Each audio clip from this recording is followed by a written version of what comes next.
Business owners of Reddit, what's the most obnoxious reason an employee quit had to be fired over? I've told this story before, but it sticks with me. Years ago, like in the 90s, my husband worked for a small company. He did a little bit of everything, and one of his jobs, along with a co-worker, was keeping all the computers running. Now this was a sales-based company, so all of the salespeople had laptops for themselves. If there was an issue or problem, they'd bring them in to be looked at. So, one day, one of the non-local sales guys was in for a meeting. He said, "Hey, my computer is running really slowly. Can you take a look at it?" My husband says, "Yeah, sure, no problem." Sales guy leaves the computer and goes to whatever meeting he was off to. My husband and his colleague take a look and see that the disk is nearly full and figure that was slowing things down. They dig deeper and see the computer is filled with born of all sorts. Nothing illegal per se, but very close to it. Now, mind you, the salespeople signed an agreement that their assigned computer was for business use only, not personal use. So, we have a slight problem here. My husband and his colleague, not wanting to make a mountain out of molehill, and not wanting the guy to lose his job over a fixable problem, just wiped the drive clean, reformatted it, got things set up again, and the computer was working great.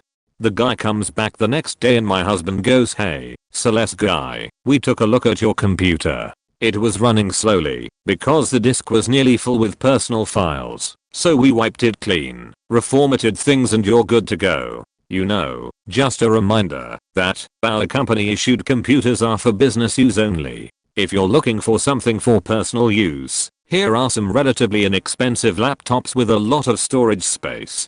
You can put whatever you want on it. Small investment for privacy, you know." And with that, they gave him a printout list of some good, reasonably priced laptops he could purchase for himself. The sales guy just kind of mumbled something, grabbed his computer, and was on his way without so much as a thank you. Well, the guys figured that was that, but guess who was back 6 weeks later with a not working at all computer?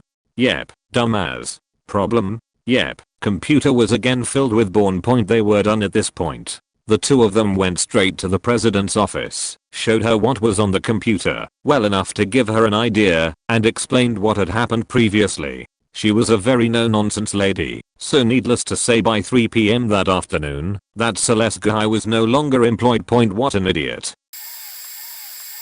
Obligatory, not a business owner, but my wife's cousin worked with me and her father at our work, landscaping, for a couple months. He had previous experience, and we needed the help, so we hired him, despite warnings to the owner from my father-in-law that he was an asshole. To name a couple of things, we were putting fresh mulch in one of the industrial parks that we maintained, and he had me close the doors to the bed of the truck, after which he raised the bed so all the mulch would slide to the back.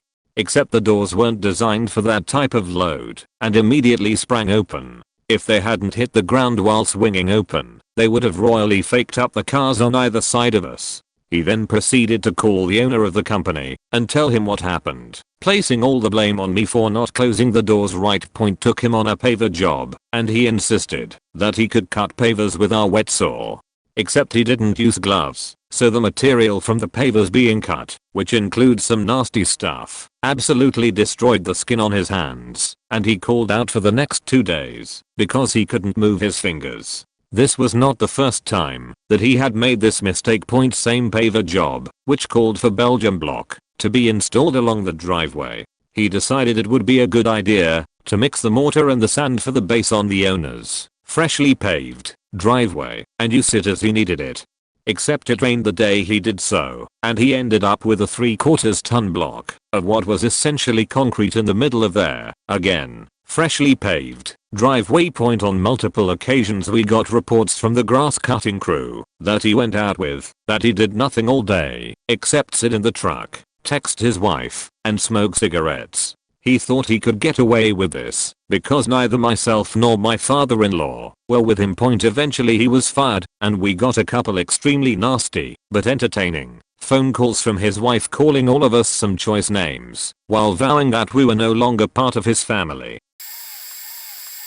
Mobile home parks. Guy was hired on day 0, day 1. Hiss, 18 meters. Mom calls and says he got carried away with the celebrations, holiday, and woke up and found himself in jail day 4. He's out of jail and shows up to work first time day 16. Advised me if he ever doesn't show up for work, call the jail. If he's there then there is a roll of 20s in his drawer labeled bail fund. Please get him out. Day 30. Took some Xanax he had obtained somehow without telling us. I give him the job to use the tractor's front end loader and load my dump trailer with debris we are cleaning. Is be back to dump it. Xanax kicks in. He ran into the same house 5 times with the tractor. Finished the job and parked the tracks inside the barn mostly. Day 40. 3 AM a tenant calls about the maintenance guy having fire and rescue at his house. Lived on site. Evidently he had gotten drunk. While vacuuming behind the couch he managed to flip it over on him. He couldn't get out from under it, but could reach cell phone and called fire and rescue to come get him out, and they did. Day 51. Gets drunk. He's a minority, dresses up in a KKK outfit and starts walking through town and the park in his outfit with a shovel for a flagpole with Confederate flag on it as his Halloween costume. Somehow makes it home covered in eggs etc. Day 71. Alcohol based termination point. Now he's doing well and steady job etc. Probably the funnest person to work with and very productive, believe it or not. Of course, not a business owner, but I was a shift lead for lifeguards and watched our manager fire a trashy lifeguard. Here's a repost. So at the water park I worked at, we had this girl I'll call Beachy Brenda, because that's exactly what she was. Beachy Brenda had a consistent habit of being rude to customers. She was not an ounce kinder to her peers with whom she worked. Of note, she had done the following. Cussed out a manager for not giving her the easy spots for the first shift of the day, so she could sleep. Countless noted incidents of being rude to guests. I once witnessed her cussing out and banging several teenagers for minor infractions. Every lead and guard wanted to fire her, but because our park required at least 100 guards to staff the park on any given day, and this year we had only 196 guards hired. This was problematic at best, because minors, who make up the overwhelming bulk of the lifeguard force, cannot work more than 40 hours a week. This would work well if we were open Monday Friday, but closing a water park on Saturdays and Sundays during summer is a suicidal business decision, and so the park remained open 7 days a week, leading to significant deficits in staffing. This led to people either not showing up or trading shifts at the last minute, faking up the schedule even more. Add to the fact our boss was committed to ensuring our staff could live normal teen lives, for instance have time off. We had staffing problems out the wazoo. Our staffer was constantly working to negotiate a schedule on a tight deadline. Brenda did not assist this in any way. Brenda liked to arrive up to 45 minutes after opening, just the minimum, to not get a strike on her record.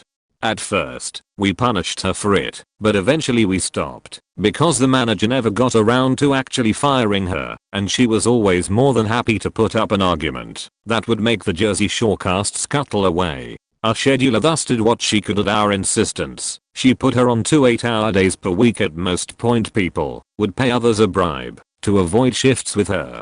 Some people actually memorized her ID number so they could switch shifts in advance. At first the excuses were to not work with her, which had to be rejected, but people eventually had a laundry list of activities, appointments, and other events that magically went away when people were switched. Our scheduler actually had a list of people who consistently did not care. Well, one day, Brenda came about 45 minutes late as per usual, and since she was scheduled in my area, I was forced to compensate by adjusting the positions of the guards and removing people from non-necessary positions which the guards enjoy as a brief respite from their demanding rotations until a replacement can be found. I scorn this day, for I'm a cursed man it would seem. Only 2 more weeks I tell myself. Then we get another batch of about 45 guards, and Brenda is getting canned. She has no idea. Anyway, Brenda arrived. She got coffee at Starbucks and breakfast at McDonald's. I'm quite angry now. During that last hour, I've been trying to find a replacement. She takes a position, and the rotation finally can proceed at its normal pace with all the stops. All seems well. Not so. At around 11:45, she's at the top of one of the rides and this black family comes to the top of the ride and prepares to ready themselves. The ride, by its nature, requires a sort of mini lecture to learn how to ride. The guards are trained to give a demonstration and to assist anyone who requests it. She apparently gave her spiel, and the family didn't understand, because she had, as the family later told me, she did a craptastic job at it. When they asked her politely to repeat it, she did. But before she was about to push the release button, she said these words. I had to read the reports at the end of the day just to verify it. This is real life, folks. Faking. Retarded nittigs can't pay attention to a faking word, I say. Everyone in line heard it. Zero attempt was made to conceal it. It was not muttered. It was stated. Bluntly. The family was livid, understandably. But Brenda does nothing to save face. In fact, she doubled down. She went full Jerry Springer, supposedly raising her arms up in defiance, daring everybody who heard it to find the manager, calling them all stupid faking retards. The family came down the ride and found me within 15 seconds, standing around at the break table eating my lunch. They approached me and we exchanged some heated pleasantries. We would later receive more than 6 reports of the incident from various parties. Thank God this was before cell phones were really popular. After placating our customers somewhat, passing a charisma check, and realizing what has happened, on top of directing away a few others who wanted to file reports, and after realizing, not difficult, who committed this wretched act, I come to the realization that this situation was far, far above my pay grade.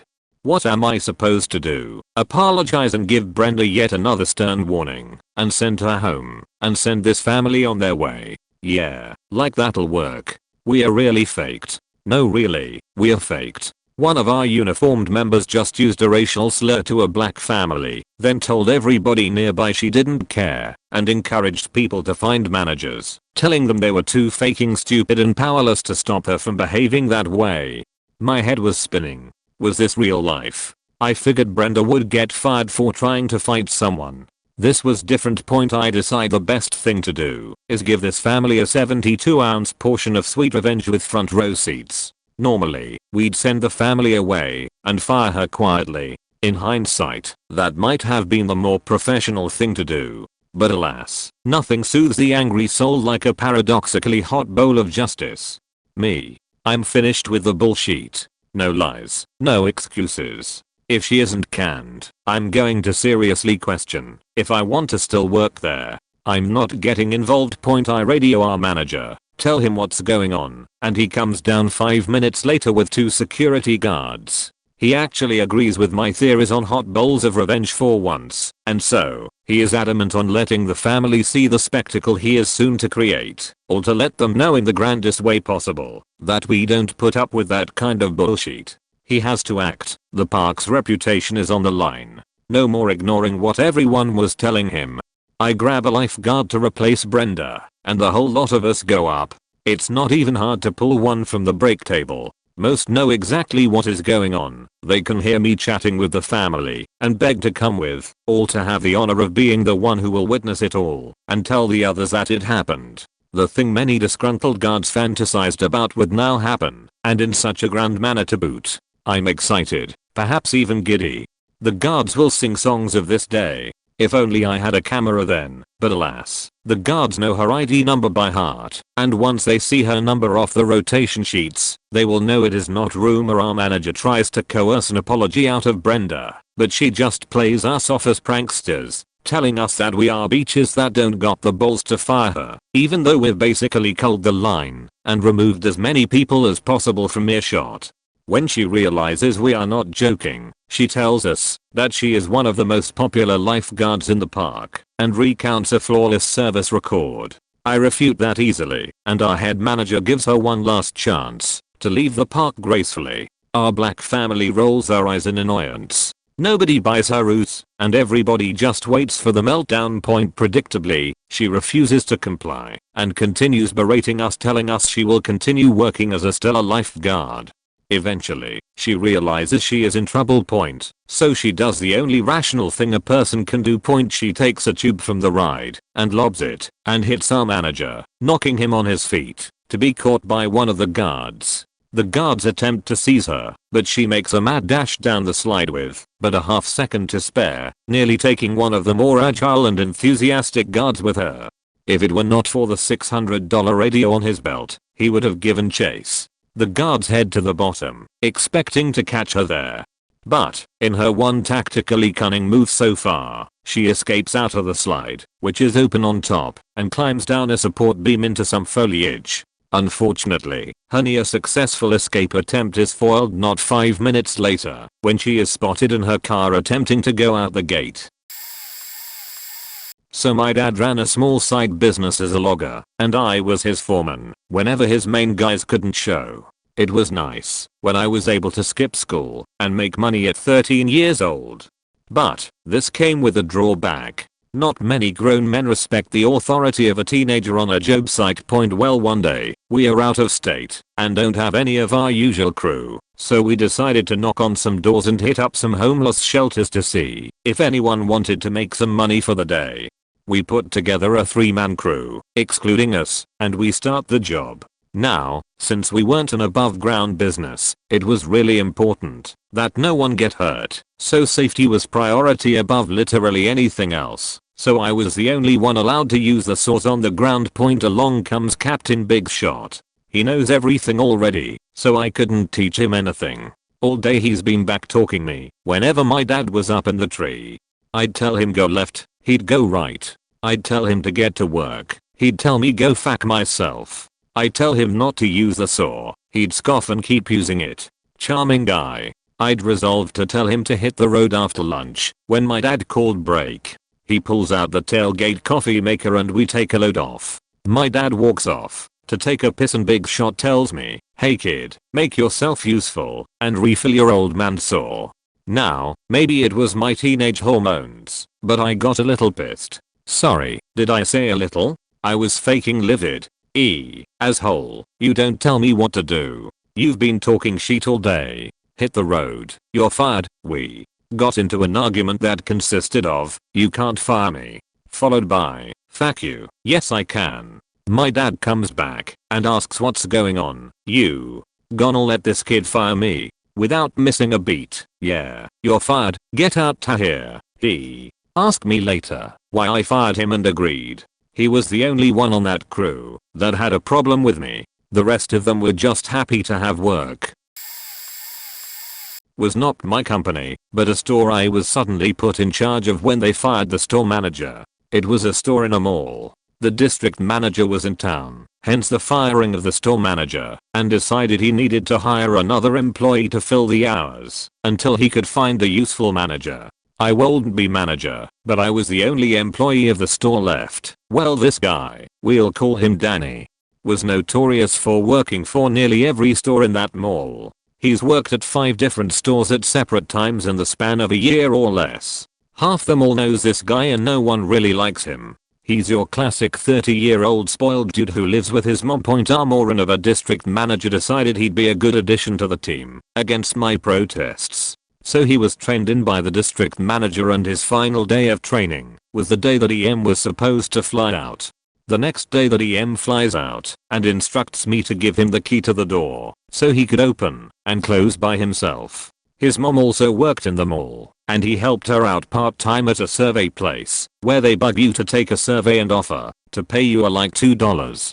So I went down to the survey place and tried to give him his key. He refused, said the job was too difficult for him. We bought gold, and it's not actually that difficult, and I spent most of my days actually playing WoW in the corner. Told me then that he quit and would not take the key. Then I had to call the district manager and tell him that he refused to take the key, said the job was too hard, quit, and I was still the only employee of the store, and I was part-time. I have a few. Not a business owner, I was just involved in these various situations. We hired Ted because he was best friends with one of our best employees. The problem with Ted was that he liked to masturbate like 10, 12 times a day in the employee bathroom. He'd be in there for 8 to 10 minutes each time, jacking it to beat the band. He had to go. This was the late 1980s. Dave was the brother-in-law of the owner of the company. Dave was faking nuts. Dave needed to be on anti-whatever meds. Dave was married to the owner's sister and thus was immune from termination. One day Dave got pissed off at something, stood on top of his desk, and kicked his monitor off the desk, destroying it. In 2019 that might sound meh, but this was 2002, way before LCD flat screen monitors were a thing. Motherfucker kicked a 19-inch quart off the desk. How he didn't break his foot I will never understand. He was quietly terminated, then complained to Wiffy, who complained to Bro, and he was hired back. Faker Carlos liked to gamble. This was in Las Vegas. He really liked to gamble. Company purchased the first Apple Macintosh laptop which weighed like 10 pounds and cost $6,000. Carlos stole the faking thing and pawned it for like $500 and gambled it away. Carlos, who also liked cocaine and blamed Dad for his thievery, was, instead of being arrested, sent away to recovery. This was about 1991. Carlos was let back in the company, whereupon he stole the petty cash box, about $4K, and gambled that away. What I like about Carlos from a storytelling standpoint is that he was married 5 times to 3 different women. Married wife 1, divorced her. Married wife 2, divorced her. Remarried wife 1, divorced her. Married wife 3, divorced her, then remarried wife 1 again. That guy was a snapped episode waiting to happen. Cassie liked his cocaine. Oh, lordy, did he like his blow. Being SVP of the company, he was of course issued a company Amex, which he used to get cash advances up to $5K to purchase his blow. During a routine audit of the company's like 50 Amex business cards, we discovered that Cassie not only blew, $5K a month on blow, but he'd managed to furnish his entire house on the same company card. Cassie liked to buy his blow in LA and then drive back to Vegas with it. Someone, totally not me, really, but I think I know who did it, dropped an anonymous dime to the NHP about this, along with his license plate. One time, drug run to LA and got stopped about 6 inches over the NV line. He got like 20 years. Sammy likes his hose, oh boy, so much that he used a company Amex, same company as #3 and #4 above, to pay for his hose. Sammy was a regional manager in the Miami area for a company based in Las Vegas. 4 times a year Sammy would travel to Vegas for meetings and then sneak away to the chicken ranch or whatever to get his knob professionally polished, and since for God I'm sure he wasn't going to put it on his personal card, since his wife squinted at every bill line by line, he used the company Amex. Bye Sammy. The business of the company for all of these, except #2, was renting medical equipment to hospitals. Bassinets, fourth poles, pulse oximeters, even defibrillators. So, let's call him Mark. Mark is a biomedical technician who inspects the equipment after the rental is over, cleaning it and testing it before re-renting. Testing a defib means that you have to be sure when the doc dials 360 joules, the charge delivered is within 5 joules. We have a tester for this. You dial the J on the defib, dial the expected J on the tester, wait for the defib to charge. Imagine all those scenes in doctor shows when they call clear, and then you put the paddles in the tester and pull the trigger. If the dial J reading is within 5 joules of what's delivered, you can clear the defib to return to service. The various defibs we had, though, had multiple power outputs.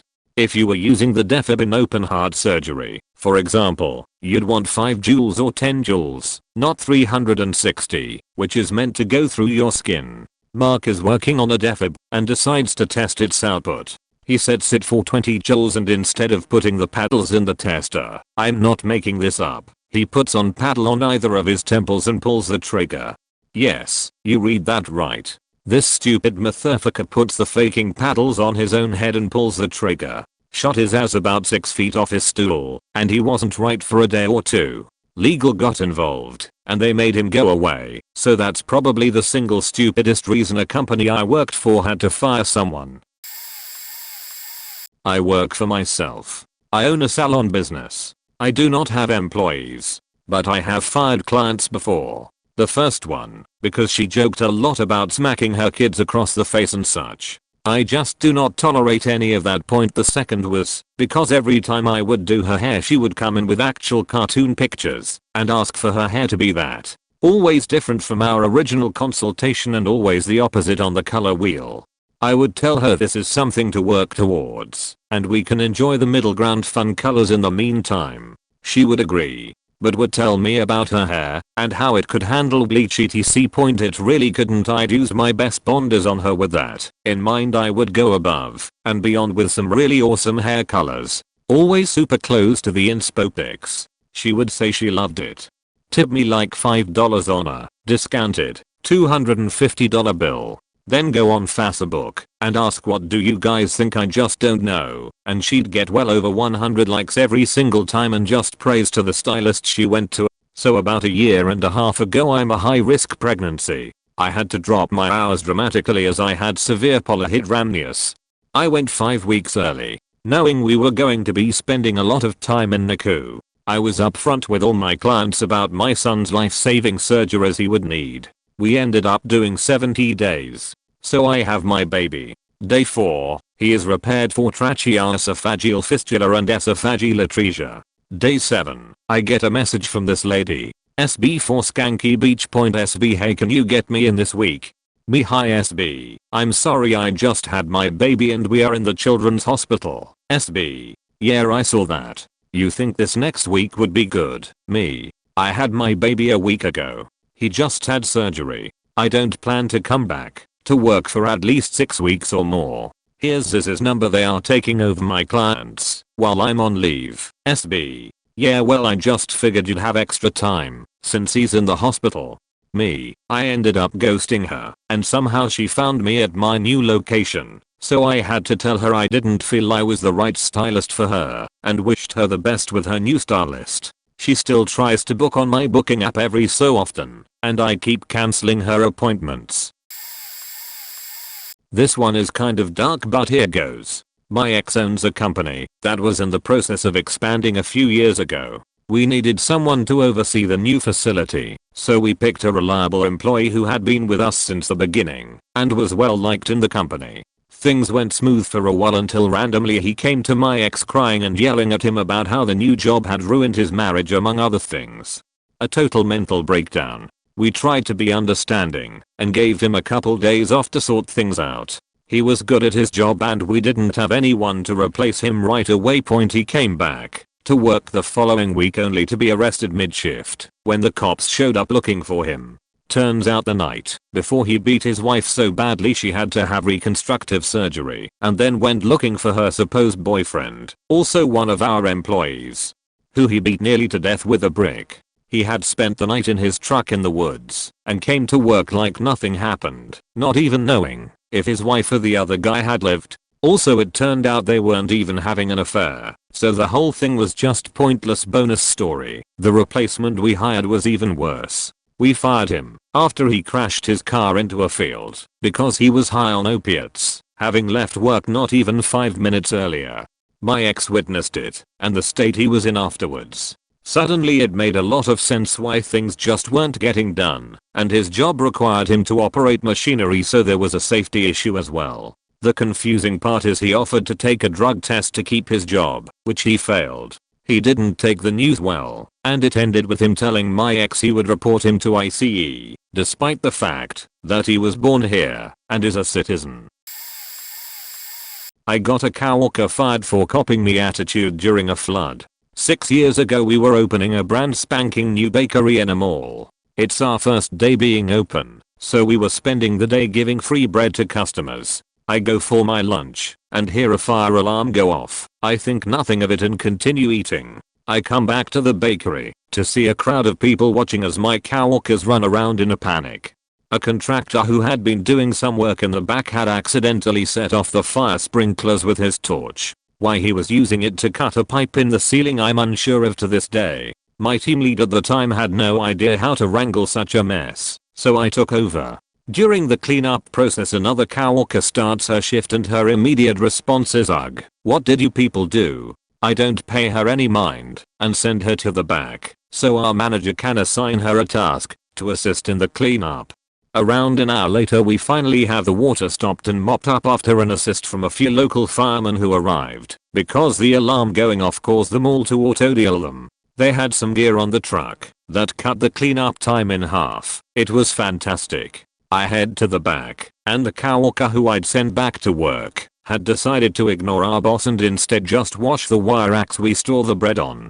Our boss had told us that, since the bread was all given away, and we weren't allowed to go back to work, because a health inspector had happened to be walking by during the chaos, and closed us down, that we could all go home. He walks off, and the girl scoffs finally. "You people took way too long, you wasted my time." At this point we are all soaking wet, tired as hell and cranky beyond compare, and this girl who sat on her as a faking gall to give us attitude. I turned around, went to my manager, and told him about the 2 instances of attitude, and he cut back her hours to 1 shift a week, and then fired her off shortly thereafter.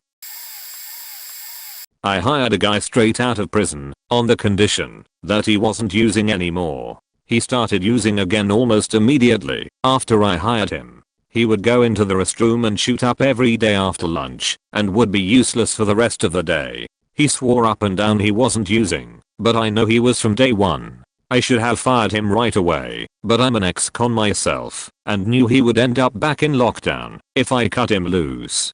So I would keep him in the back after lunch so none of my customers could see him. The only reason he came to the front was to use a restroom, which my shop only had one of. This restroom was also where he would shoot up. One day I had a customer in the front end who was in charge of getting a fleet wrapped. Being a small fledgling company, this was a huge opportunity for us.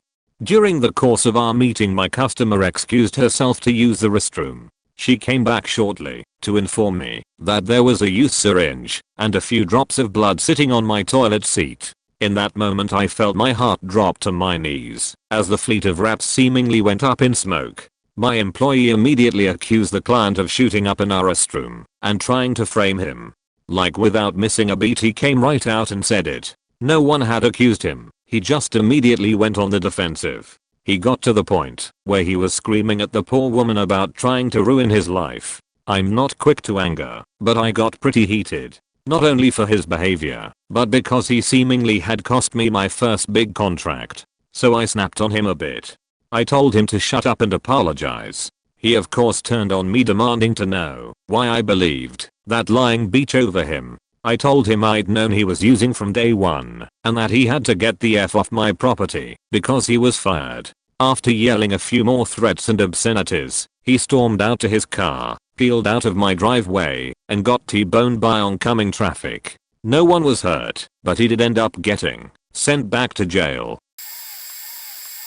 So not sure this belongs here, but I'm gonna share anyways. So I work in a small restaurant on a golf course. Nothing big, but decent. Business was picking up for the summer and the kitchen needed another person to help back there. Side note, I work in the kitchen. So management hires a guy we will call C. So C comes in for his first day, and overall seems like an alright guy. Claims to be a certified chef, and seems to know his way around a kitchen. C, however, does not know how to stay quiet. Literally I will pass him in the kitchen, it's pretty small, and he will say my name multiple times and proceed to air guitar to a song playing on the radio. C also likes to brag about miscellaneous things. For example, he bragged about having sex with his girlfriend and having his mom wash his clothes. Anyways, so overall C has an annoying personality. Well, I didn't see anything that was inherently wrong with his work ability. He cleaned exceptionally well and seemed to know his stuff. So he cleaned a fryer the day before one of our busy days. So on our busy day, he proceeds to inform management that, since the oil in the fryer is fresh and clean, it cuts the time to cook chicken wings in half, 10 minutes or so down to 5 minutes. Fast forward 30 minutes, a customer I converse with every now and then informs me his wings were borderline raw. If it was up to me, C would have already been gone. Is there any validity to what he said? Any culinary experts want to enlighten me? TLDR. Certified chef said wings cook in half the time in a fryer and a customer complained his wings were almost raw. Still hoping he gets fired soon. So, the guy does less and less work each day. Looks very busy, but does not finish the computer work point. I get our computer tech to install a screen and text logger on his work computer. Turns out, he's not working. He just sits and chats with his friends all day online. But it get worse. I discover he's copying work information and saving it to a private USB drive. Turns out, he's mates with someone who works for our opposition and he's passing our company systems and pricing structures information on to his friend. So, while I'm talking to a lawyer to find out how to best deal with this, the next morning, our resident spy calls in sick. We are still working though all the data from his computer and find his messages from the day before, telling his mate that he's going to call in sick the next day to paint his house. So, I drive past his house and, sure enough, there he is, busily working away, painting the house. Took a few photos on my phone. In he comes the next morning. Cough cough, sorry I was sick yesterday. I told him, all your personal stuff is in a box on your desk. I'll walk with you to go get it. You're fired. So, he says to me, you can't do that. To which I replied, why not? Shall we talk about the stealing of company data or the house painting? He turned red, stuttered an apology, picked up his box and left. Oh, I have a story for this. My brother and I run a small business with about 5 casual employees who have a flexible roster. We had hired a young woman who was quite good with customers and had previous experience. We gave her a slightly higher than normal pay rate and a few extra responsibilities around the shop. Within a few weeks it became evident she had a bit of an attitude about being asked to do things. Okay, we don't really care. A few weeks after that she starts demanding 4 days a week. Okay, guess we can make that work. Week or so after that she tells us that she can only work on 4 particular days of the coming week. We tell her we will accommodate this time, but we've had to shuffle other people around as a result. If she can't offer more availability she might not always get the 4 days she wants. We have other staff who also have needs. She agrees and things continue for another 2 weeks. At this point we are a bit sick of her sheet. Again, she tells us she only has 4 days available in the coming week. We do up the roster, and she has 3 shifts instead of her normal 4. Half an hour after the roster goes out, my brother receives a text message. Why don't I have my 4 shifts this week? To which he responds, we have other staff who also need shifts. If you can't give us full availability we will do our best to accommodate you, but can't promise 4 shifts if you only give us 4 days availability. To which she responds, how fucking hard is it to give me the shifts I want? I told you I need 4 shifts a week, and doing this roster isn't exactly hard. At that point we had a good laugh. Told her she had no shifts this week and not to worry about being on the roster anymore. About 2 days later we got a text from her saying, well, I'm glad we could come to an understanding. We still have a good laugh about that one. I was working at a security company and made site lead at this Latino nightclub where I live. They always had live bands and such. One night Chuy Lizarraga, probably murdered that spelling, came and performed. He is a big deal in Latino music. I tried radioing this guard several times and no response. Had to leave my spot to go find him. One of the guards was a fan. So I out him on parking lot and then was going to have him do smoking area so he basically could watch the show. Me, hey guard, so is your radio working? Legit concern could be a safety issue for him or us. Guard, what? Me, pull out your radio and make sure it works. He pulls out his radio and it doesn't point me. Okay, I'll go get you a new radio, make sure to leave it on so we can get a hold of you. I put you on parking lot and I haven't seen you in a minute and we are at capacity. Can you go into the smoking area since it has calmed down now? Guard, why do I have to go to smoking area? Me, the owner wants someone in the smoking area like usual, and I asked you to. Guard, no he doesn't. Me, yes he does. I have been at this site for 6 months now and nothing has changed. Please go to smoking area and I'll bring you a new radio that works. At this point he goes and points at the head of indoor security. Guard, well he's in charge and he says that no one needs to be back there. Head of indoor, no I'm not, and, actual owner's name, does want someone back there from outdoor security. Guard, man fuck this shit, I'm out. I don't know why you came at me so disrespectful like that. Me, look all I'm asking is that you do your job. I'm site lead, and I'm only doing what the owner wants. Guard, fuck this, throws shirt on ground, I quit. I'm gonna call and get you fired. Me. Good luck with that. Point. The owners of the security company called me later and asked what happened, and they were like, well, good riddance to that guy. Point. TLDR, I asked someone to do their job. They quit because of it. I run a crew of 13 in the 24th of July 365 environment. We have 2 guys who cover graveyard shift. One we'll call NP, never present. He was there before me, and I got promoted a few levels over him pretty quickly. NP was notorious for slow output, generally get 1/4 of the work done of his counterpart, but everyone looked the other way, because he had voluntarily worked graves for like 3 years, and nobody wants that shift.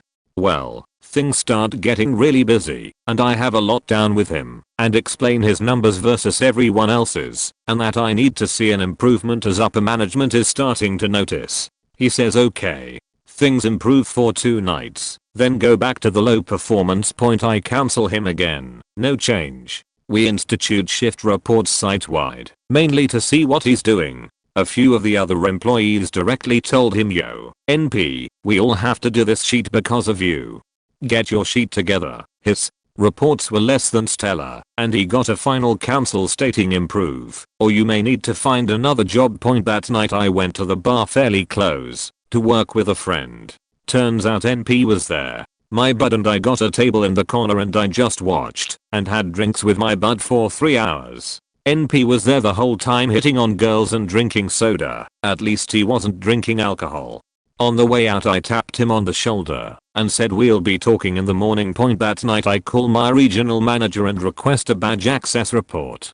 Turns out going back 3 years he was only on site an average of 2 to 4 hours per night. When his shift was 10 hours, fired him on the spot the next morning. His response was he's the graves guy and we can't afford to lose him. I laughed in his face and showed him the door. Last I heard they were suing for time card fraud. I'm not the owner, but I work at a small local gourmet popcorn company. It's just the 2 owners, an older married couple, me, and one other lady. We have been searching for someone to make caramel popcorn. We train, so we don't have any requirements other than being reliable. The first guy we hired came in, seemed nice and eager to learn. He watched one batch being made and decided he wanted to try one on his own. The batch burned, but no biggie, it was his first time. He asked if he could run to the store and never returned. The second person we hired had another job, which was fine, as long as she could make it work. We are flexible. She came in for a couple of shifts, seemed satisfied with the work, then stopped returning calls. The third time we hired 2 people to bring in. They would be riding together but only had one phone, for whatever reason. Came in for the first shift, seemed happy. Came in to be trained on making caramel. Awesome. Batches come out great. We ask them to come in Monday morning. No call, no show, until they get in touch with the owners around 6 that evening, because they needed to get their phone from the kitchen. They said the reason they didn't show up was because one of their mothers had to go to the hospital. No answer as to why. No call. Say they can try again Tuesday. Again no call, no show, until around 6 p.m. One of the girls called to say they woke up to the only car they have being towed, and that the other girl was out and had the phone, so she couldn't call. We have her one more chance today. No call, no show. I'm beginning to think we are cursed. So many. Dude got hired, came in on his first day in gym shorts and a tank top. Although it was an office setting for training, we still expect people to dress for field work. Maybe a miscommunication, so the boss talks to him and lays out expectations. Day 2, he's dressed as expected. Goes out for lunch and never returns. Didn't respond to phone calls and texts. To this day we don't know what happened. Our employees use a company car for work. They are not allowed to use it for personal stuff, and the cars have a tracking device to monitor them. We noticed this one employee was driving her vehicle in off hours, and not just the normal move it out of driveway to get their own car out stuff. This was driving to the same place around the same time almost every night. She was reminded to use the car for work only. Not long after, her tracking unit showed her driving several miles in the opposite direction from her assigned work, stopping for a couple minutes, then heading to where she was supposed to be. When confronted, she flatly denied it all and claimed we were making it up and weirdly insisted she wasn't on drugs. We never suggested she was. She was asked to come to the office prior to starting work a few days later, standard procedure when we want to fire someone. When she didn't show up, we checked the tracker. Her car was at the office. She dropped it off and left her supervisor a FAQ text to let them know she was done with us. We had a customer call and complain about one of our vehicles being on his property and the driver dumping a whole bunch of junk, paint cans, trash, etc. "Are you sure it was one of our vehicles?" we asked. "Pretty sure," he said. "You can watch the video if you want." The video clearly showed the license plate of one of our vehicles and one of our field supervisors dumping all kinds of crap on this guy's property. When confronted, the supervisor didn't deny it, but insisted he was being railroaded because the boss was just trying to get rid of him. What the fuck, people? Not a business owner, but I'm a shift lead with absolutely no authority to fire someone. TLDR at the bottom. I work at a dog daycare / boarding kennel. Christmas and Thanksgiving are our 2 busiest weeks of the year. People travel, and we take care of their dogs. Staff wise, it is unfortunately all hands on deck during the holidays. When you accept a position of employment here, you are expected to work all major holidays. We had an employee, we'll call her Bertha. She was a problem. Caused lots of drama. Never pulled her weight. Extremely volatile and reactive personality. If I was the boss, I would have fired her months before. But instead, my boss just started scheduling her 1 or 2 days a week, hoping she would quit. It's Christmas Eve 2016. Maybe 2015. Normally our handler's shifts are 2 to 7 PM. But since we were so busy, we pushed things back to 5 to 10 PM. It was going to take a long time to get all of our dogs fed, pottied, and tucked in. I honestly didn't expect Bertha to show up for her shift, so I kind of planned around her not being there. The rest of my team and I were going to get cheat on, but we've dealt with worse 6 PM hits, and I haven't heard from her, so I'm thinking we can finally just fire her and move on. At around 7:30, she strolls in a really good mood. 5 minutes later, my other employees tell me I need to go check on her. She was wasted, red-faced, sweaty, slurring her words, wobbling around in the break room eating cookies and candy that our clients had bought us for Christmas. I wanted to give her the benefit of the doubt, so I just started a conversation without accusing her of being drunk or mentioning that she was 2.5 hours late. But it was too much. A real deal all-out vodka drunk shit show. She hugged me and tried to kiss me. I pulled away and got serious and said she had to leave the building immediately. The rest of my employees had been hustling all night on Christmas fucking Eve to pick up the slack and take care of the 100+ dogs in the facility. They did not deserve to have to deal with someone in this state. Bertha did not like this and got angry, insisting she wasn't drunk and could do anything I asked her to do. She repeated the word anything, insinuating something very inappropriate. After a minute of that, she started ugly crying. Apparently she was pregnant and hadn't told anyone but me yet in that instant. What? The faking fact. TLDR. Problem employee comes in drunk off her ass on Christmas Eve, tries to initiate intimate relations with her boss, and then reveals that she is pregnant after being sent home. Not a business owner, but I witnessed one. I work for a pest control company and a new guy was in our small class of 4. Seemed okay. Seemed nice. Then somewhere along the line, he decided that a class about personal protective equipment was the perfect place to tell us that he thinks dinosaurs are fake. You'd think he'd stop there, but he didn't. The guy also said that is a creationist and believes the story of Adam and Eve. The teacher politely stopped him and said that he would still like to have respect for him by the end of the day. Nope. Guy kept going. Said he's anti-vaccine and lied his ass off saying he has a 1-year-old daughter. Vaccines cause autism and all kinds of problems. I know, they don't. Actually I don't know, man. My wife takes care of all that. Kept interrupting the teacher and refused to take notes on the provided pad of paper. Asked for a flash drive with the PowerPoint on it because, come on man, it's 2019. Day 2. Continued interruptions. The teacher then shows us a joke video showing shirtless guys beating rats to death with baseball bats. The guy raises his hand afterwards and asks when he will be issued a baseball bat. Then starts giggling when the teacher explains what rodenticide does. He is asked why. The guy explains that he's thinking about all the rats he's going to kill. More interruptions. Teacher gets frustrated and calls him out on it. The guy starts spouting weird shit. If you had given me a flash drive, maybe I wouldn't have so many questions. You don't need a license to do this stuff. So there's like 4 types of bedbug nymphs. So what? Guy gets kicked out and refuses to leave. Starts shoving peanuts in his mouth and talking with his mouth full. Arguing that he shouldn't leave and that we can talk to management if we need to. Guy finally leaves. Teacher apologizes and dismisses us for 30 minutes. The guy stays in the lobby and refuses to leave. Bowers comes out and escorts him out the door. Keycard is deactivated. My dad had a small furniture manufacturing business at one point many years ago. There was this one employee he hired at 15 years old. He had dropped out of school early and was generally just not very bright. In fact, I think he has some sort of undiagnosed disability. He has kind of a rough upbringing, so my dad felt sorry for this guy and basically treated him like a son. One day my dad had his employees bringing slabs of wood from the storage shed into the shop while he was working on something else. While he was doing whatever it was, he was kind of watching out of the corner of his eye and noticed that the other 4 guys were walking back and forth with wood, but Steve was conspicuously not.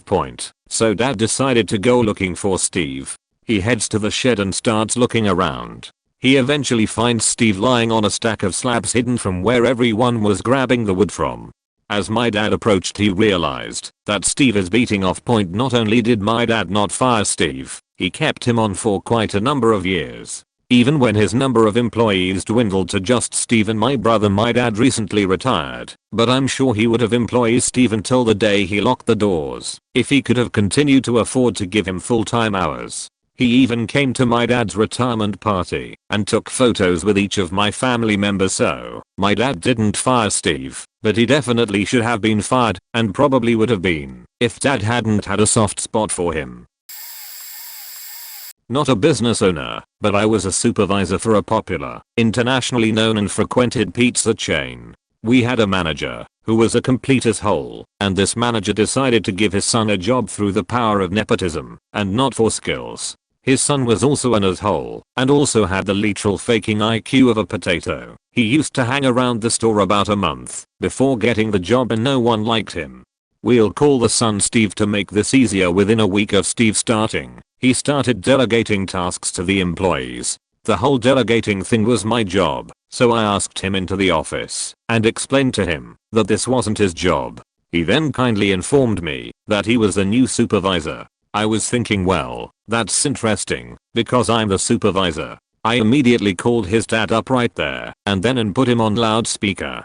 I asked the dad what was going on, and he said that he wanted his son to be the supervisor and that I was being demoted for a temporary period, maybe permanent, whilst he decides who's better for the role. I had been there for 4 months, his son about a week. At this point I was faking fuming, because hell no am I getting a pay cut for the sake of this cabbage. But luckily, I'm not too bad regarding employment law, so I told the manager and Steve at the same time that I was recording the whole call and that was happening was rather illegal, and I then said something along the lines of, and due to being the true hero I am, I have the legal power to fire Steve. So Steve, due to being inept, pack up your things and go. The manager tried to argue with me on behalf of Steve, who looked a little speechless, and due to the way the rules worked, if a manager wants to override a supervisor's authority regarding employing and firing, they have to seek approval from head office. The manager actually knew this, surprisingly,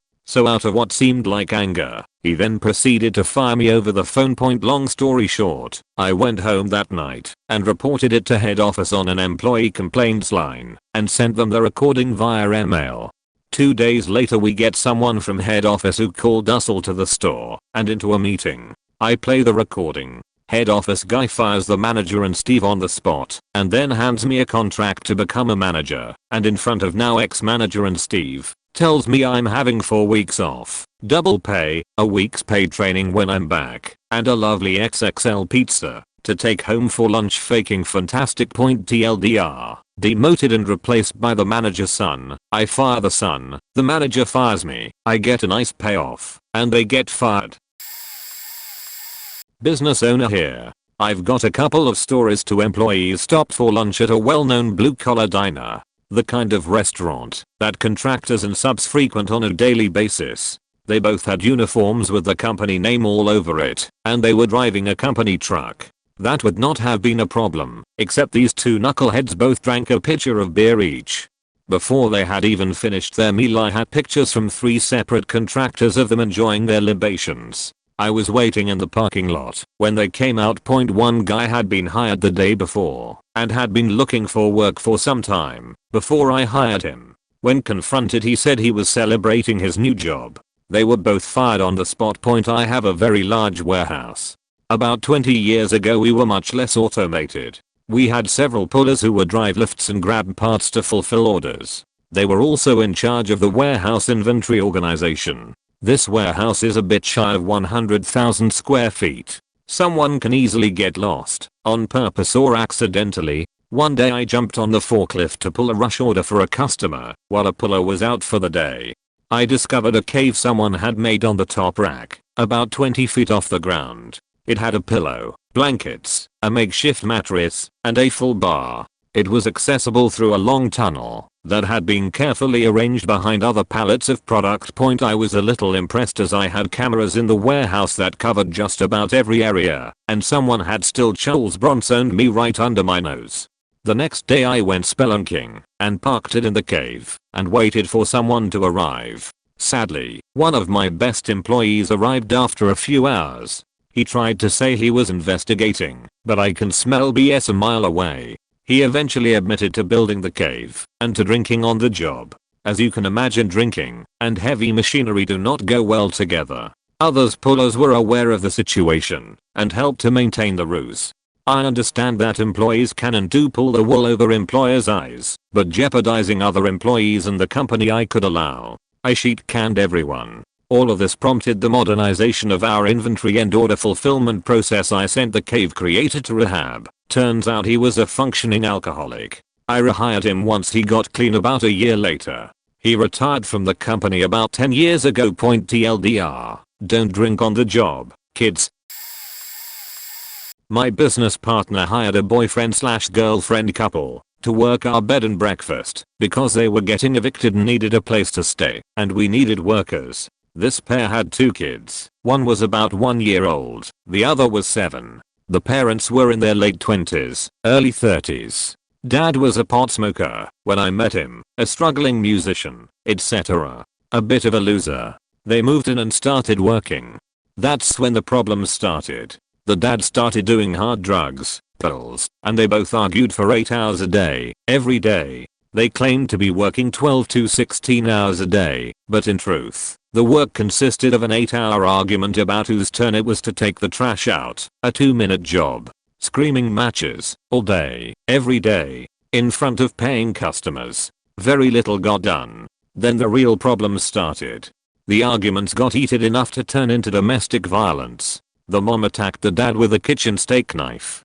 Cops were called. It was a mess. It was late November, and about 4 weeks from Christmas. I needed to set sheets straight and fire them. After an hour-long talk, I considered that it was close to Christmas. This family was broke, had nowhere to go. It was cold and rainy, so firing them would make them homeless. I decided to give them one last chance. They seemed happy and enthusiastic, but a week later, it evolved into the same sheet. More drugs, more domestic violence, etc. I had enough. The following weekend, I fired them both, rented them a U-Haul, and they packed their sheet. I gave them $4,000 and sent them on their way to Portland. It's more than enough to land on your feet and get something going. About 3 months later, they had their kids taken away from them by CPS. The dad went off the deep end with drugs. Who knows what happened to the mom? I don't really care anymore. Both were losers who would fit right in on the front page of People of Walmart.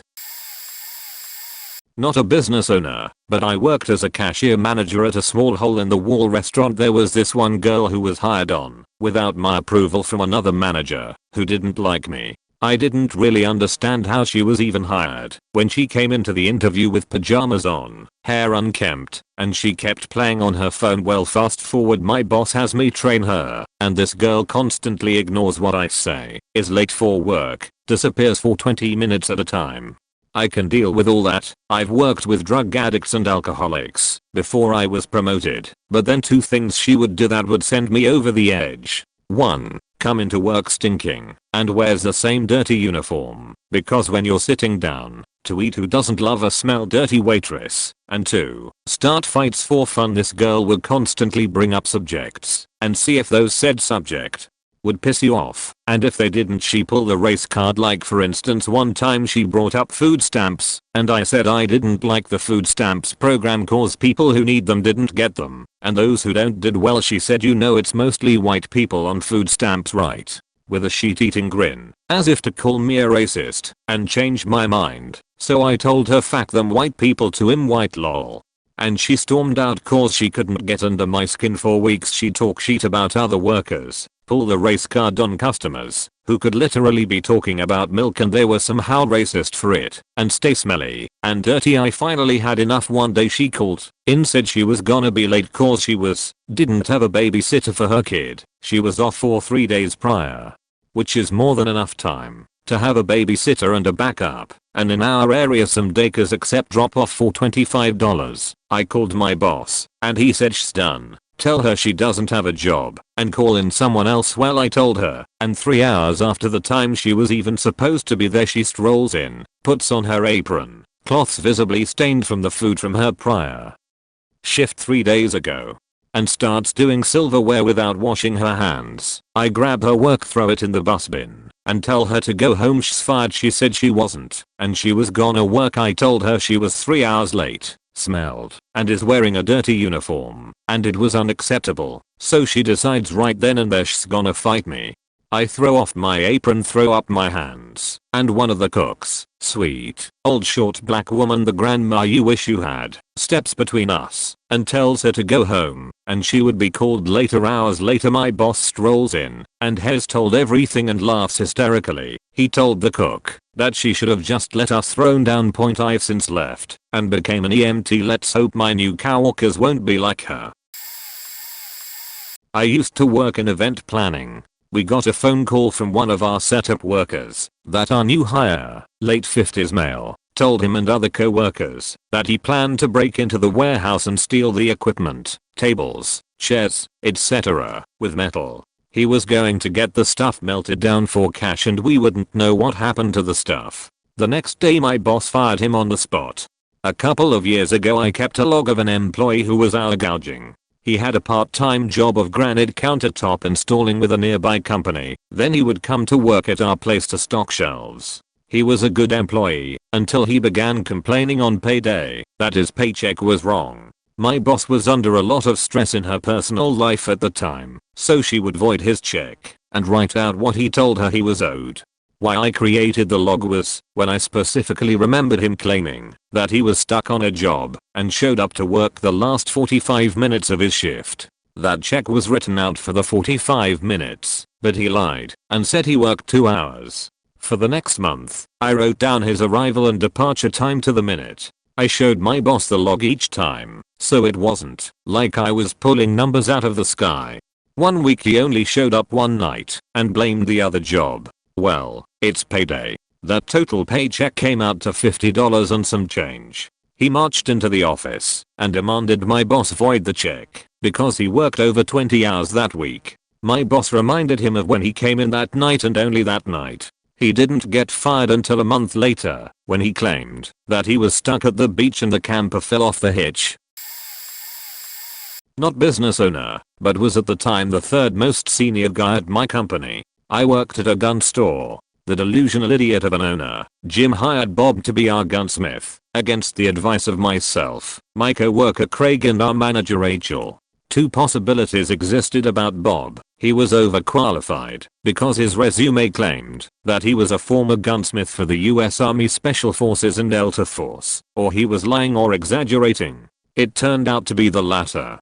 Bob immediately showed that his knowledge of firearms and firearm maintenance was that of an amateur hobbyist at best. He couldn't even do rudimentary work on weapon systems that he claimed to have designed. He claimed that he never had any formal training as a gunsmith, armorer, engineer, or machinist. He was completely self-taught, claimed that formal training was a waste of time, and that his self-learned experience was greater than anything that a training program could ever teach. Bob refused to do any gunsmithing work because the tools we had were for amateurs, and he, as a professional gunsmith, could not put his name on any work done with such low quality tools. When I asked what tools he used and where we could get them for him, he just said, "I don't know, I just used the tools the army gave me and didn't ask who made them or where they got them." So, we had an army of angry customers who had unfinished repairs, who then wrote tons of bad reviews and took their anger out on me and Craig, the front-end guys. Bob then set about trying to take over the company by turning Rachel, Craig, and I against each other and trying to get Jim to fire all of us. This was a really bad idea because Rachel, Craig, and I had excellent relationships both on and off the job and were very loyal to one another. Bob especially didn't like Rachel because he didn't like the idea of a woman manager. Also, Bob was virulently racist, like KKK level racist. So he really didn't like Rachel because she's Mexican. One day, Bob came in and ordered Rachel to mail out a package for him, and Rachel asked what it was and why he needed it mailed. Bob said just do it. Rachel refused and told him that if he wasn't going to tell her, he could mail it himself. Later that day, at a company meeting, Bob loudly and angrily announced that he was quitting for another gun company because Rachel refused to mail the package, saying, "When I tell you to do something, you do it. Got it?" Rachel yells back, "Excuse me, but I don't faking work for you. You work for me." Bob stormed out. Jim followed and, get this, begged Bob to stay. He was starstruck by Bob's resume. Bob came back and half-heartedly apologized to Rachel, who refused to accept it. We were worried at this point that Jim would throw Rachel under the bus to keep Bob happy. Jim's wife realized the situation was going to hell in a handbasket quickly and knew that Craig and I would probably quit if Rachel was fired. We agreed that we would. If that happened, the company would immediately collapse. So, we found out she chewed Jim out and told him that if he didn't fire Bob immediately, that she would withdraw her substantial amount of money that was keeping the company afloat. Luckily, Jim saw reason and did it. Not the owner, but the employee. Point: I used to work for a small home repair / improvement company run by my father's next door neighbor. Father also worked with them and actually got me the job. I started as an unskilled laborer, learning the various skills involved with the work: carpentry, plumbing, electrical, etc. As time progressed, eventually, I became skilled enough to where I could be given a task and could complete it on my own. Years later, my father left due to monetary concerns. The business made more money each year, while he made less money each year. While I stayed on point, a few months later, I was let go because you're too slow, and I'm tired of having to go behind you and fix things you've worked on. The speed thing I didn't protest. I did sometimes take a little longer than I should have on things. However, I asked him to tell me the last time he's had to fix something I did. His response? I can't think of anything off the top of my head, but I know I've had to do it. Funny bit about it? During the months between my dad quitting and my being fired, I was roommates with one of his sons, who he employed, and his girlfriend. During that time, I was basically son's ride to and from work. Son actually had a truck, but his girlfriend basically bogarted it, since she had no vehicle and didn't like being stuck at home all day. I got fired about a week after I moved out. Edit, grammar. So I worked at a small WISP that was owned by a small tribal community college. My manager was stepping down to work for another part of the college that owned the WISP, and they advertised for his position, and I was the only applicant. Didn't even get an interview because I wasn't a tribal member. They re-advertised and I again put in for it, as well as another guy who was a tribal member. He naturally got the job, and I had to train him to do the job I already knew how to do. He knew the very basics of it, and even less about the operation of an ice ball WISP. After about a month, I had went on a scheduled vacation to Yellowstone, about 7 hours from where I lived. The day before I was supposed to return, I keep getting calls from customers about the internet not working, and I can't get a hold of this guy. I end up cutting my vacation short and head back, getting back home at about 2 AM and heading straight to the tower to see what's going on. I finally get it fixed at about 5 AM and go home to get some sleep. I make it to work at around 10 AM and the first thing he says to me when I walk in was, "Why are you late?" Excuse me, I wasn't even supposed to be back into work until Monday. Where the hell were you yesterday? Said he was busy on installs all day, to which I called bullshit, because the entire network, some 350 customers, were without internet and he would have known had he been doing installs. He handed in his letter of resignation the next day saying he didn't think he was the right fit for this kind of work. Found out later that he was moonlighting at a nearby school district as their head of it. Idiot thought he could double dip and no one would notice. And for anyone wondering, no, I never did get that manager title. Would only give me wireless coordinator, since I wasn't a tribal member, just a descendant. Edit, a word. Well, at the time I was managing a rent-to-own store, not one of the bigger chains, but a smaller local chain. I had a buddy who I worked with at my original location. Before I transferred to manage a new location, he was having some difficulties at our original store and asked if he could transfer and work a route for my store. Dude had some issues with substance abuse at the time, but he had a kid on the way and I pulled some strings to get him in my store so I could try and help him out. After he transferred over, he immediately started being a problem, nodding off in our meetings, not hitting his weekly route numbers, just generally doing a really poor job. So I pulled him aside and had a talk with him and basically just told him I stuck my neck out for him and I'm not going to baby him. He needs to step up or he's going to have to step out. Not long after, I had someone walk into the store cussing up a storm and asking for the fat guy that stole his phone. He was the only one that fit the description, so I called him and told him to come back to the store. The person then explained to me that they went into the gas station around the corner and accidentally left their phone on the counter. My employee apparently picked up the phone and, rather than returning it to them, he pocketed it. When he showed up to the store, he made up some BS story that he picked up the phone and attempted to catch them before they left, but he missed them, so he held onto the phone to wait for someone to call it so he could return it. Needless to say, the whole situation was sketchy and I was forced to report it to my manager. After the shit hit the fan, I pulled the dude aside and told him he was faking up and he was putting my job in jeopardy doing shit like this. He broke down apologizing and told me he wasn't going to fuck up anymore. Well, at that point it was out of my hands. The district manager came in to sit down and talk to both of us, and after hearing the story he asked me if I trusted this employee enough to keep him on. Knowing he had a child on the way and being friends outside of work, I went against my better judgment and said yes, I trusted him and gave him another shot at doing right. It was maybe a few weeks later that his next fuck up came. I was in the back office crunching numbers and apparently he showed up on his off day so he could borrow the office truck for something.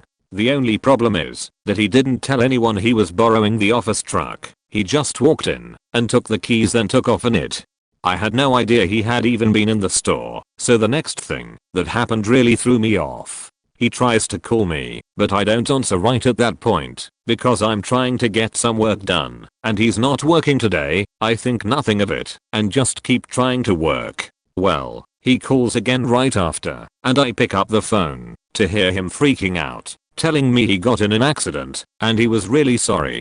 I couldn't figure out why he was apologizing for getting in an accident, and I ask him if he's okay. He says yeah, but the truck is faked. I know his personal vehicle is a little car, so I'm a bit confused. I ask him what truck. He says the work truck. Now I'm really confused and extremely pissed. He fills me in that he showed up and grabbed the keys unnoticed so he could run some kind of errands in it. Needless to say, that was all she wrote. The whole situation caused some bitterness with my manager towards me, and I regret sticking my neck out for this dude, but you live and you learn. I work as an IT director for a site of a large aerospace company. About 4 years ago we hired an EHS manager, safety guy. He lasted 1 week. Here is a list of the shit he pulled which got him fired. Constantly asking for security camera access, which EHS can be given, but not the first day, and when given some trying to backdoor admin access knowing we were looking for a new security cam system. Constantly badgering me to talk to his uncle who supposedly sells such systems, and when rebuffed, showing up with his uncle on the production floor without being cleared to do so. Having 3 different young ladies complain that he was coming on to them or stalking them. They were all in departments that he really didn't need to be present in. The day after being confronted about the above, one of the ladies he'd creeped on reports to the hours manager's office asking if it was true that she'd tasked him with setting up a small safety panel. Apparently he'd told this young lady that she needed to come to his office and stay late. We found out during all of this week that his wife was actually in the hospital to give birth the day this all came to a head. He then later threatened her with losing her job if she told, because he was a manager. Guy was fired that Friday. Piece of shit reapplied a year ago. Company had changed owners, but I was one of a few who were still there. We'd become a lot more corporate as well. His resume went right into the trash after warning corporate. Literally having a girl quit right now because I was mean to her. She has been working with my company for maybe 2 months, so I'm assigning her a time-sensitive critical project that takes about 4 hours total at the maximum. She states it will take a week. It's Friday and I'm asking her if she has everything all buttoned up. She hasn't started yet because a week means Sunday by midnight she is telling me. It's Sunday morning and I'm shooting her an email asking if she's all set. She tells me she hasn't started yet because it should be quick. It's Sunday night at 10 PM and I shoot her another email asking how it's going. She calls me and tells me she's super stressed because some other stuff came up. I tell her to take another 2 days because it's critical. I'd rather have a quality project than a rushed and poorly done project. She says okay. It's Thursday morning and I'm emailing her for the final. She tells me she hasn't started because of some other priorities. I'm telling her she is showing poor time management skills and that she needs to track her time and focus on this because it's time critical. I watch her leave to her office, shut the door, and not answer anyone's calls. She then submits a resignation because she felt it was mean of me to come down on her. So we are 5 days late on a critical project that she has worked on for about an hour in a week and a half. TLDR, a new employee is quitting because I told them they are showing poor time management skills and should start tracking their task time after not starting a project for 11 days on a 5 business day critical project. I wish I was exaggerating or cherry picking events.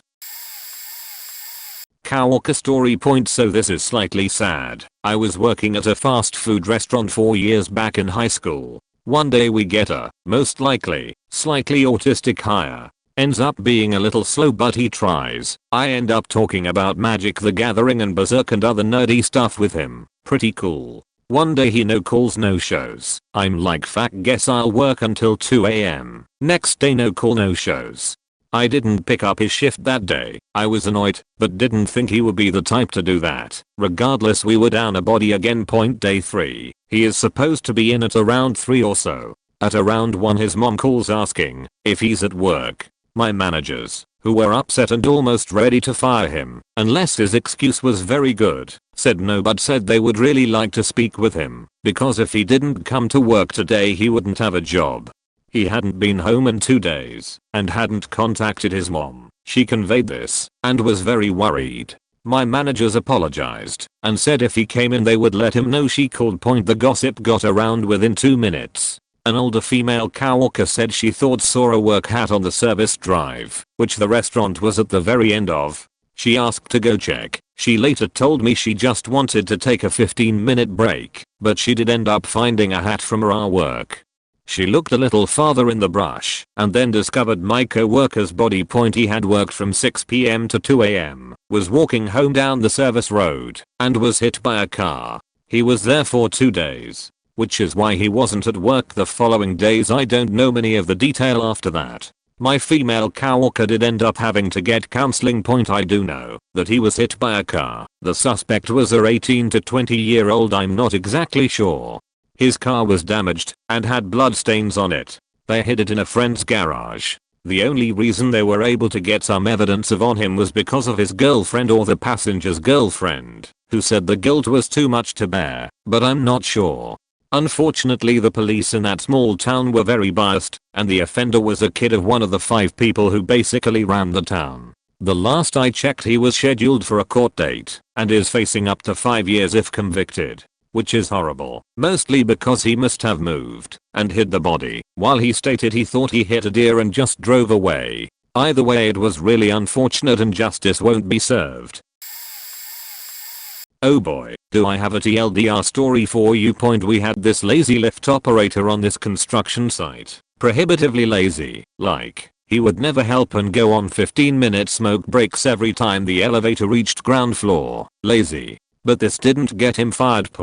So the day he got fired, we had the foreman running the lift. After taking mate and me to ground floor, he got a text, swore and said, "I need to go and take this. If you see the lift operator, tell him to stay here. It's very busy today."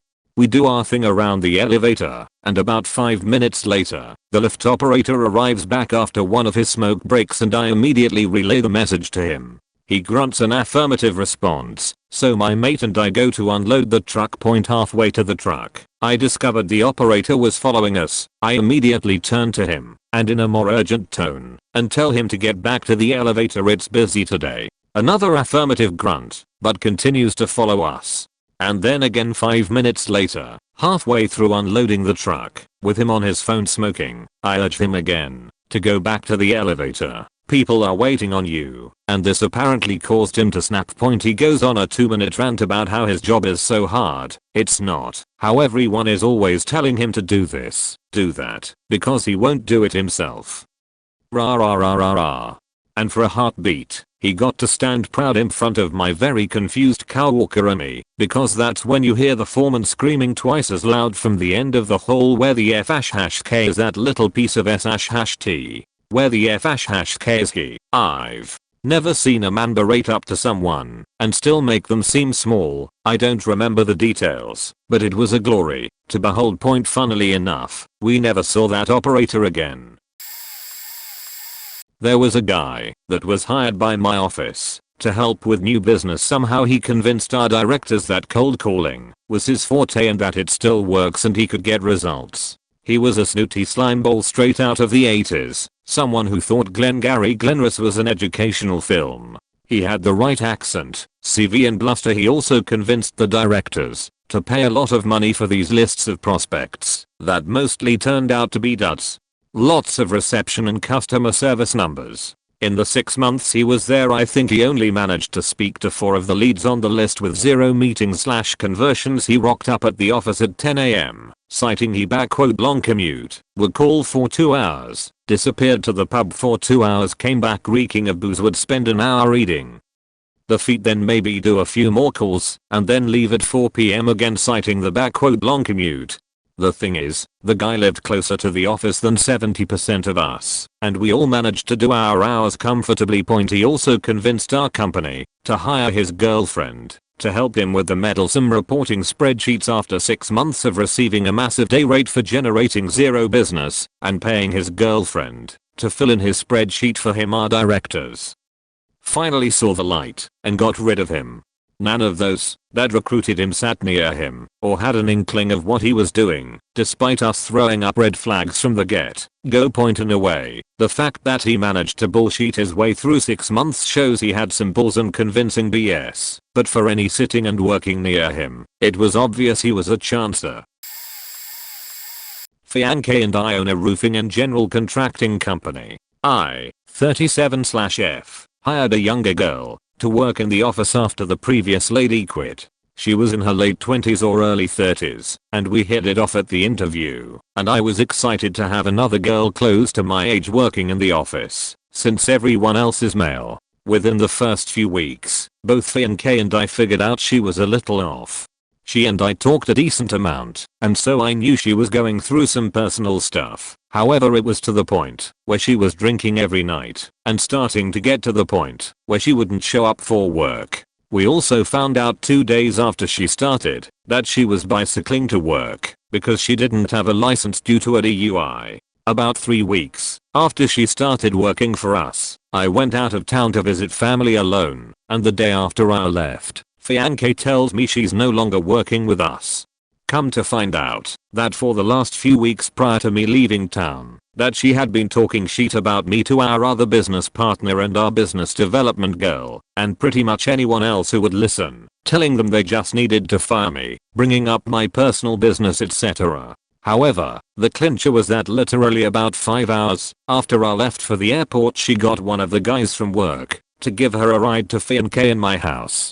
He was working from home that day because his mom was coming in town, so he was trying to straighten up the house etc. She had previously in the day offered to help him clean, which he turned her down, so she decides to get a ride and just show up.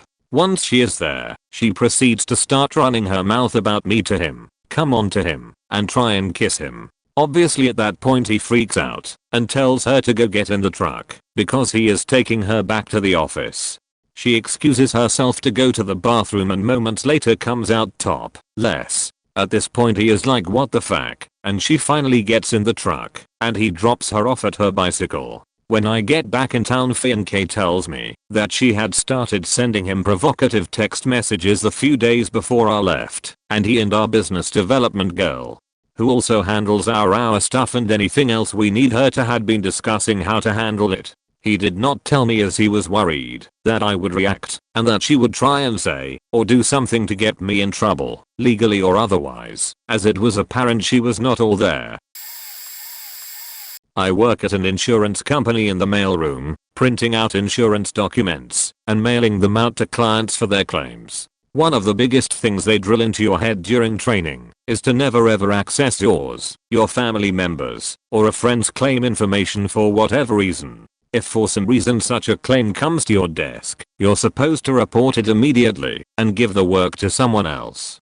If you fail to do this, and it comes to light during legal proceedings, and it will, because everything is tracked, then the insurance company can be liable for some heavy penalties. We had a girl join us fresh off the street with no insurance background. It's just the mailroom. It doesn't require much specialized training.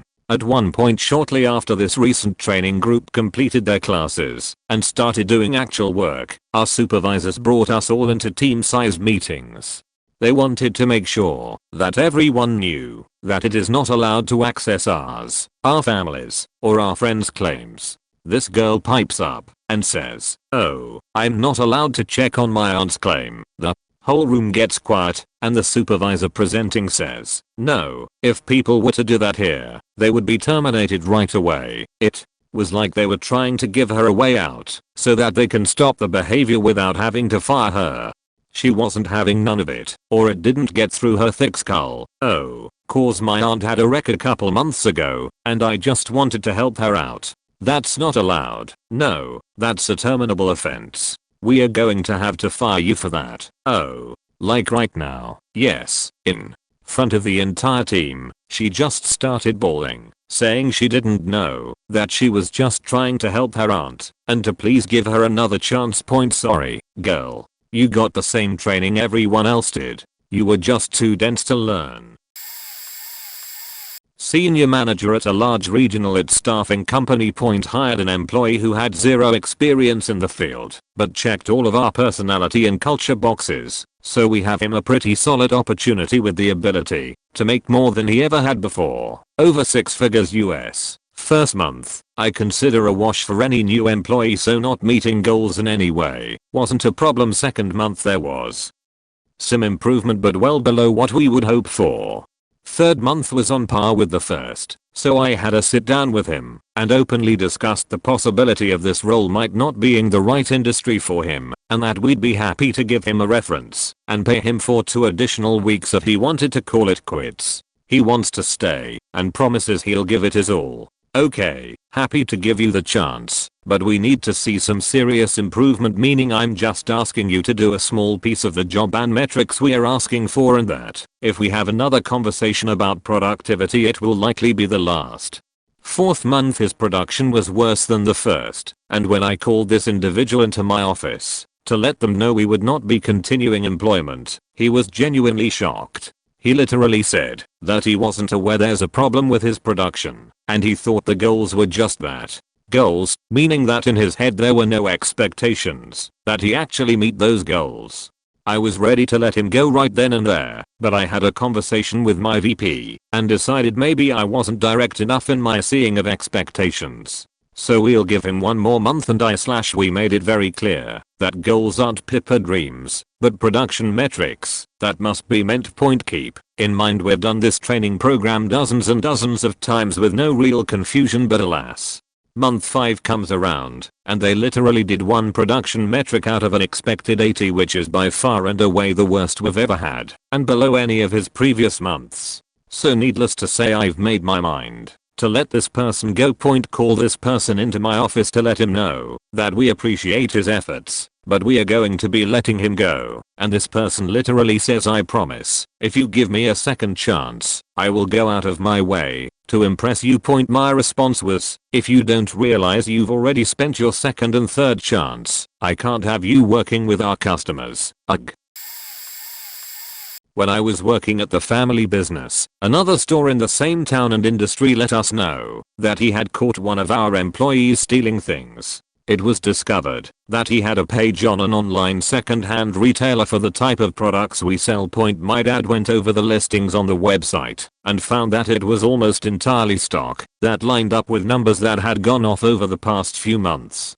Up until that point, we had assumed it was because our point of sale software was garbage, as the business was small and the employees were close-knit. This particular employee had driven me home on more than one occasion, and we'd confided in each other about some personal issues. It also shed new light on a situation where another employee's wallet had gone missing, and shortly after this was reported, the thief, who was the only other person on staff at the time, found it and claimed their coworker was trying to turn everyone against them by suggesting that it had been stolen. We informed him that he was fired and asked to be compensated financially or we would pursue legal action. His main problem with this was that the cops would tell his mom he had a messed up dependency there or something, I guess.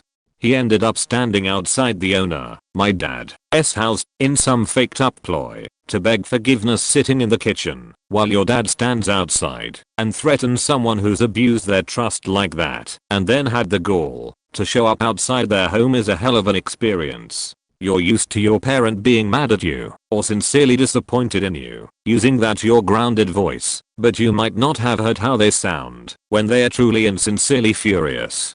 It's a sharp contrast. The thief ended up making a bunch of vague threats about how he had recorded the staff talking about illegal stuff and how he would use that to get back at us if we called the cops. Everyone who worked there smoked weed and it wasn't legal yet, so that's my best guess. Dad ended up giving us some money and we ended up telling the thief's mom didn't go to the cops because he was tired of dealing with the negativity and the business could handle the losses.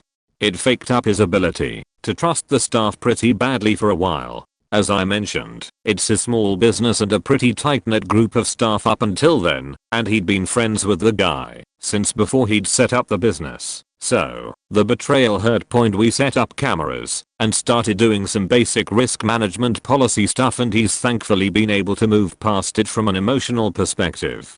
I remember talking with the thief about my burgeoning depression and his deceased father when he was giving me rides home, and all I can do is wonder if it was just a ploy to try and find dirt on me or something. I hope he knows his dead dad would have been disappointed in him. Just a couple I can think of right now. This one guy who quit because I politely asked him if he could maybe shave. I work in food service and patchy, pubescent facial hair is just not an hygienic look. He quit right then and there. No further explanation or maybe trying to reason with me. We cold talked about this. Had there been reasons he absolutely did not want or could not shave, just well fuck this job then. Gave our restaurant a 1-star review afterwards with his full name and profile pic showing next to it. A guy quit because he had the feeling he had to do a lot of chores, like doing dishes. I mean, yeah, it's a job at a restaurant. When I told him, so his reaction was, well, I guess I just don't get why you can't do that yourself. You have plenty of time. Lol. Bye. This one broke my heart. I had this super sweet guy work for me who just absolutely sucked at his job. We all loved him though, so we tried coming up with stuff he could be good at. At one point we thought he could answer the phone, but he just kept answering with hello. Not his name or the name of the business, just screaming hello at the customers. I tried firing him at one point, but he got so sad and begged for another chance because he just loved working here and with his coworkers so much, so I kept him on for a bit longer. He was a hard worker, just not a good one. The point I actually had to let him go was when he was supposed to be at work but didn't show. When I called him he panicked and said he was at school, which I knew wasn't true. So I told him to either tell me the truth or get into work right now. He then sent me a text message from a different phone, which had a profile picture from the flag of the country he's from saying, "Hello, this is employee's teacher. He is at school." God, I miss that dude. He made me laugh. Started new business and hired someone I knew away from another company. Gave her more hours and a higher hourly rate. She was what we thought the perfect employee for the position. Over the next few months I kept her in the loop about the growth of the business financially and rewarded her with little cash thank yous to keep her motivated. Now at the time I was sinking in an additional 9k per month to cover overhead and payroll as growth was slower than anticipated. Forward about 8 months in we were almost breaking even and was getting excited to start breaking even and shared this with staff. Later that week she came to me and said that she feels that she should get a raise because of all the hard work she did. Told her that we are still not turning a profit and it wasn't possible until we do. She soured immediately, became super condescending and rude to customers and staff. I approached her to try and fix the discourse and she again asked for a raise. I told her if I gave her a raise now the company will fold due to lack of funds by year end. She didn't believe me. She quit that day saying she couldn't work under this pressure and that I was a horrible boss. She was making 25k more than her old job and had no education. Just because I wouldn't cave in and give her a raise immediately. The next day I started receiving emails and phone calls from customers saying that she sent an email blast to all of my customers complaining about how cheap I was and that I only cared about my paycheck and not my staff's. I wasn't paying myself a dime and didn't for the first 2 years. Looked into suing her, but can't get blood from a rock. Ultimately just sent a cease and desist to her, threatening her with legal recourse. Last I heard she is back working the old kid for less hours and less money than she left. Comma. Oh, this takes me back. Way back, about 30 some years I was a relatively young construction superintendent finishing up a project at an operating nuclear plant in Florida. All we had to do, and I had just a 2-man crew left for it, was pick up and clean the tools at the completed work area, pack them into the gang boxes, then lock and move those boxes to the loading area for pickup later in the week. It was an easy, non-stressful 2 or 3 hours of work, and I had made it clear that, since this was a last day, I'd pay both guys for the full 8-hour day, even if we finished in less time. That would also incentivize them not to drag out the work for the full 8 hours, which wasn't much of a concern, but I wanted to hit the road too. Because of the union rules, and because most of the rest of the crew had been laid off the previous day in anticipation of this tiny bit of work remaining, and the foreman had also voluntarily quit, I needed to appoint a foreman for the day's work. That meant an additional 50 cents per hour for whoever was appointed. But I also had a union steward, which was another rule, and he was one of the 2 people left from the original crew. So I told the other guy, and who was a much better worker, anyway, congratulations. You're the foreman for the day. The steward told me, no, I want to be the foreman. We went back and forth a bit, with me mostly trying to jolly him out of this ridiculous notion that he had to make an additional $4 that day, and reminding him that appointing the foreman was a management prerogative, which I was exercising, and that was that. Still, he refused to budge or to change his mind. He demanded to be the foreman point, so I fired him on the spot, paying him only for the time it took me that morning to write a new check for him, since I already had one made up which would have included the day's wages. I ended up working alongside the other boilermaker, which was a technical violation of union rules, all by itself, since management isn't supposed to work with the tools, but he was disgusted by his former co-worker's performance and wasn't going to report that minor technical violation. All this over what would have been a $4 bump in the day's pay. In the end it cost him 7 hours of pay. Not owner but directly involved in someone having to be fired today. We work in a commercial catering kitchen. The employee in question had multiple other contributing factors to us having to axe them today, but the biggest one was just how much faking food they ate.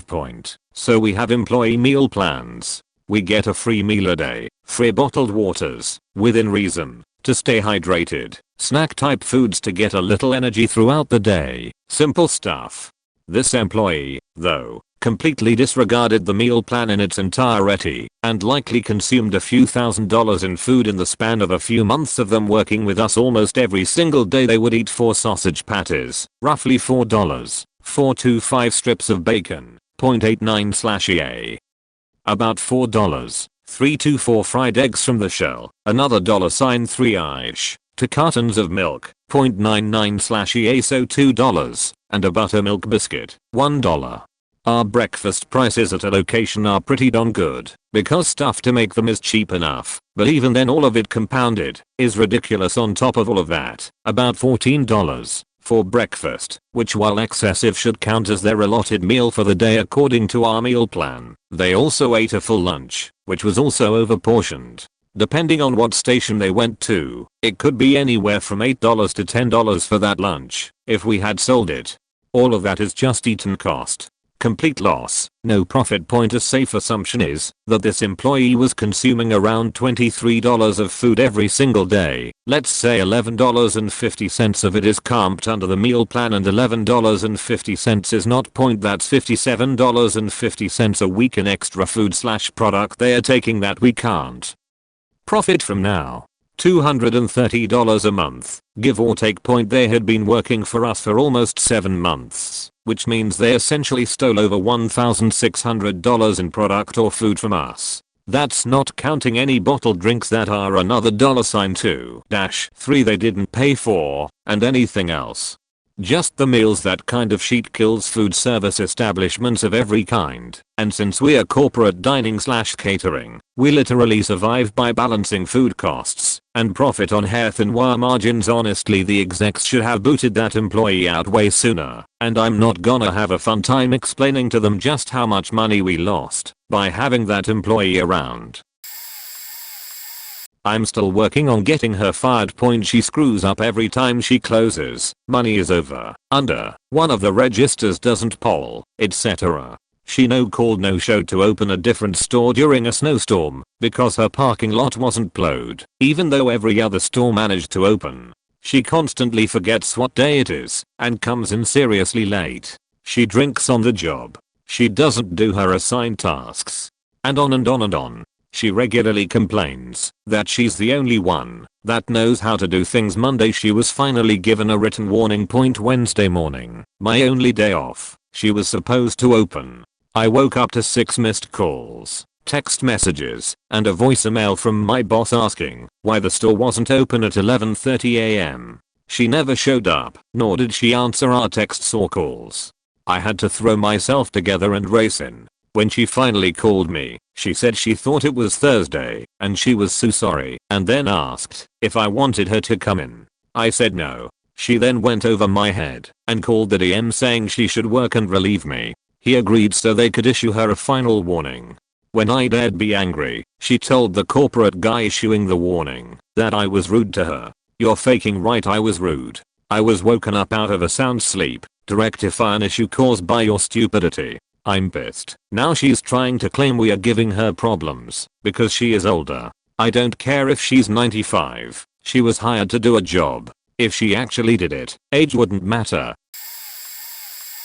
Team member called in a family emergency. By that I mean she texted me late at night that her grandfather was sick and she needed to take a day flight to LA to care for him and couldn't show up for her shift at 0700. The text came in at 23:30 the night before, when I was asleep.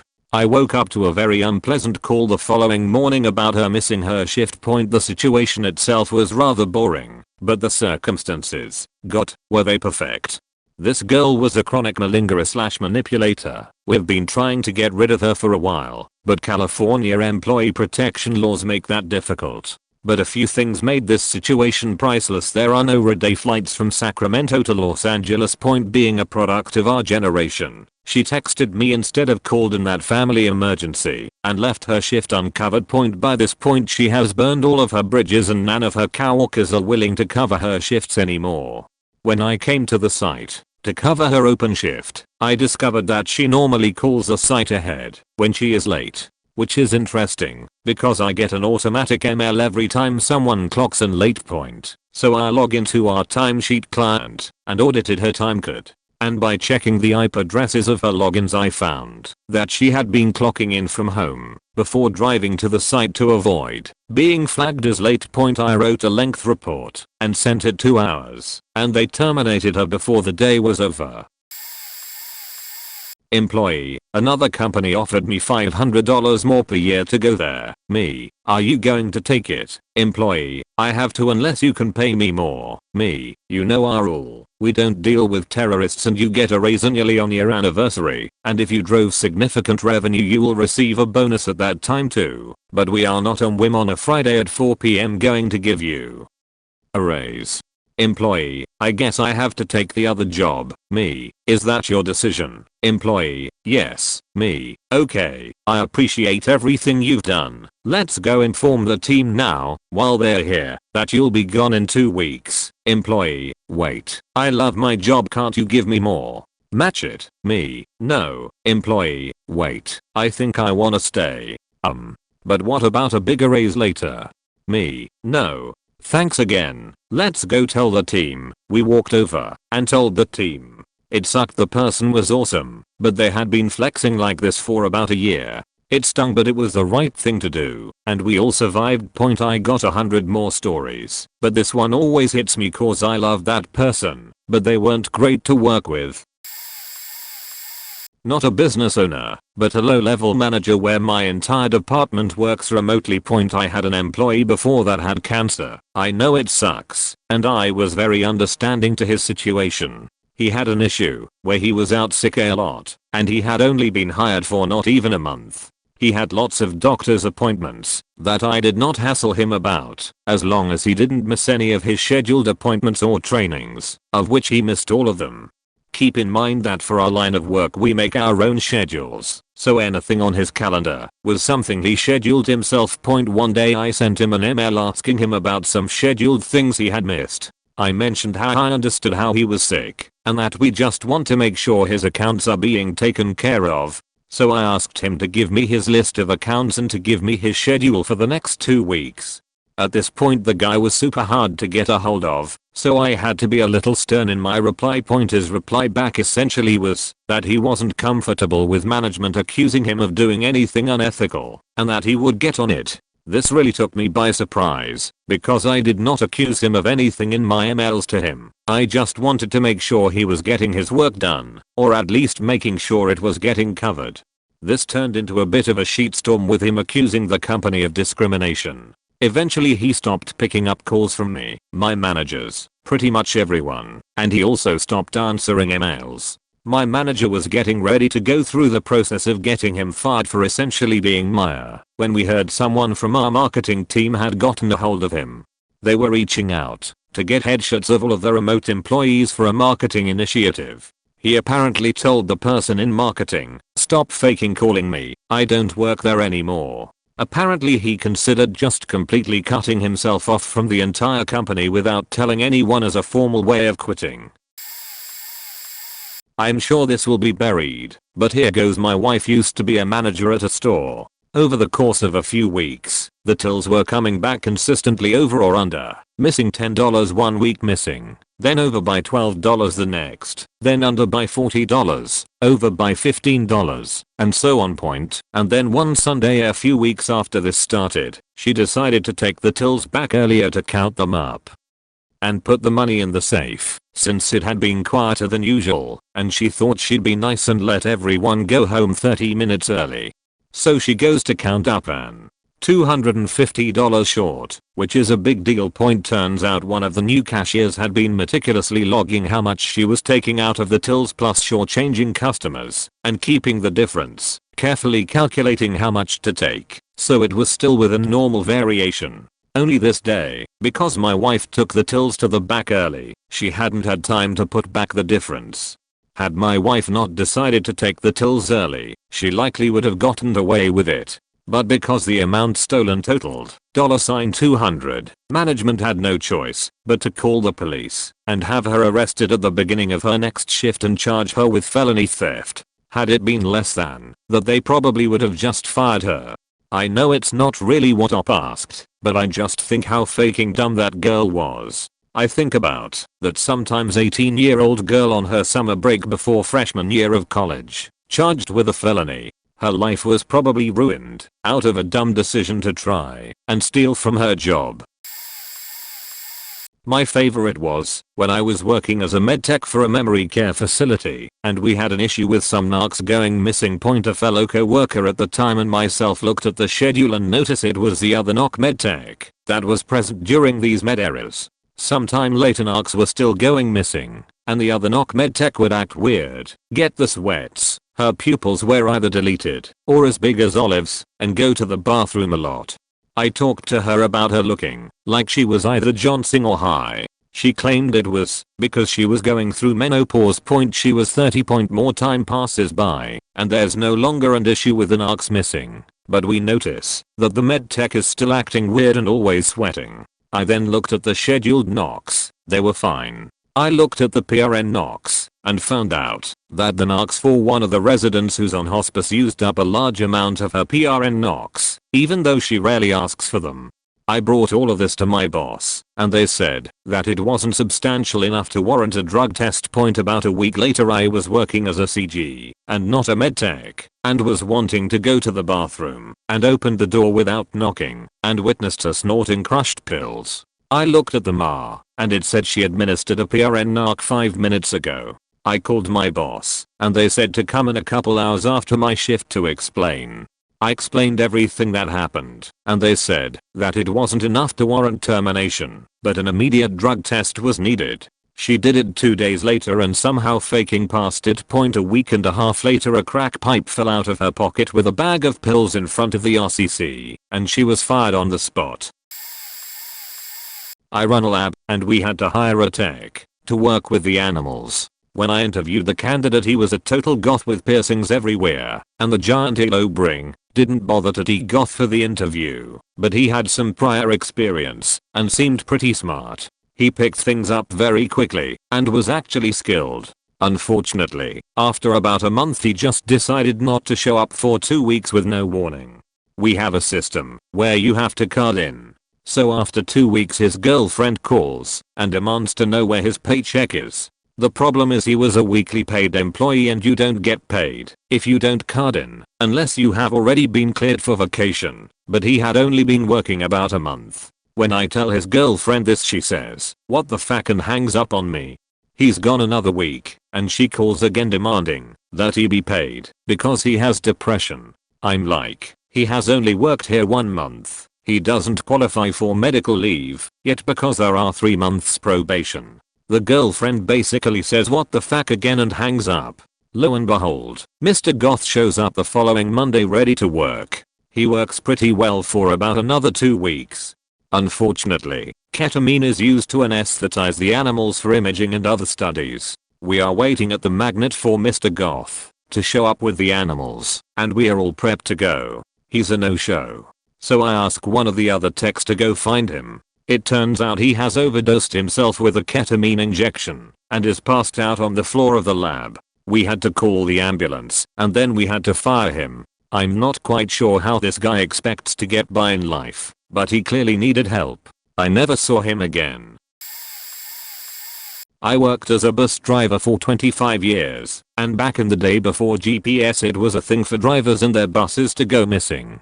This is exactly why everything in transport is tracked with GPS now. These are 2 of the stories my boss told me at the time when I asked, "Hey, whatever happened to so and so?" after they just disappeared. The first one, the bus was spotted at the airport by a supervisor. Not a big deal as our buses did airport runs, however as a supervisor went back past the same spot 4 hours later it was still there and hadn't moved, which was very odd. So he called up the depot to see if it was broken down or something, and that is when they find out that the bus should be 50 km away doing a route nowhere near the airport. At first they are not sure if the bus has been stolen or what, so after some investigation they end up finding the driver inside the airport waiting to pick their cousin up. Just decided not to work that day and use the bus as their personal vehicle. The second story was even worse, because this happened on a day they were doing bus checks before GPS supervisors would sit at a certain spot on a route and make sure a bus scheduled to come through did so at the appropriate time relating to the bus timetable, obviously allowing for late running, traffic etc. Anyway, one bus on his list, scheduled to come through 2 to 3 times, never showed up at all and had gone missing. They ended up calling the police as no one had any idea where this bus was and again thought it may have been stolen. To cut a long story short, the police ended up finding him about 2 streets over from the bus terminus, asleep in the bus with a bong sitting next to him. Obliged, not me but my company. They hired a sociopath. Point guy spoke perfect, almost Shakespearean English, was good in social media whoring, flamboyant, over-enthusiastic, all fired up, but dumb as a rock. 33-year-old who had zero knowledge in spreadsheet, big part of his job scope, and hadn't held on to a job longer than 3 months. Looking at his CV, red flag #1, 3 years he was with the company, and this is part of his rap sheet. Threatened co-workers and their newborns. I'll throw your baby in a ditch, and you'll watch me. Logged into co-worker's account, and threatened a client to pay up. Fuck you, pay now, beach. Co-worker almost got fired by their boss. Point claimed credits when credits were not due by sending all our unfinished reports to our clients without our knowledge. And when clients asked him why, he immediately switched team and pretended like he knew nothing. Lem talked to them. Junior entry level, but requested his boss for interns because he couldn't handle the stress of his job. His job responsibilities had been halved due to the fears that he would ruin them. Point threatened all interns. None reported to him. Point demanded higher pay to match his job scope. Like I mentioned earlier, his job scope was already halved. Point Snapchat and live streamed his job. Yes, his daily bouts and whatnots. His exact words, with open hashtagging, got questioned by corporate in another country about his inappropriate tagging. Ruined finance debts international business template due to his lack of understanding of how the Excel formulas worked and just wanted a simpler one so he could understand. Point logged into multiple co-worker Skype and web WhatsApp on their laptops when they were out for lunch breaks just to check if anyone badmouthed him. Point since day one. Forwarded all his emails to group CEO who was based in another country. After multiple threats and blackmails he made and was finally asked to leave, his SOC assets were filled with heartfelt sheet posts with one final shot at group CEO. Again, this is public post and hashtagging so everyone could see it. In one of his final attempts to screw the company over again, he somehow hacked into country GM's email and found the latter's pay. Needless to say, dramas and more court cases ensued. Point until today we are not sure how he was there for 3 years. So I had just started as a manager, not a business owner, of an organic juice bar, and was observing how the day-to-day operations were being handled. I noticed one of the employees, let's call him Phil, was trying to push one of these cleanse packages we had. Point customer, that sounds lovely, but I'm afraid I'm very allergic to coconut. Coconut was in about 2 of the products included. Phil, oh no, this is organic coconut. Likely the reason you're getting sick is because you've only eaten non-organic. Customer, well, I tried that actually, but I still needed an EpiPen the times I had. Phil, trust me, your body will reset with these cleanses. Do them on and off for about a year and you'll see. Point I was completely mortified. The customer thankfully just laughed it off and left the store. When I took this information to the owner, he replied, oh, not again. Not again. This guy has apparently been caught doing this multiple times prior to what I witnessed. The owner saw it as a mild annoyance rather than a huge lawsuit waiting to happen. Point later I witnessed him hugging customers who were complete strangers to him. They were usually younger women who looked visibly uncomfortable. I called this out to the owner again, and he replied, that's just how Phil is. People like him. Yeah. Okay. I began asking my assistant manager, who had worked there for a while, if Phil had done anything else that I could use to justify firing him. Wanted to make sure I had enough to avoid a lawsuit. Here's what he had been guilty of. Started the job as assistant manager, but didn't like it, so he stepped down to employee, but the owner kept him at his salary. Actively gave things away, or took product. Told the owner he had his driver's license, and that he could drive the company van. Learned later he was driving the company van for 3 months with a suspended license. Harassed/bullied other employees. So I had just started as a manager, not a business owner, of an organic juice bar, and was observing how the day-to-day operations were being handled. I noticed one of the employees, let's call him Phil, was trying to push one of these cleanse packages we had. Customer, that sounds lovely, but I'm afraid I'm very allergic to coconut. Coconut was in about 2 of the products included. Phil, oh no, this is organic coconut. Likely the reason you're getting sick is because you've only eaten non-organic. Customer, well, I tried that actually, but I still needed an EpiPen the times I had. Phil, trust me, your body will reset with these cleanses. Do them on and off for about a year and you'll see. I was completely mortified.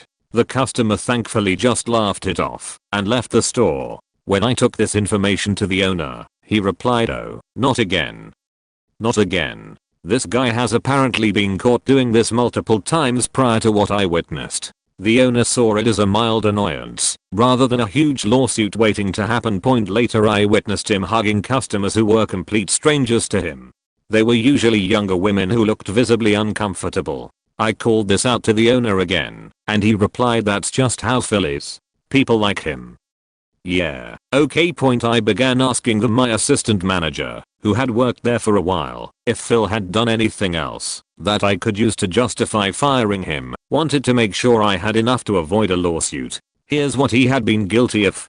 Started the job as assistant manager, but didn't like it, so he stepped down to employee, but the owner kept him at his salary. Actively gave things away, or took product. Told the owner he had his driver's license, and that he could drive the company van. Learned later he was driving the company van for 3 months with a suspended license. Harassed/bullied other employees. Tried to pressure customers into becoming his clients for his own personal fitness coaching, to which he was not certified in anything. When I took this information to the owner, he confirmed all of these things but replied, well, he has kids, and he's a really good guy. I was in shock. I replied, yeah, and so do you. You think your kids and business are gonna do so well when you get sued for his nonsense?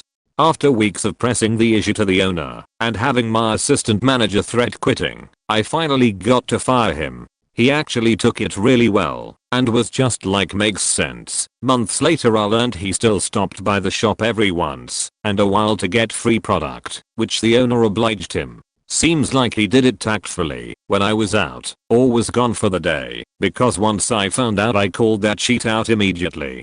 Owner pushed back saying he was helping us get business. I quit about 6 months later because of the owner being a huge piece of shit himself. I'll spare you the details. I wouldn't be surprised if Phil got rehired after I quit. Working for small businesses can be absolute nightmares. I'm not a business owner, but I was there through this whole thing that my general manager went through. I was a shift lead at the time too. Anyway, I used to work at a smoothie place, and one day during a very busy rush, I asked a somewhat new employee to grab some more pineapple from the back. He was back there for a long ass time, so I go back there myself, and I see like 6 bins, the small plastic ones they have like pickles or mushrooms in at Subway, spilled all over on the ground. Pineapple everywhere. I was in rush mode, so I just cursed the idiot out in my head, grabbed the pineapple, and resumed making smoothies. Apparently, the kid slipped. He was already trying to carry way too much pineapple at once, like way too much. I usually carry 2 or 3 at a time. When the rush starts to settle down, and we begin wrapping up, the employee comes from the back, hopping on one foot, and sits on a chair at the register. I immediately smelled bullshit. Anyone hopping on one foot begging for that much attention, saying, no, I can still work is full of shit and not really hurt. In my experience, at least. This bullshit was confirmed even more when an hour later he says he popped his ankle back into place and was fine. Well, a day or so later, he tells my manager something along the lines of that he wanted to file a complaint or something similar to the owner/corporate. So now my manager has to investigate the whole incident. This idiot set himself up to be fired. Once my manager had to look at the camera that was in the back. In the video, which my manager let me watch, after he was fired, he sits down and purposely spills a pineapple, then gently sits down in the mess, clutching his ankle. My manager even gave him one last chance to come clean. He still claims he slipped. Then she shows him the video. His reaction was, well, that's what I thought happened. Good riddance. He single-handedly brought down morale significantly in the 3 months he was there. No one liked him and everyone beached about him. Not the owner, but this happened to my coworker. Business deals with kids at schools daily on a national level. Very big company, so hard to fire people. We are seasonal and constantly hiring new people. I only started last summer. Usually the people are in their 20s, and there's high turnover. The people who have been there 10 plus years are at least late 30s, usually 40s or 50s. This girl was roughly 40, married, obviously older, tats. Professed herself to be professional in our field. Went through training for a few days like everyone else, before getting paired up in the field for more training, and then worked on her own. She had issues from day one. Couldn't take the way we did anything. Walked out over something during training saying she's a professional. Then during field training she didn't like how we did things. Complained about everyone for the smallest things. Said someone who'd been there longer wouldn't let her train on something more specialized that she wouldn't be doing. Upset, I tried to correct her for a minor thing that everyone does wrong. One day she called one of our oldest and longest working employees a bitch in front of kids for walking away to get a janitor to let them off campus. Didn't like anyone's help with anything and complained to our boss daily. It was absurd. My coworkers are all on good terms. Friendly, sometimes hang out outside of work, always know how we are doing. We are good people and no one ever seems to take issue with anything besides pay and hours. But that's everyone's problem. It got to the point where she had complained about almost everyone she'd worked with. We usually work with a similar group of people, but it's different every day. My boss has power to hire, but needs to go through ours to fire. She tried to get this lady fired. At first she tried to find something that worked for her, put her in different positions with the same pay, but with different people. Nope. Ours said she didn't do anything that violated company policy, so there were no grounds to fire. She was a pain in the ass and untouchable. Then one day she got to a school late and quit. There were already issues there, but she supposedly claimed she got asked to do something illegal and wasn't happy. Left her work stuff and quit, or walked away, and we assumed she quit. Made it easy on my boss, since she was having trouble finding something to fire her over. TLDR, new lady at work complained about everyone, mostly because we tried to help her get better, but she didn't like it, because she was a professional. Pain in the ass. Ended up quitting, after we couldn't get her fired. Oh, one that actually applies to me. A few years ago, we hired a social media person to post on our accounts every once in a while. This was their offer, $500 a month, to post one Instagram/FB photo per day, 5 days a week. We didn't require them to take their own photos or come into the facility. It was 100% remote, but they had the option of joining us in person if they chose to. First few months go great. They were fantastic, skilled, fast learner, had great suggestions, etc. Then came May. A couple weeks prior to May, they send me and my business partner an email saying, hey, I just wanted to let you know that I'm currently writing some content for Mother's Day and Cinco de Mayo. I'll send those over soon. Cinco de Mayo comes along and we hear nothing from them. No post goes up on Instagram or Facebook. We decide to text them. Convo is of course shortened and summarized. Us, hey, will you be posting anything for Cinco de Mayo? Them, Cinco de Mayo is a racist holiday and I refuse to take part in it. If you guys want to post something, go ahead, but it won't be me. Us, we understand and respect your beliefs, but it would be nice if you told us ahead of time. The day is almost over. Next time, Just let us know how you feel, okay? Them, okay, how about this? Make a list of every holiday you want me to post about, and I'll see if I'm okay with them. Point us. Unfortunately, that's not how it works. How about you send us a list of holidays you're not okay with them? I respectfully quit. Point us. Okay, we understand. We are sorry to see you go. I had thought we left on okay terms. But then later on in the day, they went on Twitter, forgot we were following them, and started bashing our company, saying we were racist, negligent, ableists, and gaslighting them. Point we had to ban them from our facility. I was a facility manager for a rec center in 2014.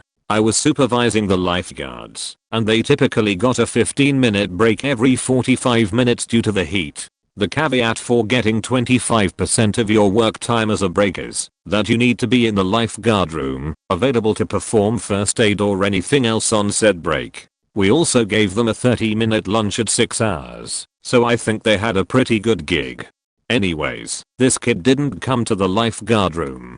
I wasn't upset about it, because we had 4 other lifeguards on break as well, but when he showed up 1 minute before having to go up on stand again, I asked him where he was in case he had been dealing with a patron, or doing first aid somewhere on the pool deck, or any other perfectly valid reason. Hell, even talking to a friend wouldn't have been a big deal.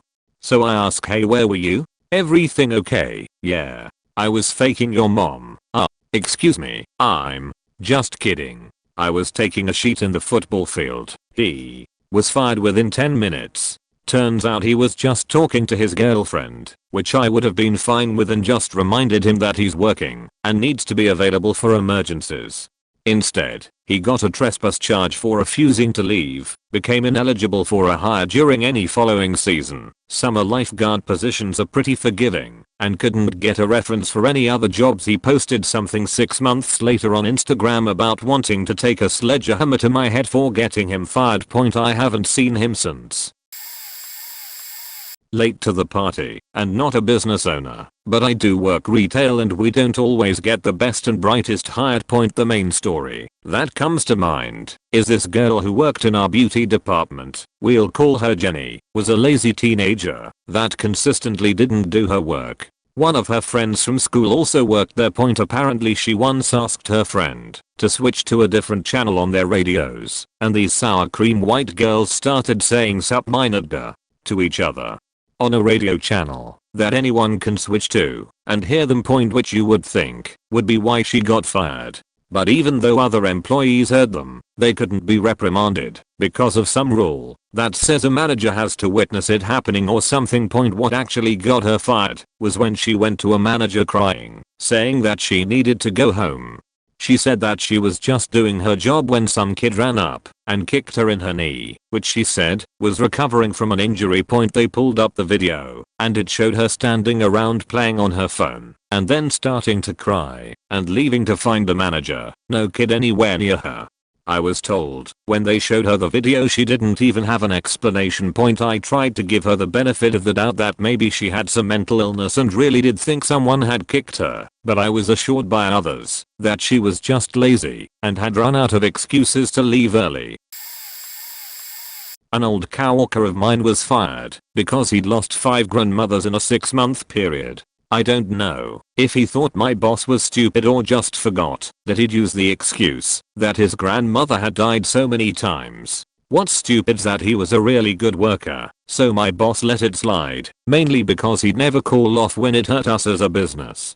But after the 5th time, my boss got curious and asked him just how many grandmothers he had, and he said he'd only had his grandmother on his mom's side left because it was his dad's mother who'd just died. Then she proceeded to remind him that he'd used that excuse at least a half dozen times at this point, exaggerating, of course, and that she was curious how many grandmothers a person could lose in a 6-month period. He went berserk, which none of us saw coming, and must have had a mental breakdown or something. He started screaming at my boss about how she didn't know what she was talking about, and how she was accusing him of being a compulsive liar, which, ick now, she was, and went on and on about how he never used that excuse before, that he wasn't that kind of person. What kind of sicko would use their grandmother's death as an excuse, that kind of thing. It was quite a sight to behold. He ended up storming out without another word, so we all just assumed he'd quit. But he came in the next day for a shift like nothing happened, and that's when my boss let him go. He got all worked up, like he was going to go in on her again, but her nephew, my manager, stepped in and got him to leave before he went nuts like the day before. Not an owner, just a cashier at a chain gas station in the southwestern US. But I have two stories, both about overnight shifts. Might get buried though, but what the hell, point manager ended up hiring a homeless woman. She was literally living in a park when he hired her. She seemed nice enough and did a good job for the most part. Then she gets put on night shift. One day, I get to work and the manager shows me a printout of the camera showing her being walked out by police in handcuffs. Turns out her boyfriend would sit outside scratching off lotto tickets. She would pay out the winners, pay for the scratched off tickets, and they would pocket the rest. Would also steal small things here and there. Stole the toilet paper from the restroom. Like all the rolls. Not just one too. Young guy started working there shortly after. Nice enough guy, baby on the way. Assistant manager came in one day and went to use the restroom. It was locked, which was weird because we only had one restroom for employees only, and it was only her and the cashier working at the time. It had a vented opening at the bottom and she could see through it that someone was laying on the floor. She kicked and knocked and banged on the door until this older drunk, junky looking dude comes out and just walks away. She ends up looking at the security tapes from that night, and it turns out the cashier let his friends into the store once it slowed down, normally 11 PM or midnight, and they would all set up chairs, chill, and drink all night. They wouldn't bring in their own beer either. Just get up and get a new pack from the fridge as needed. She goes to talk to him about it, and you just goes off on her. Just swearing, yelling, and being a complete asshole, and he walks out saying he quits. She ends up looking further back at some of his other shifts, and most nights he would have at least one other person there with him drinking all night. Couple days later he goes back in because his baby mama basically forced him to, begging for his job back. Manager told him what they saw on camera and you just walked out. I'm so late to the party, but I was an employee who lost a boss once. Point, it was way back in the early 90s. You was young and worked for an independent TV/music producer, doing pre-production for a music TV show idea he had. Despite my youth, I had already learned the entertainment business has a fair share of con artists and wannabes, but this guy seemed legit, had good industry contacts, etc. So it was just us working full time in the office on the project. It was all moving along well for a couple of months. He couldn't afford to pay me much, but I didn't mind. It was good experience, and I was meeting other industry people. Point, one day I get to the office and he's not there yet. He never shows up that day. I potted around doing what I could, which wasn't much without him. I went home at 4 PM. Day 2, still no boss. I decide to turn the office inside out looking for any way to contact him. No mobiles back then, and I didn't have any number for him except the office. I went home at 3 PM. Day 3 of no boss. I decide to visit the neighbors. Many of the business in the street are associated with music or entertainment somehow, and he had some contacts among them. I visit other offices and have awkward conversations about finding him. No luck. At 1 PM I leave a note taped to the desk. I leave my number with the people we share the office space with, and I went home. And that was it. Never heard from him or about him ever again. He just disappeared. I can contribute to this. I was 18, working as a cleaner in a nightclub. Pretty shitty job, but at least I wasn't on crack. Anyway, our supervisor left for a new job and the owner asked me to take temporary charge of things with the potential for permanent placement. He was confident in my ability to lead, but as a rule didn't like teenagers as supervisors because old people who work for him don't respect them much. Anyway, he sent a new employee in and told me to keep an eye on him if I wasn't happy with him after his first day, to tell him not to come back. So this large Rastafarian guy turns up, seems a cool guy, takes the instructions well, and gets on with it. After a couple of hours we would always stop for a quick smoke/drink break before finishing the last of the work and buggering off. I kid you not, Rastaman busts out a huge joint, lights it and proceeds to put his feet up. Not wanting to be a dick, I asked him to go outside with it because it would leave a lingering smell that was unacceptable. His response was something along the lines of, "No mon, me smoke me up right here, you smoke cigarettes so is Alri," and he starts to get very defensive. I summoned my galactic ironclad balls of steel and told him to get out and not come back. Surprisingly, he didn't put up much argument after being told to fuck off, thankfully, and did go while cursing me and my white race on the waypoint. TLDR, Rastaman sparks a doobie on smoke break on his first day, gets told to fuck off by artificially brave fat white guy. Not the owner, but once had a guy come work at the Irish McDonald's. Irish people love this sheet, so it gets busy. Not only does it get busy, but it's kind of on the expensive side of the fast food chain. So we also get a lot of entitled people who think that just because their meal is €1 more than McDonald's, that suddenly means the employees become their beach for 30 minutes. Basically, you need a thick skin and to be quick on your feet. This dude comes in, looks kinda cool cause he has sleeves on his arms, is wearing skinny jeans, and has long enough hair that he'll definitely be told to wear a hairnet. Turns out the skinny jeans were what he'd planned on wearing. The uniform is black or navy pants, like work pants, not skinny jeans. They even have a specific rule about the pants, can't be too skinny or too baggy. Mind you too, most of the workers are Eastern European, which has a strong culture for slagging off men who wear anything mildly effeminate. But in our workplace it's just banter, hence needing a thick skin. If you show you're offended, you're just asking for trouble. He was pretty grumbled at having to wear a hairnet too, insisting that his hair wasn't long enough to be tied up. Not the law here, if it's past your ears, it's too long. Anyway, I get told I'm training the new guy, which I groan at, but quickly explain to him that it's cause I'm always picking up the slack, which is far harder to do when you're training in the newbie. We had also been rostered with some of the slower staff, so I knew I would be busy doing pizza, grill, service and faking training, and this guy though. This faking guy, I could tell he was gonna be slow AF, so I decided to pull him over to the quad till to just learn the buttons. I start by saying, "Okay, give me a medium cheeseburger meal with Coke," and he starts twirling his finger all over the place while looking for it. Not just twirling it around the screen as he looked for it, but like twirling around the screen, then flicking it way up over his head and back down to twirling at the screen. After 3 or 4 times, and noticing he wasn't gonna stop doing that, I gave him a couple warnings. 1. That customers were definitely going to take the piss out of him for that, so be prepared. 2. That he likely isn't helping himself look for the items by doing that. And 3. To be mindful not to accidentally hit someone, since half the time we are holding drinks or someone's food point. When we got busy, I left him just to take orders while I made them. He was so slow that I would make full-on orders with multiple meals and sides before he'd be finished taking one person ordering a measly 1 to 2 meals.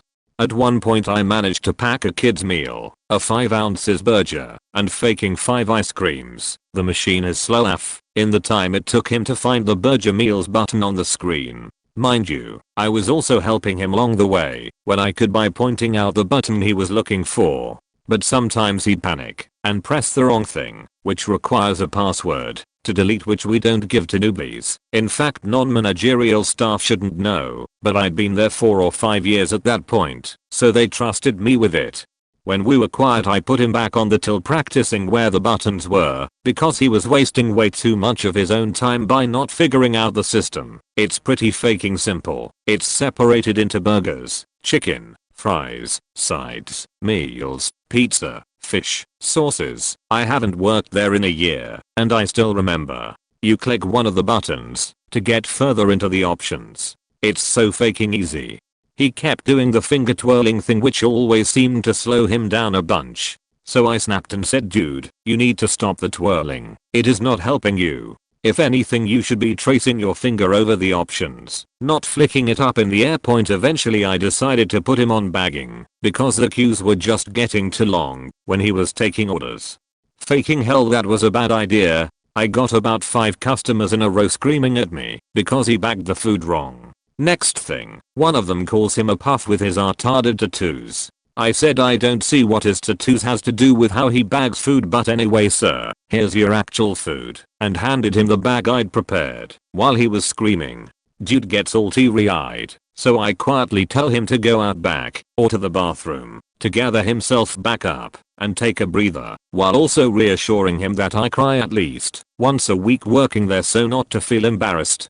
When he comes back he says he wants to go back on tools, and again, within 5 minutes he has another customer calling him a faking fairy because of his hand twirling. He needs to go back out for a breather. I pick up the slack point. He comes back on tills. Seems more confident in his twirling. Until the inevitable happens, and he knocks over a tray of drinks in our grumpiest staff member's arms. This girl was our entertainment, but also the bane of newbies' lives, because it takes getting to know her to know that her bullshit behavior has nothing to do with you and everything to do with her. She just like screeched internally and stormed off. I'm not faking dealing with that. So I jump into mom mode and tell him to go get a mop and bucket from the back room, giving him directions when he hesitates about 2 steps towards the right direction. About 15 minutes later the drinks are congealing on the ground and it's getting sticky AF, so I send Grumpy Beach to go look for him. She comes back. I'm not faking dealing with that. So I tell her to take over for me while I go check what that is. He was crying again in the mop room because he couldn't figure out how to put the mop head on the mop stick you twist it on. At this stage I'm frustrated because it feels more like babysitting than training a newbie. So I sigh and remind him, you can just ask us for help, you know. I know it's busy, but we are all in this crappy job together. Don't mind her, Grumpy Beach, and don't mind me if I'm short with you. That's just how it is here. You'll see after a while. Sometimes we have time to banter and mess around, but most of the time it's quick snappy instructions and lots of taking your own initiative. Dude finishes his shift and thanks me for all my help. Within 30 minutes the manager had an essay-length email from him saying he wouldn't be coming back because he wasn't made feel welcome. He felt I was rude and abusive. Grumpy Beach was bullying him and judging his tattoos. Actually couldn't be true because me and her were admiring them at the start of his shift, and that he felt the training provided was not good enough. The training he got from me was way more extensive than any training I got. My first day I was put on tills with nothing more than just look for the category you need and then find the option in there. I did not have anyone shadowing me, and by the end of my shift I had worked on the grill, the service area, and food prep. Newbie just barely worked tills and bagging. Hell, 2 years into my job there I'd be finding out processes that no one ever told me about. I was aware of the shitty training and had tried my hardest to give that guy as much of my attention without stretching myself paper thin. People like him are what I think of when I hear Generation Snowflake point. It's fine to be sensitive, but know your limits. If you can't handle pressure then please never ever work in the food industry. I loved it because it gave me a thick skin and many meaningful friendships, but damn boo, it's a tough one. Not me, but the company I used to work at. Point this guy working in a car workshop. The kind with the large ramps to lift the cars right up. On the side of the ramps were these arms which could position, then lift a plate up under the car to take the weight for when you were taking the tires off. Point well, somehow, I have no idea how, he managed to smack his ankle off this plate. Now don't get me wrong, it wouldn't have been pleasant, would probably have bruised a bit, but he was wearing great big steel toe cap boots that covered well above where it hit. He was off for a few days, fair enough, it bruised and his job involved being on his feet all day. But 2 months later, he was still off sick. We were a bit thrown. I mean, he hit his ankle, it bruised, but the hospital said no break or anything worse than the bruise. Point through the grapevine I found out that he was claiming major life-changing injuries. To be clear, this thing wasn't moving or anything. It was a metal plate and he basically walked into it. They offered to have him come back in and do some administrative work, basically light duties, which eventually his lawyer advised him to accept. After all, he was claiming he couldn't walk properly over more than 100 foot, and he was being given a parking space outside the door. Ground floor office 50 feet from that space and a pure paperwork job. He came in for 3 days on crutches with one of those huge splint boots on, claimed that the company were being unreasonable and left. Well, negotiations carried on for 18 months after that, until he said that he would sue unless the company settled for 75 grand, plus 50 grand of legal fees, called in a union. The whole thing. All kinds of emotional trauma from unable to use the skills he'd spent 15 years developing to I can't even carry my young son anymore. Well, everyone smelled a rat, so the company owners hired a private detective to follow him. They filmed him running, jumping, carrying his son half a mile from home to a local park, and his wife was there with the stroller, so it's not like he had no other option. Then on the day he had to come in for a meeting with the company, the pie followed him. He left the house walking normally, ran some errands, then stopped in a back street, got out, put together the crutch, put the boot on, then drove to the meeting. Well, the pie was working on a digital camera, so he just emailed it straight to the owner of the company, who delayed the meeting long enough to print screenshots and load the videos onto a laptop. Well, that meeting was him, the owners, and the union rep. Turns out the union rep was totally in the dark about the fact that it was fake, so he read him the riot act, told him he was being booted from the union as soon as he could arrange it, apologized to the company owners. He left with no settlement, no union, no job, and no reference. Which meant that he had 8 years on his CV for a job which wouldn't give him a reference, and 18 months of no work, where he couldn't justify the gap. It also turned out that the source of the legal costs was actually his cousin, who had no idea about any of the details of the case. It was just a way of bleeding more money from the company. Funny thing was that to start with, all the others in the workshop were on his side, going, "Oh, he deserves it, he got hurt." Right up to the point that the company accountant pointed out that it would be increased insurance premiums, a chunk of the settlement cost, etc. coming out of the company profits, and that their bonuses were calculated on the company profits, and that if they paid it, it would probably wipe out their bonus for the year and likely impact the next year's bonus too. Strangely, when they realized that it would kill their bonuses, he became persona non grata in about 5 seconds. Not a business owner, sue me. I had a coworker once, we'll call him Chris. Chris was gay, and made it very clear he was from the moment he walked in. "Hello, nice to meet you, I've got a boyfriend." He came off as somewhat full of himself, for lack of a better word, but he was new, so I thought I'd give him the benefit of the doubt. Then, next day, we are working, quite physical work, quite loud machinery, and he starts yelling at me, king help me, there's too much for me to do myself. Ignoring the fact I myself have work to be doing. Okay, he's new, and I like to see the best in people. Maybe he's a little tense from the stress. I try to help him out and make nice points. Supervisor is having none of it, calls him out for swearing at me. He denies it ever happened. Denying his mistakes became a habit for Chris. Over the next few weeks, Chris displays a lot of annoying habits. He continues to get angry about common problems, deflects any and all blame from himself, avoids hard jobs, wears headphones that stop him hearing the rest of the team, etc. He also tells gross stories about the sexual encounters he's had, and brags about how many people he slept with. Supervisor and other senior staff constantly pull him up, but it's never enough to get him fired. That is until one day he goes for a bathroom break and is gone 20 minutes. The supervisor asks him why he was gone so long, and Chris loses his sheet. "That's it, I'm king done. You will discriminate against me because I'm gay. I'm leaving." No one tries to stop him. We congratulate the supervisor on successfully banishing Chris. After a few moments of awkward silence, I pipe up, "Did I ever mention to you guys that I'm gay? It's been 3 months since I came out at work. I'm still great friends with everyone. Suck a dick, Chris. The problem wasn't that you were gay, it was that you had a shit personality."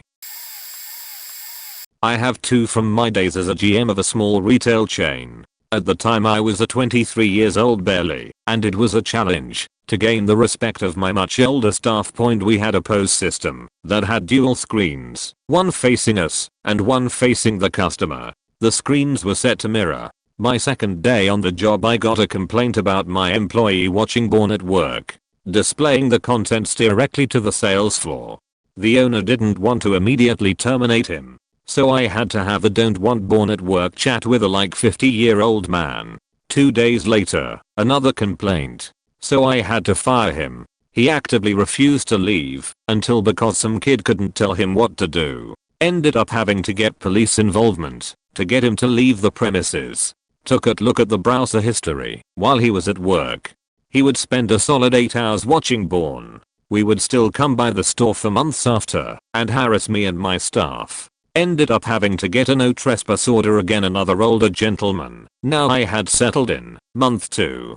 Kept getting complaints that the employee was on the phone, ignoring customers. So I sat out in the parking lot for a couple hours one day and watched as he spent a large portion of his shift talking on his cell phone and waving off customers.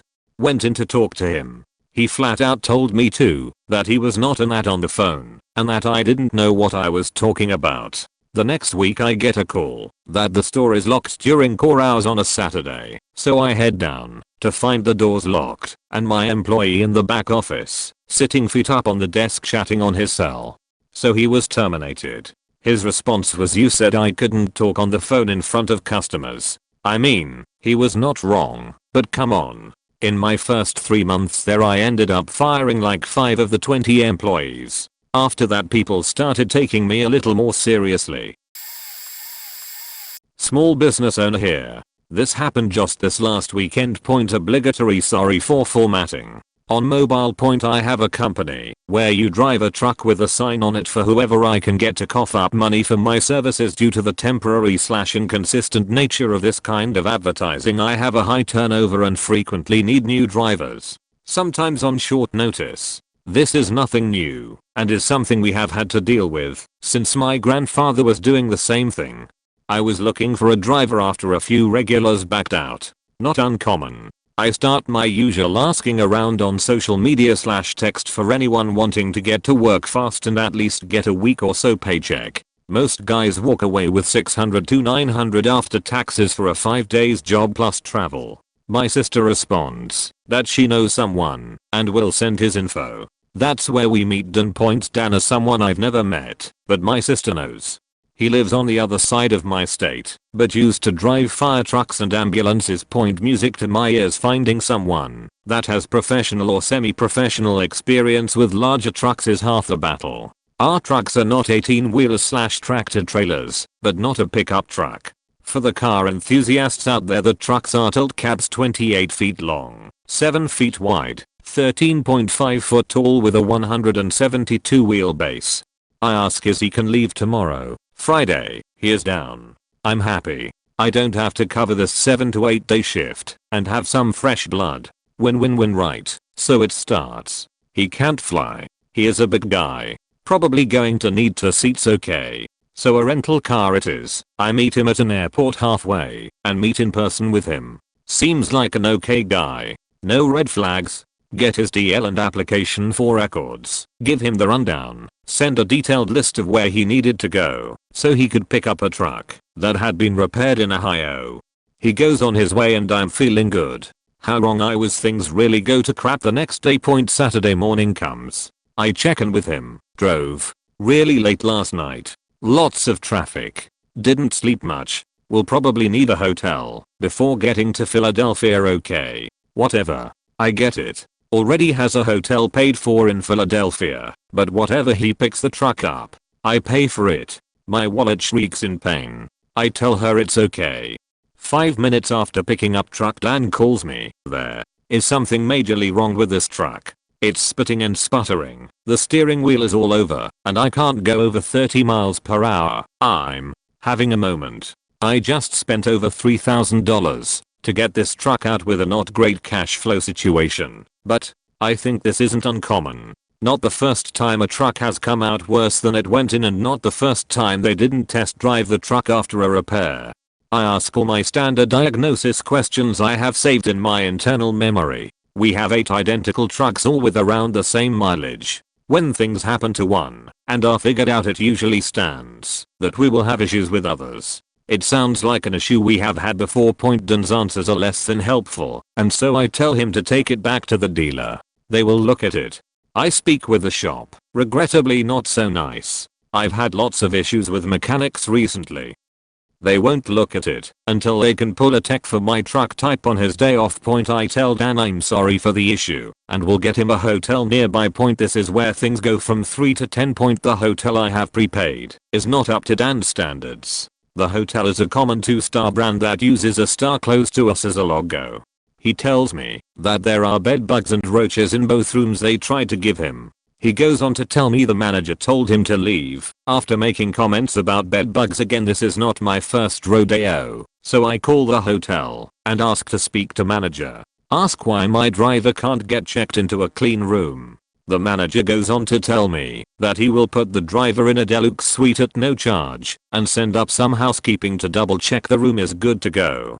He mentions that the Dan told him he wanted a refund and did not want to stay there. I ask if he asked him to leave. He replies he did not ask him to leave. I tell the manager that Dan will come back in and play nice.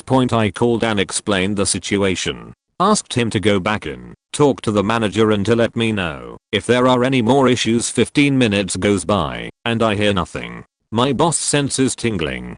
I text Dan and get back a diatribe about just wanting to stay in a clean room and that I would never make my family stay in a place like that. ECT. Jokes on him. I would lol. Anyway, I call him to ask if he got the third room. Dan starts going off about how the manager told him to leave, was flipping out at him and playing me for a sucker. Then we reach out and pass where negotiations break down like a fat kid. Me, can you please put me on speaker on your phone, go back to the office and let's all figure this out together. Dan, well, I'm already down the street. He told me to leave. I don't want to get arrested. Me, I told you if there were any issues to call me so we could resolve them. You can't just go off and do whatever you want to do. You need to get me on speaker and go back to the hotel so we can settle this. When I call customer service for hotel booking site with strict refund policy, I want a leg to stand on. Dan, I'm not going back. I don't want to be arrested. He told me to leave, and if I come back I'll have to deal with cops and I don't want to do that. Me, if you don't go back to the hotel office we are going to have a problem. Dan, what kind of problem? Me, I will fire you. I will not send you any more money and I will not pay for another hotel or a ride home. You can easily avoid this by going back to the hotel office and letting all three of us talk and resolve this.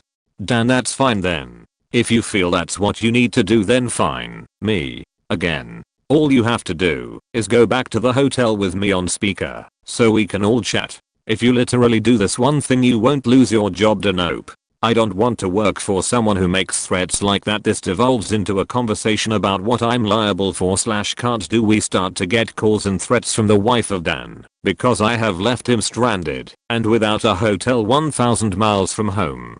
Yes, my master plan was to trick you into driving all the way to this place so I can just ditch you. A perfect business plan if I ever saw one. We make money hand over fist with this scheme of mine. Send $2 to PO Box 1234 for more details. We decide to get him another room and a bus ticket home to just be done with the whole ordeal. Sometimes people are not worth the harassment, even if they have screwed you over royally. Flip to the next day. Sunday. My mechanic shop calls. Nothing wrong with the truck. Tech took it out and had no issues. I send in the email from them confirming. Nothing from him. Now I have to fly out the following morning, today, and go pick up a truck, drive to start my job a day late, and am out about $1,500 just to pay Dan to drive to Ohio and decide he doesn't want to do this. Now I'm sheet posting on Reddit while waiting for my truck to get washed. Ugh. Food and points. TLDR, hire a guy, send him out of town to do work, drives 1,000 miles, decides he doesn't want to do the job when he arrives, ends up costing me a lot of money and week away from home. Edit 1 TLDR. Not a business owner, but I witnessed this happening at my job. We hired some sort of company who specifically assisted in setting up retail stuff, and they were named after a British military branch for some reason. They sent in 5 people to help us set up new labels all across our store, as apparently there was a law in our state passed to show the price by weight of all of our products. 2 of the people sent were very kind, sweet Latina ladies.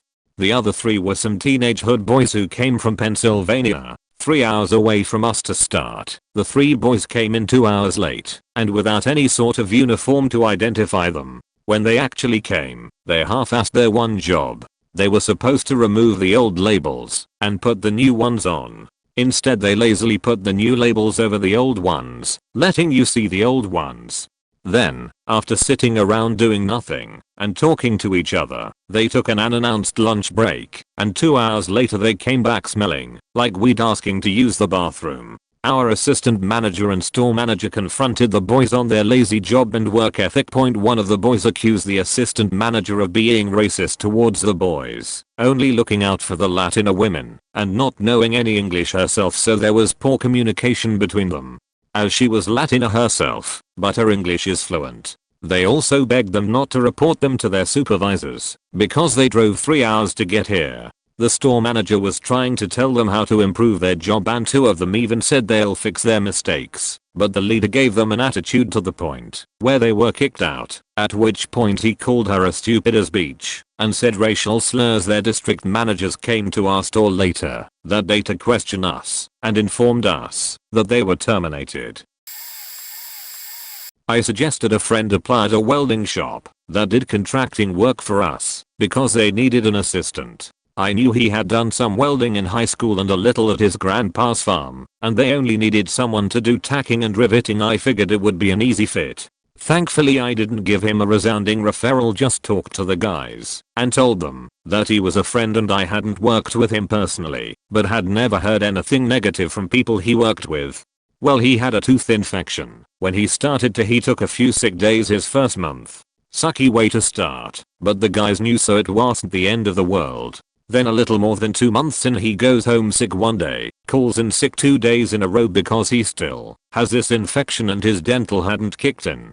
4th day he decides to no call no show. I call him that night to see what's up, and he said that he went to urgent care because his teeth hurt and that he got some low grade painkillers. He also says he didn't call because he thought they would be angry and fire him. I talked to the welding shop owner and tell him the story, and he says I told him that we could get his dental added early if it was a problem. He just had to come in and fill out a couple forms. He also tells me that if my friend would have called, he would have understood, and he could basically taken a leave of absence because he worked well when he was there.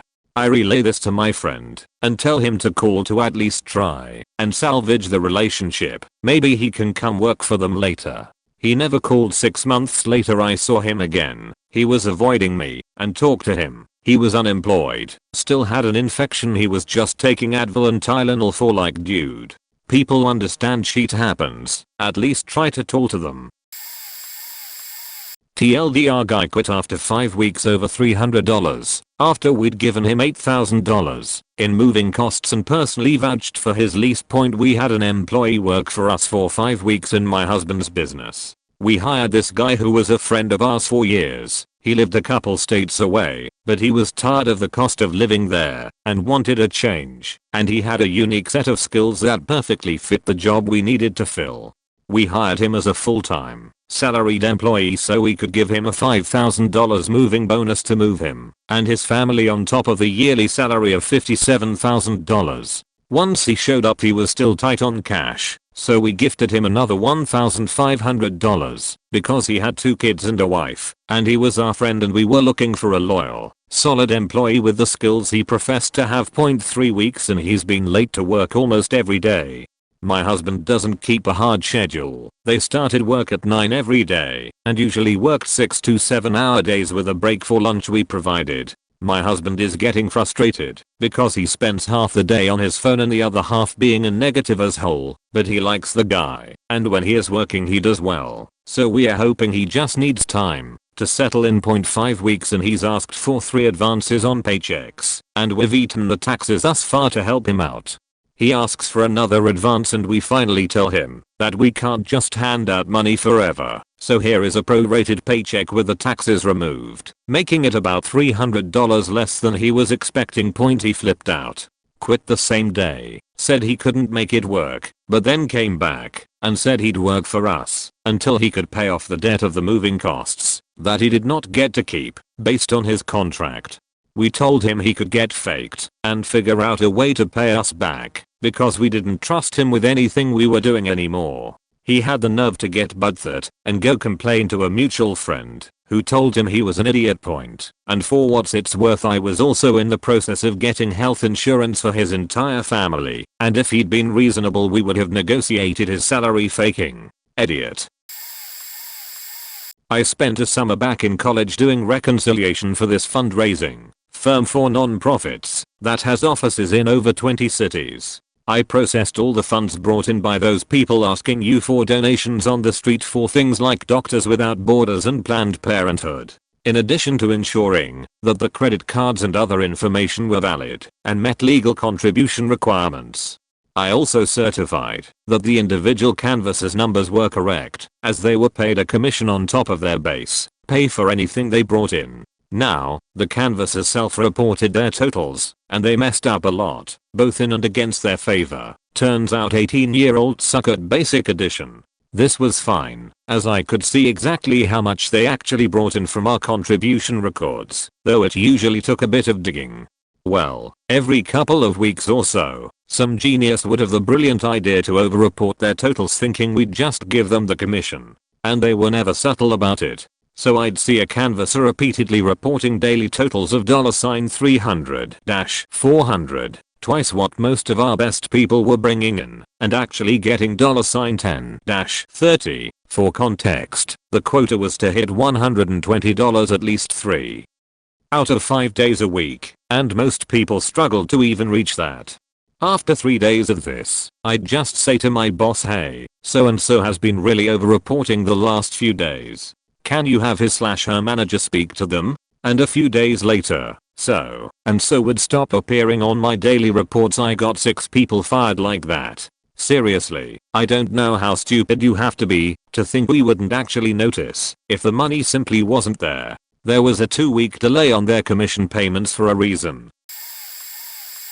Not the employer, but the employee to quit. Funny enough, my parents owned the business, or should say my father did, and my stepmom worked there as a bookkeeper. It would be 3 years now. Had worked at the family company since I was 12 years old, had worked as an office assistant for 2 years in college, moved to sales, and they still only wanted to pay me $12.50 an hour, where new hires with no experience in our field that weren't family were starting at $60K plus commission salaries a year.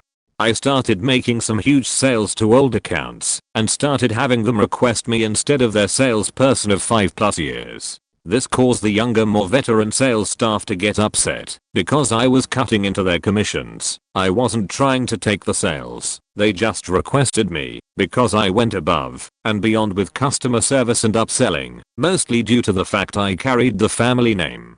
These sales staff that were upset were all the guys that were there less than 2 years. The 2 years I was away going to school out of state, so they didn't know how much I busted. As for the company, the true old timers loved me due to watching me grow up and develop a love for the business and our niche market. Those olders purposely gave me tough accounts because they knew I could get sales. This ended up causing those newer guys to start treating me like shit, and all those guys were hired by the new sales manager who was just a yes man to my father. So this made it so he had preferential treatment towards his hires, plus they came from his old company too, and they weren't even qualified for sales was the worst part. One of his hires in particular treated me like shit. I ended up calling him out for it, especially because he was a shit employee that was down over 50% on all his accounts he inherited that were over 20 years old. The manager took the other guy's side, gave me a warning letter and badmouthed me to my dad in front of my stepmom. Point, did I mention my stepmom makes Disney evil stepmothers look tame? Since the day my gold digger of a stepmom got knocked up by my dad when she was my babysitter, she treated me like shit. She was 18 years younger than my dad and only 4 years older than my older brother, so it was hella awkward. Besides that, aforementioned knock-up child, my younger half-brother, was graduating high school the weekend after the write-up. As I was leaving work that day I mentioned to her and my father in an open hallway that includes the entire sales staff floor of about 30 sales members that my wife and I would make his graduation party. We thought we were going to be out of town for a concert we bought tickets for 4 months in advance, but were able to wrestle and buy new tickets for a different show in a different town. However, Devil Beach had other plans. As loud as possible without shouting, in her shrill voice, that even my dad has mentioned, makes him die inside. He literally spends every second at home in his shop to avoid her beaching, exclaimed, "I don't want you anywhere near little brother and sister or the house. You are an embarrassment to the family." Now remember, this was in front of 30 sales members and about 20 other employees clocking out for the night. At that point I just looked at her, since my dad wasn't going to back me up, and said, "Obviously you are still an abusive hoe, and I should have remained no contact with you guys, since you cannot treat me with any respect. I told you, when I let you guys back into my life a week before my wedding, that, if you even stepped the slightest back into being abusive, I would be truly done with your shit and pathetic lives. That the only fulfillment you got was being emotionally and physically abusive to your children, and there is a reason all 4 of them were or are suicidal at some point in their short lives. This is me officially being done with you human trash. I quit, and make sure to tell Asshole Jr. that wife and I will not be attending his celebrations due to your piss poor attitude and personalities. I'm tired of getting physically ill being around you, and only did it in the hopes to carry on the family business for grandma, grandpa, and Uncle Stevie, not his real name." With that I took off my ID and key fob to get through security and handed it to the head of ours that witnessed the whole ordeal point, and suffice to say, have been no contact for 3 years now and couldn't be happier. This is a weird story. I was in the process of starting my own company last year. Me, the founder, a group of friends, 6 of them, and then we hired 2 other people who heard the idea and wanted on board. One of the onboards is still here and is actually a part of our friend group now. The other we had to let go after about a week. He kept saying, "Oh, I wanna do the policies. I wanna come up with the fire drill." I had to sit him down and say that this wasn't a fun game and we need to focus on the business side first. But sure enough, at the end of the week meeting he showed us what he's done.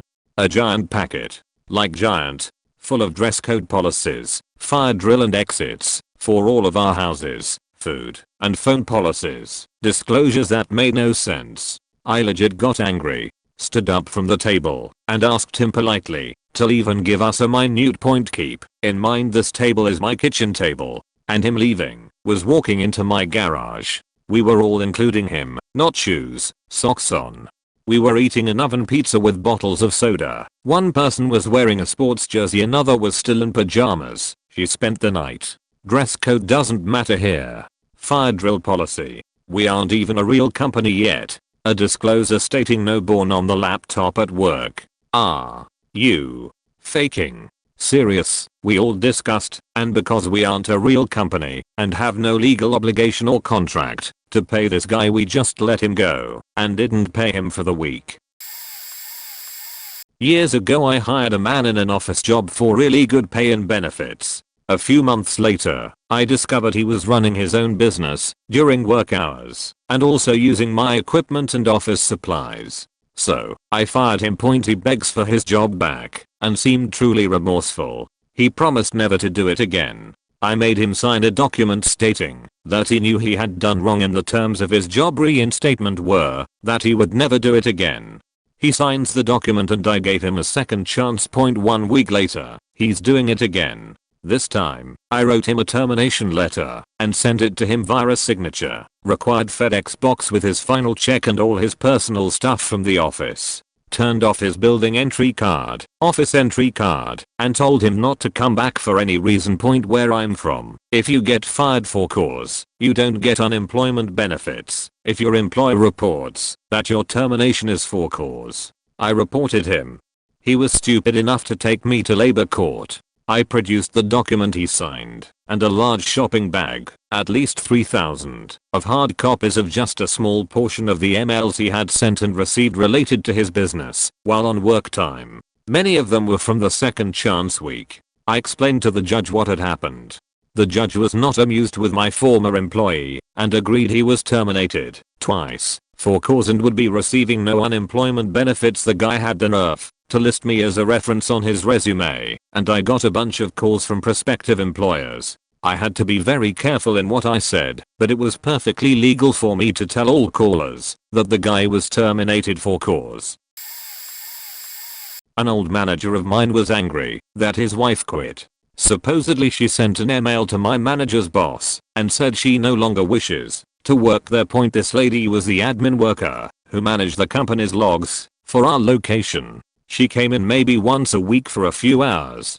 Turns out she was supposed to be working full-time. Well, my manager found out his wife pulled the pin.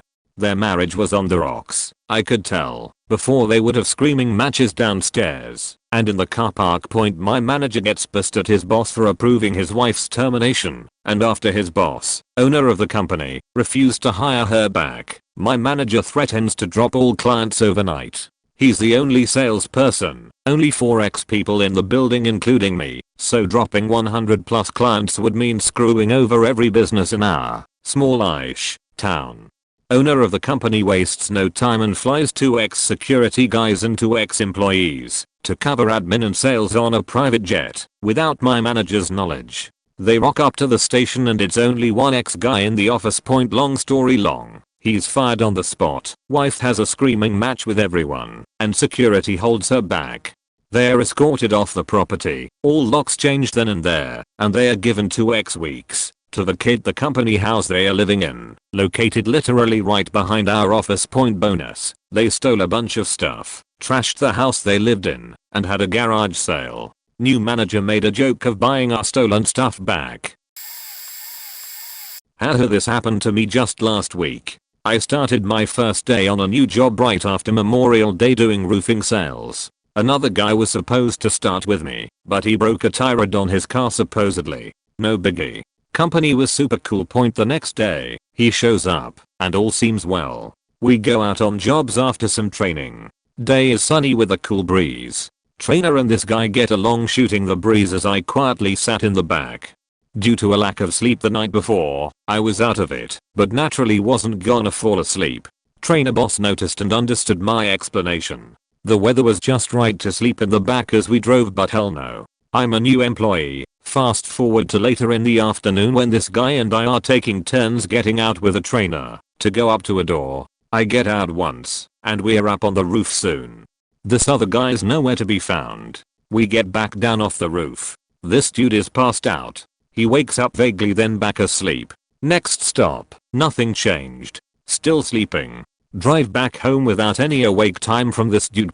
Next morning in our sales meeting with our two new bosses, he's nodding off. Soon enough, we are dismissed from the meeting since we are trainees. This dude goes out to his car to get Pepto because he doesn't feel good. Mumbles to me something about him not feeling well was why he slept all day yesterday. Trainer boss comes out to say he isn't going to be kept on. Goes out and comes back saying he was asleep. Half hour later, trainer boss has to wake him to let him know he has to leave the property. We are all very confident he is hooked on pain meds. It's okay though, if only because he had the world's worst man bun and a horrific vehicle that the company didn't want driving up to a stranger's home.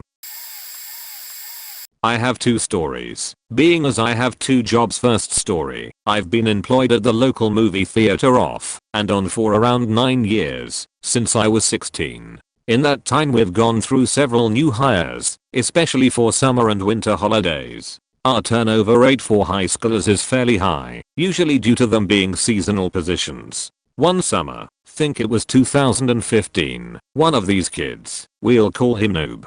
Noob was being trained by me and a few of the managers for the concession stand. During the summer, with kids movers especially, things get crazy and stressful. Some new hires don't handle it well. He definitely didn't. It was the only shift I ever worked with him, and what happens? Gets overwhelmed, says I can't do this, and walks out of the stand, never to be seen again. In the process, a batch of popcorn got burned and everyone on shift received a write-up, as that's the policy. Since Noob didn't answer phone calls or show up for the rest of his shifts, he was terminated. Next story, I've also worked as a hotel maintenance man for the last 2 years. The hotel I work for is a smaller independent franchise. For about half that time the property manager, a middle-aged guy from the Bay, we'll call him Al, was who I answered to. He and his family, 2 sons and an Indian wife, lived on site too. Things weren't too bad for the first year or so, on the surface. We started having rooms put out of service for no reason, for instance. And my main boss over Al seemed unaware of what we needed. A year and a half after I was hired, Al and family disappeared and moved out. He'd been fired. I found out from our head housekeeper what happened. Al's wife had been cheating on him with one of the owners, a boss of his.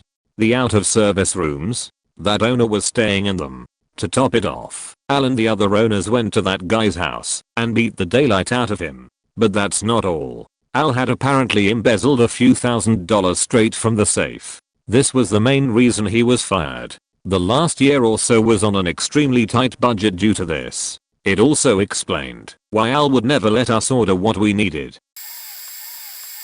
One guy was late coming to work constantly, and it seemed like a routine, so we figured he must have something that's keeping him from coming to work at the time we agreed upon. He's not a fabulous worker, but he's decent, and we don't want to fire him, so we change his hours to the time that he would come in at. Point he seems to like and agree with the change, but the very next day that it goes into effect, he's late, later than the time that he normally comes in when he was late.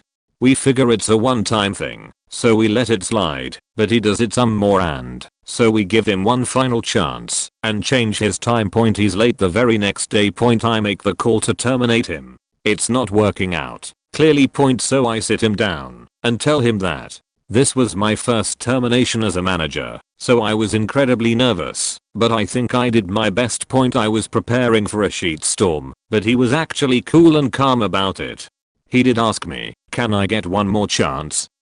And I legitimately thought for a literal second before saying, no, I'm sorry, it's just not working for us. And he was cool. I wished him good luck wherever he went, and we shook hands, and he left. Point I was nervous when I saw him later that year at a local mall with some of the other guys that still worked for us. They were nervous to see me cause they still didn't know me very well, but he and I didn't actually speak or anything. I'm not a business owner, but one of the leads in an animation company. I had junior artist under me, a talented guy, and would have gone far if he wasn't such a complete lazy idiot. Point he just can't do everything right. He would take a long time to complete the simplest of drawings, but that wasn't as offensive as what he would eventually do. Point he started to just take days off without notice, claiming his bike keeps breaking.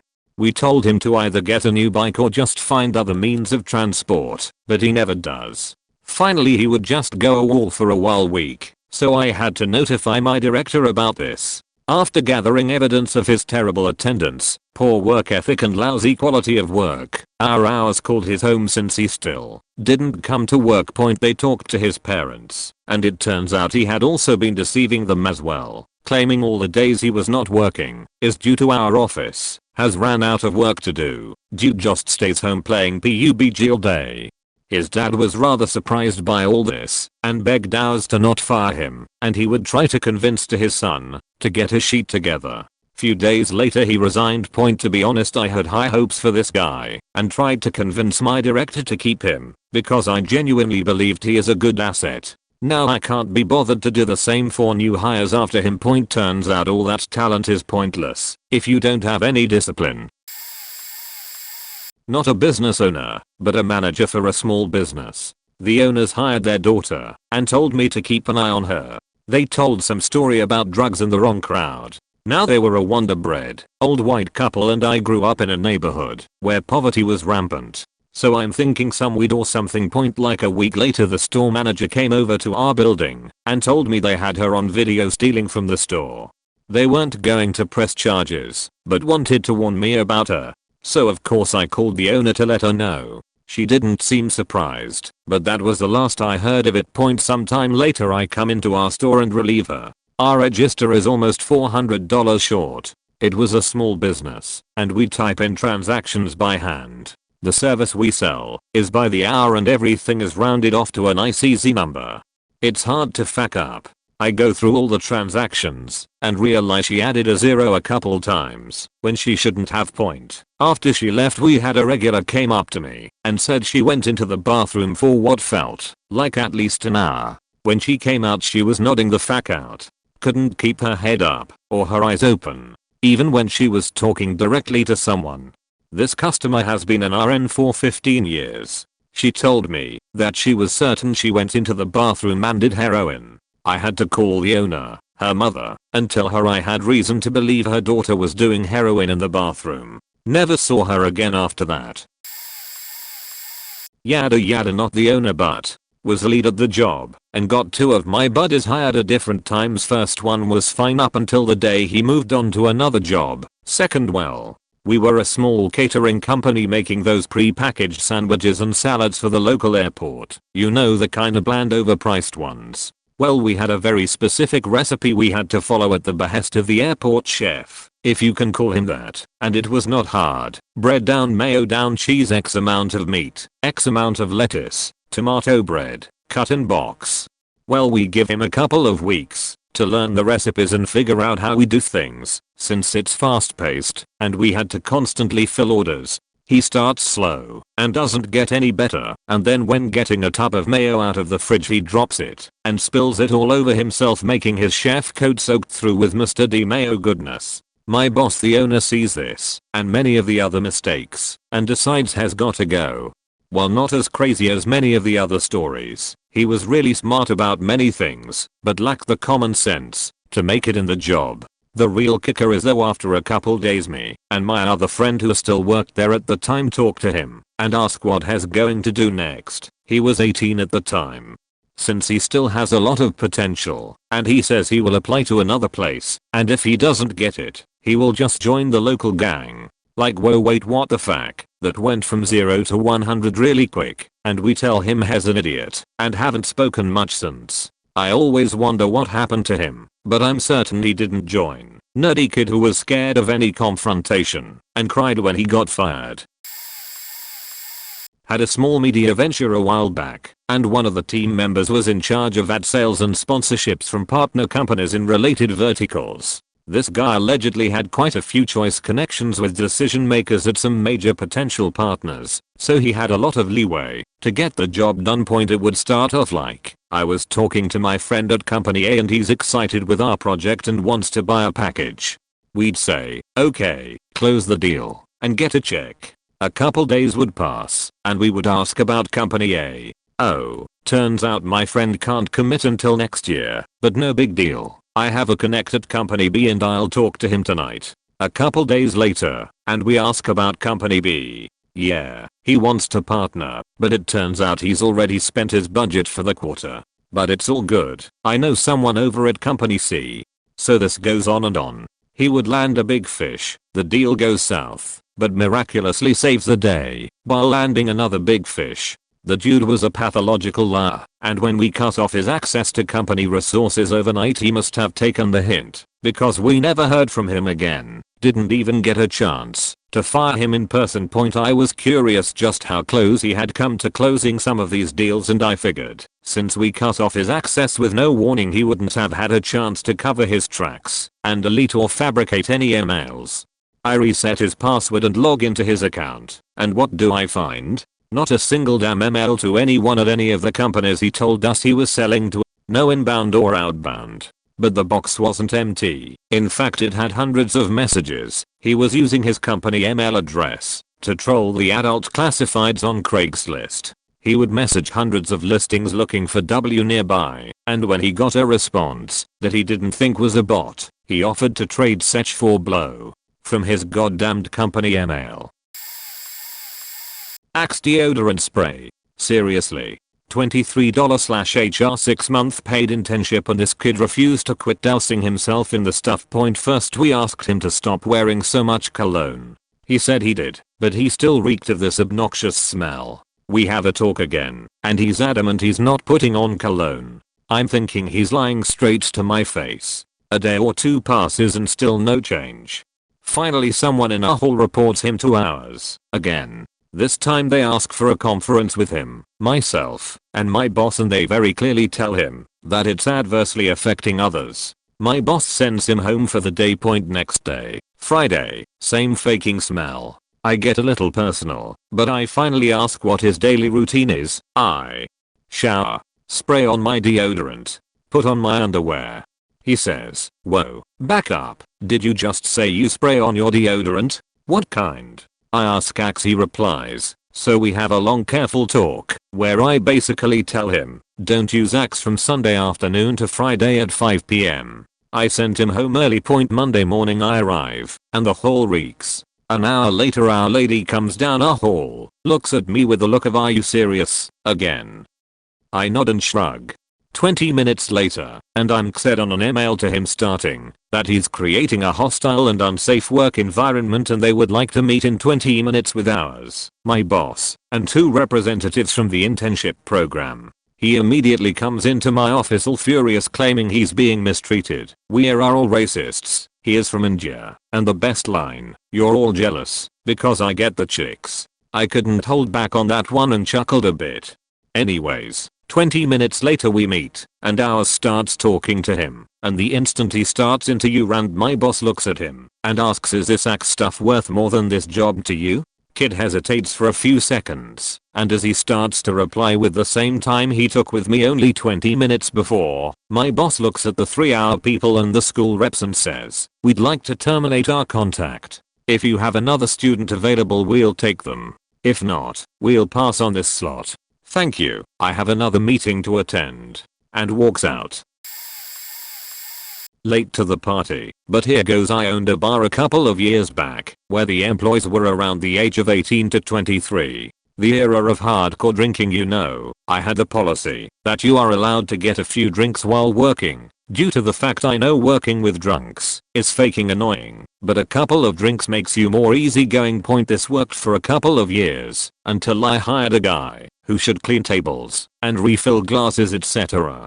I noticed early that he would drink quite a lot, but seemed to be doing his job. Until a day where he disappeared around rush hour, 2 p.m. I noticed him dancing with a couple of friends, due to the stress at the time, and the fact he had gotten a few warnings up until. I immediately logged him out of the system, as if he had gotten off. 2 hours later he returns and continues to do his job. I said he should leave, since he was insanely drunk now. He started insulting me and told me I couldn't do it. Obviously I could, but nevertheless he threatened me with his dad being a lawyer etc. A week later they turned up at my office, where the dad threatened me for firing without permission. The son clearly hadn't told the true and whole story, so they had to see 30 minutes of video footage inside the club, where he was partying and making out with girls. The dad's face turned into stone, and on the way out he apologized to me and said there wouldn't be any follow-up. The kid eventually went out and talked smack about me being an idiot boss and that my bar was the biggest trash ever, but for a while he tried to come and party. His friends were always welcome. He wasn't. Sorry for bad grammar. English isn't my native language. TLDR. Kid gets drunk at work, tries to push lawyer dad onto me, gets cheated on by CCTV. TLDR. Woman had to be fired because her lack of hygiene made my auntie gag late, and also not me but my auntie. We'll call her D. She's a manager and employer at a small bakery in her town and has some of the most incompetent employees I've heard of so far. One woman had to be fired due to a basic lack of hygiene. One day she walked in with dirty socks on. Clearly they were meant to be white, but they were a filthy grey. D let her off thinking it was just a one-time thing and giving her the benefit of the doubt. She pulled her aside and politely let her know that she had to keep up her hygiene as she was representing the company. Next day, the woman comes in. Exact same dirty pair of socks. At this point she was starting to smell and clearly hadn't washed. Once again, D pulled her aside and gave her a quick reminder. Third day, the woman absolutely reeked. Exact same dirty pair of socks and smelled so bad she made D gag. Clearly she hadn't washed herself in days and wasn't going to anytime soon. D even said that she herself didn't smell that bad after a long day at work, and this was 9 AM before work had even started. To top it all off, as the woman was supposed to be washing the dishes, D caught her washing the dishes in cold, soapless water. Thank God they weren't dealing with meat at the time. D had enough, turned around and told her to go home, and that she shouldn't expect any more hours in the future. I'm not an owner, but I had one female subordinate. She was, well, not sharpest tool in the shed.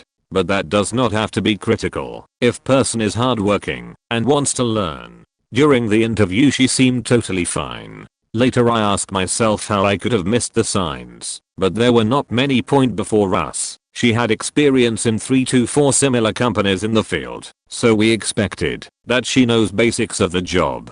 Foolishly we did not check the feedback from them. She came like a blank slate. Started doing some crazy stuff which was far from optimal and resulted in the loss. Not significant, but it showed that she does not think logically. Apprentice with 2 weeks experience would probably not do that. I told her 10 times to sit with some of other colleagues in order to learn some processes. I told her to read some basic documents related to our particular scope of work to educate herself. I told her to check old work orders in order to see the documents and workflow. I told her exactly what to do. Sometimes she did none of that. Confronted her few times and her reply was but I'll learn best on my own through experience. Which was obviously not the case. For me, it was obnoxious that she showed zero effort and willingness to learn and improve herself. She managed to fudge up invoice clearance for a bunch of invoices, and a lot of other people's work had to go into repairing that. She was single mother and we really wanted to give her chance and keep her, but unfortunately there was simply no way to keep her in any position in the company, not even as receptionist. She was not too polite. She was literally worst employee I have seen in my life. No one else comes close. In the end we decided to not keep her after 3-month probation period, and she was very surprised. Did not expect it at all.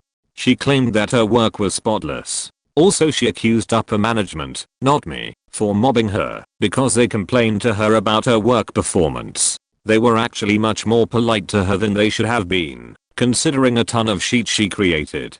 After her, we introduced more detailed testing of the candidates, which showed interesting results for some people who on paper seemed great. Don't think that I'm bashing her just because she is female. One other girl was on her position a year before and she was kicking us in the same job. We were quite sad when she left for other company.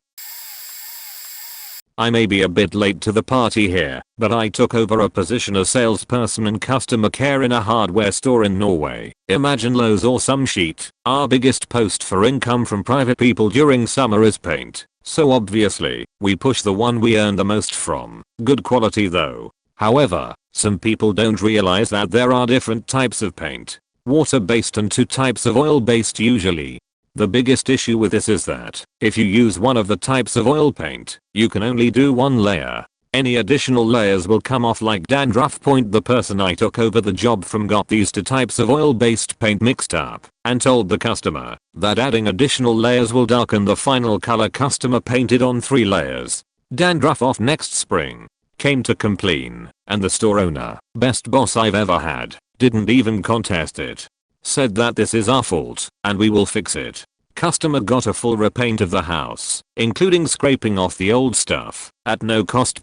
Cost the store between $20-30k to fix. The person who sold the paint got a slap on the wrist and was told that this was a honest mistake and I'm sure he learned from it. He delivered his resignation the same day and stayed out the contracted time. Based on the resignation, in Norway you can't get fired on the spot and told to leave. You are contractual obligated to work, usually 3 months, after you are fired or resign yourself, just to give you a chance to get a new job. Not an owner, but I was guy in charge of making sure the summer temporary at the home improvement store I worked at were up to snuff and on task when the department manager wasn't around. I wasn't a trainer, but because I had training experience and all, I was the go-to guy for my department, since I was dependable. Anyhow, my final store that I worked at, I had 3 guys come in that summer, all whom were seniors and fresh out of graduating and going to college in the fall.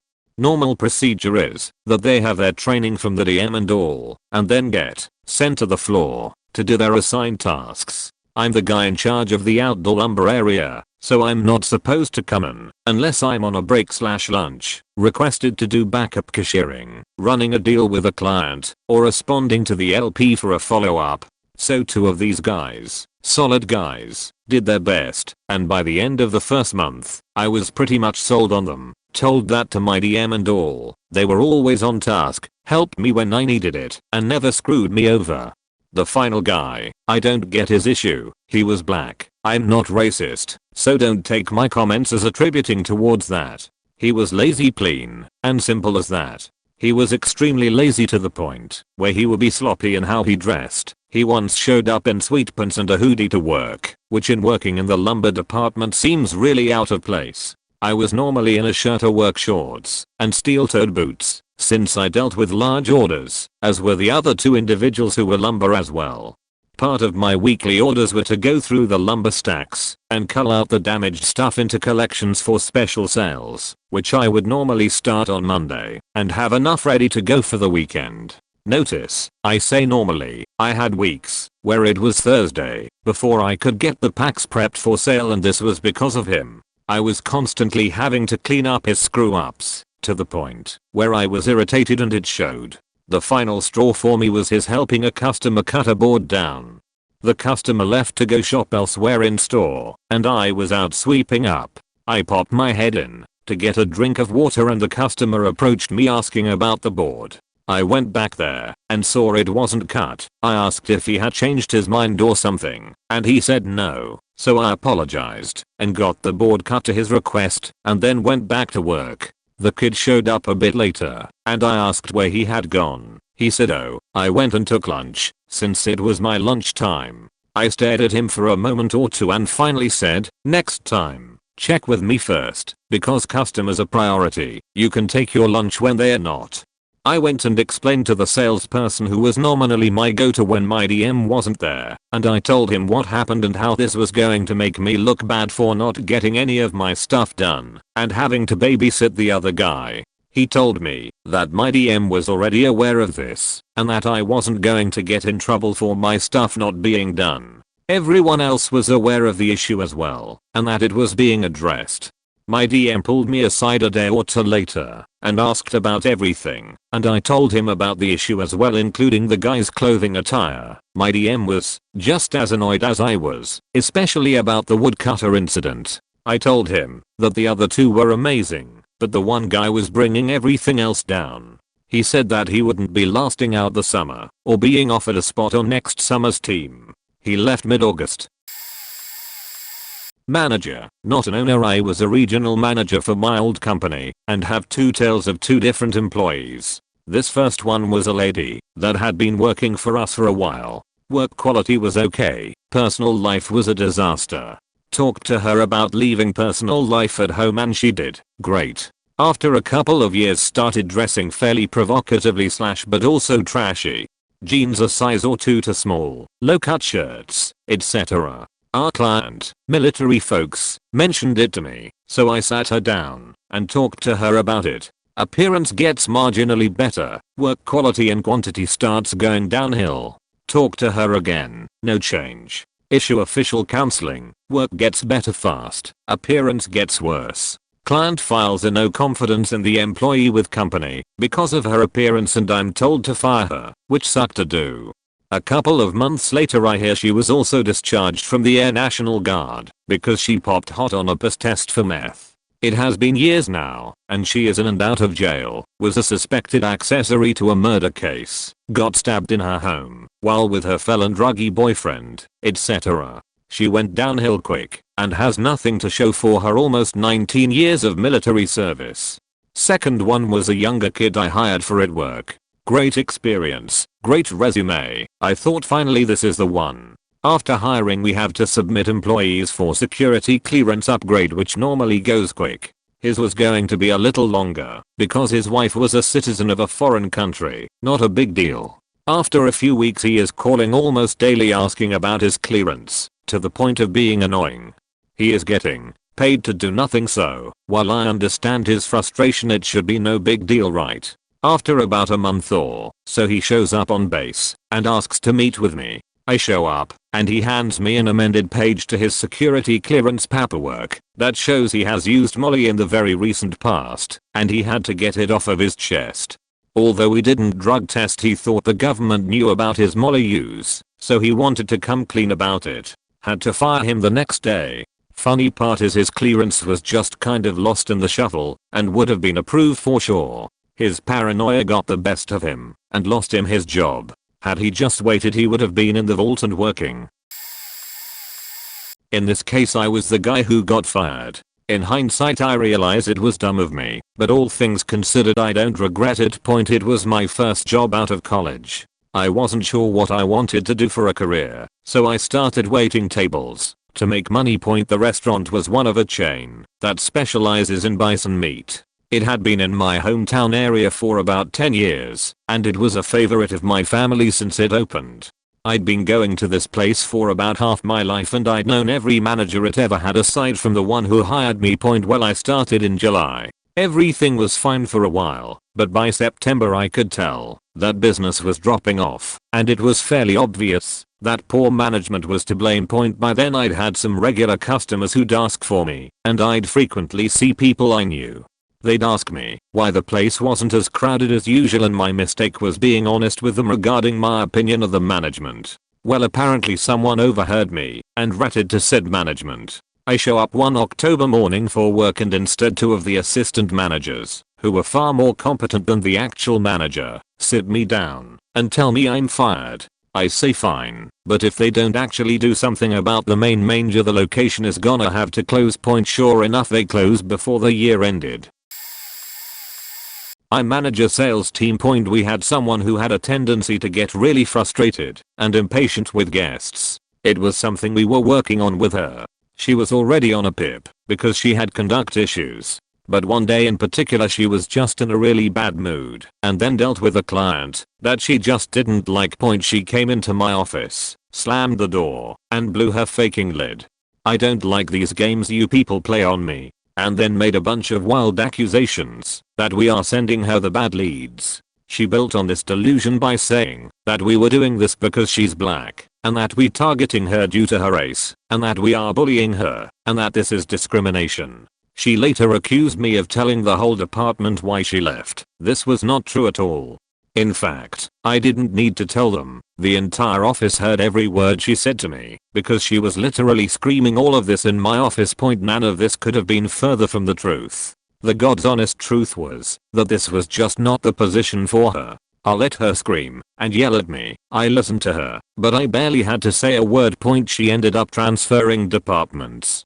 We gave her an entire 2 weeks to come pick up her belongings from her desk, and she never arrived. She was still with the company and would not bother to make the walk to our office to collect her own sheet, even when she said she would be there later that day. Eventually we hired a new person, and we had to give them that desk. So I had to collect her belongings and put them together for her, and when she did show up, a month later, she yelled at me for wrongfully touching her things. You did not have the right to touch anything of mine. She's not my problem anymore. About a month ago, she put in a request to transfer back to my department. I told her as hell not, faking no in the most diplomatic way I could. Back in the late 80s, my brother's business had grown quickly to 10 stores. He had an accountant he'd been working with, so when he set up a corporate office/warehouse, he offered the accountant a full-time job as the company's CFO, so his business partner could limit his involvement in the business and pursue a different line of work. So things are going along, and he's got a small department including a head accountant, a couple of bookkeepers, and some clerical staff. But some things just didn't seem right. I'd been working as a freelance advertising agent, and my brother had asked me to come on full time. Also, the very fact that I'd been hired seemed to make me a target for this guy, and when I met with him to work out some details on a project, the amount of hate in his eyes as we talked kind of spooked me. I also noticed that he had the same look when he talked about my brother, but not to him. My brother's partner also noticed this when visiting the office, and they both started realizing that he was being evasive and somewhat belligerent. When the partner started looking at the finances on his visits, he and my brother went to their personal tax accountant with their suspicions, and the tax accountant's firm, which did all types of accounting, did a silent audit of what the new CFO was doing. Turned out, he'd started his own private accounting firm using my brother's employees and premises to do the work. As in, billing his clients, and having my brother pay for his employees' time, overhead, etc.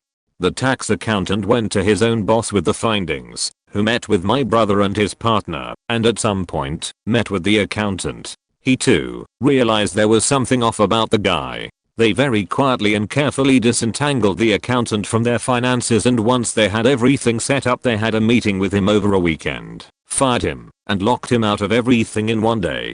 The accountant had cost them thousands and thousands of dollars. I don't know the details, who the clients were, that he'd been handling. While passing things through my brother's business, they were very hush-hush about the whole situation, but they were most worried about him retaliating in a less than legal way, and did their best not to let him know how much they knew about what he'd been doing. Just getting him out of the business was tricky, and he was pissed, but had no idea how much they'd found out and not accused him of. Like with Mueller's report, it was one thing to uncover the sheet, and another thing to prove a court case, so they just moved on. Fortunately, the guy disappeared after that. Edit, changed CEO to CFO. TLDR, employee loses 10-year career over a $50 Bluetooth speaker. Not a business owner, but the admin point. We had several office thefts in a secured area. Dumb sheet mostly. A fake putting green set, some speakers, trinkets, phone chargers, etc. Point. We chalked it up to someone who was in there overnight. Janitorial staff, maintenance, security, etc. Simply because it was happening either super late or super early, while no one was around. We have a strict no cameras policy, but after scrutinizing the list of people who swipe in and out, there was literally no way I could narrow it down to a reasonable list. Point. My office seemed to be the prime target, because I always had goodies around for employee gifts or whatnot. Point. So I broke a little rule. I purchased a nanny cam that I could monitor from my phone, set it up so that it didn't record anything other than just my desk area. Proprietary information and all was removed, left out a few entice items, and waited.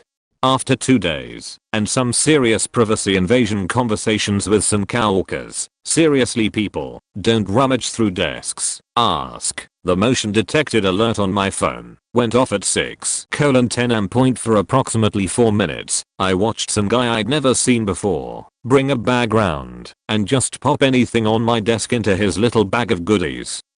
Specifically a brand new wireless Bluetooth speaker. He contemplated taking the damn nanny cam, which I assume he thought was some type of speaker or charger, so I had a nice recorded close-up on his face. Point. I was very confused as to how some person who wasn't on my staff was on my floor. I guessed that he had followed someone in the door, but I pulled the badging list anyway. I had severely restricted access to the main doors after prior thefts, but I didn't consider the badge reader on the interior stairwell. At 6:08 am, there were 4 people on my floor, and I knew 3 of them. Dude was sneaking in the back stairwell, loading up his bag like some demented Santa, and disappearing down without anyone in the lobby areas noticing. Point. Quick check of the camera against his out profile. I had my thief. When security got around to him a couple hours later, the idiot still had everything in his bag, and even on his desk. Our engineer with 10+ years under his belt, making 6 figures a year, lost his job over stupid trinkets. I got my hand slapped by security for the unauthorized camera, but we haven't had a single theft since. My first job was at a neat little mom and pop owned fruit and veg shop. The owner was a lovely old guy who couldn't face the idea of retirement, so he opened the store and staffed it with every stray and charity case staff member he could find. Cashiers like myself accepted. One young man he found and subsequently hired via his church was a guy I'll call Mike. Mike was about 20, very tall, very troubled with a nasty temper and some mental health issues to boot. Apparently his sweetheart of a mother had begged our boss to give him a job, any job. She wanted him to learn some social skills and get out of the house. Point. That temper I mentioned was a doozy. God forbid you asked him to move a tray of eggs off the floor, or to not swear in front of customers. He would either take a swing at you, throw things, knock displays over, storm out mid-shift, or just stand screaming unintelligibly until the boss came out of his office to calm him down. The only person he would listen to was the boss, or if we threatened to call his mother. His mother would always come by the next day with cake or cookies to apologize, and he'd be back at work again, and we'd wait for the next blow up point. We had to put up with Mike's behavior for almost 6 months. The final nail in his coffin was when he was reprimanded by the manager for wearing a very inappropriate shirt, something about eating bush. He thought it was hilarious and figured he could just cover up the nudity on it by taping a piece of parsley over it and keep working. The manager wanted him to go home and change then come back. Instead, Mike took a swing at the manager, and this time the manager swung back. The boss separated them, and Mike went after him in a blackout rage. It took 4 of the stock boys to get Mike off the boss and pin him down until his mother and the police arrived. We didn't see him back again, but his mother came in crying with a cheesecake and begged forgiveness from everyone who had been working that day.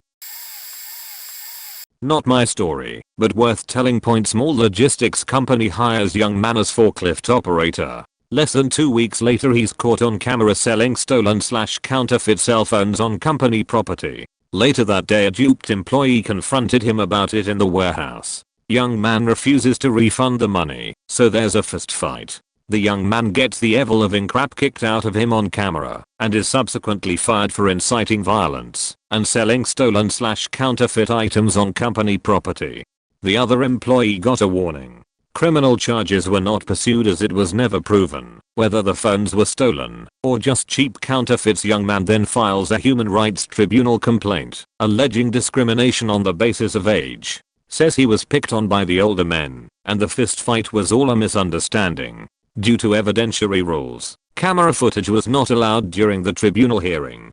Company loses and is forced to pay a nominal fine. Young man takes the tribunal decision to workers' compensation board and is able to secure a small weekly stipend on the basis the fist fight caused him physical and psychological trauma, preventing him from going back to work in a warehouse with other older men who might pick on him. His bank account overflowing with other people's money. He hires a lawyer to pursue the company for wrongful dismissal. Argues negligent supervision, lacks security protocols, and bad faith. However, unlike the tribunal hearing, the video evidence is admissible. Young man's lawyer recommended immediate withdrawal of the case without costs. Aggrieved company rejects the offer, pushes the matter as far as possible to secure a mediated settlement just before trial. Company manages to recover everything from the HRT complaint, and given young man's inability to pay the balance, or his lawyer, they garnish a portion of the stipend from the workers' compensation board for several months. I apologize, this is a long story. I'm bad at shortening stories. TLDR, my boss ended up firing a guy for insubordination. He parked like an asshole in our lot and wouldn't stop after his supervisor, asked nicely and gave several warnings. He was a little prick anyway. He's the only employee I've ever had an argument with. So stupid. I don't own the business, only a supervisor, but this mofo kept parking his car in our lot like a complete asshole. Our lot is small, and we are short on spaces, but he would park his car with the back end hanging into the spot behind him. This forced whoever parked behind him. Full disclosure, I had been parking there for a long time, to hang out of their spot where semi-trucks would be more likely to hit their car. Oh, this is the part where I tell you the spot he parked in is big enough for a car and a half to park. I asked him nicely several times to park completely in his space so people could park behind him. He said okay, I'll move it at lunch. Didn't move it. So I asked him again, and he whined and beached about it. Being a nice guy, I said please just park all the way in the spot. There's plenty of room. This continues for a couple days and I finally had enough and warned him. I don't want to write you up for something so stupid. I really didn't want to. Just park your car properly and everything is good. He only argued and told me to write him up several times. I resisted until I couldn't take it anymore and wrote him up. I couldn't believe I was arguing with a guy about a faking parking issue. This happened the next 2 days in a row. I kept asking him why he was doing it and why he wouldn't just move, and he never gave an answer. Just arguments. And why do you want me to write you up? It was so stupid and easy to fix. On the third day my boss happened to walk by, so I said, hey man, I dunno what to do about this guy. He won't listen. I've had to write him up 3 times now. He acts like he wants to be written up. Boss says come with me. We walk over to the guy and boss says, well, it's been a pleasure working with you. Your services are no longer needed. Shook his hand and walked him out the door. Worked at a retail store here, and while I didn't own it, I was a key holder and manager for a lot of these. Since we're retail, we normally hire seasonal employees to help during the busy holiday season. Here is just a highlight of a couple of them. Our manager at the time hired this girl. She was nice, but she was very soft-spoken and shy, which, being a retail job, is usually a no-go, since you have to talk and sell stuff.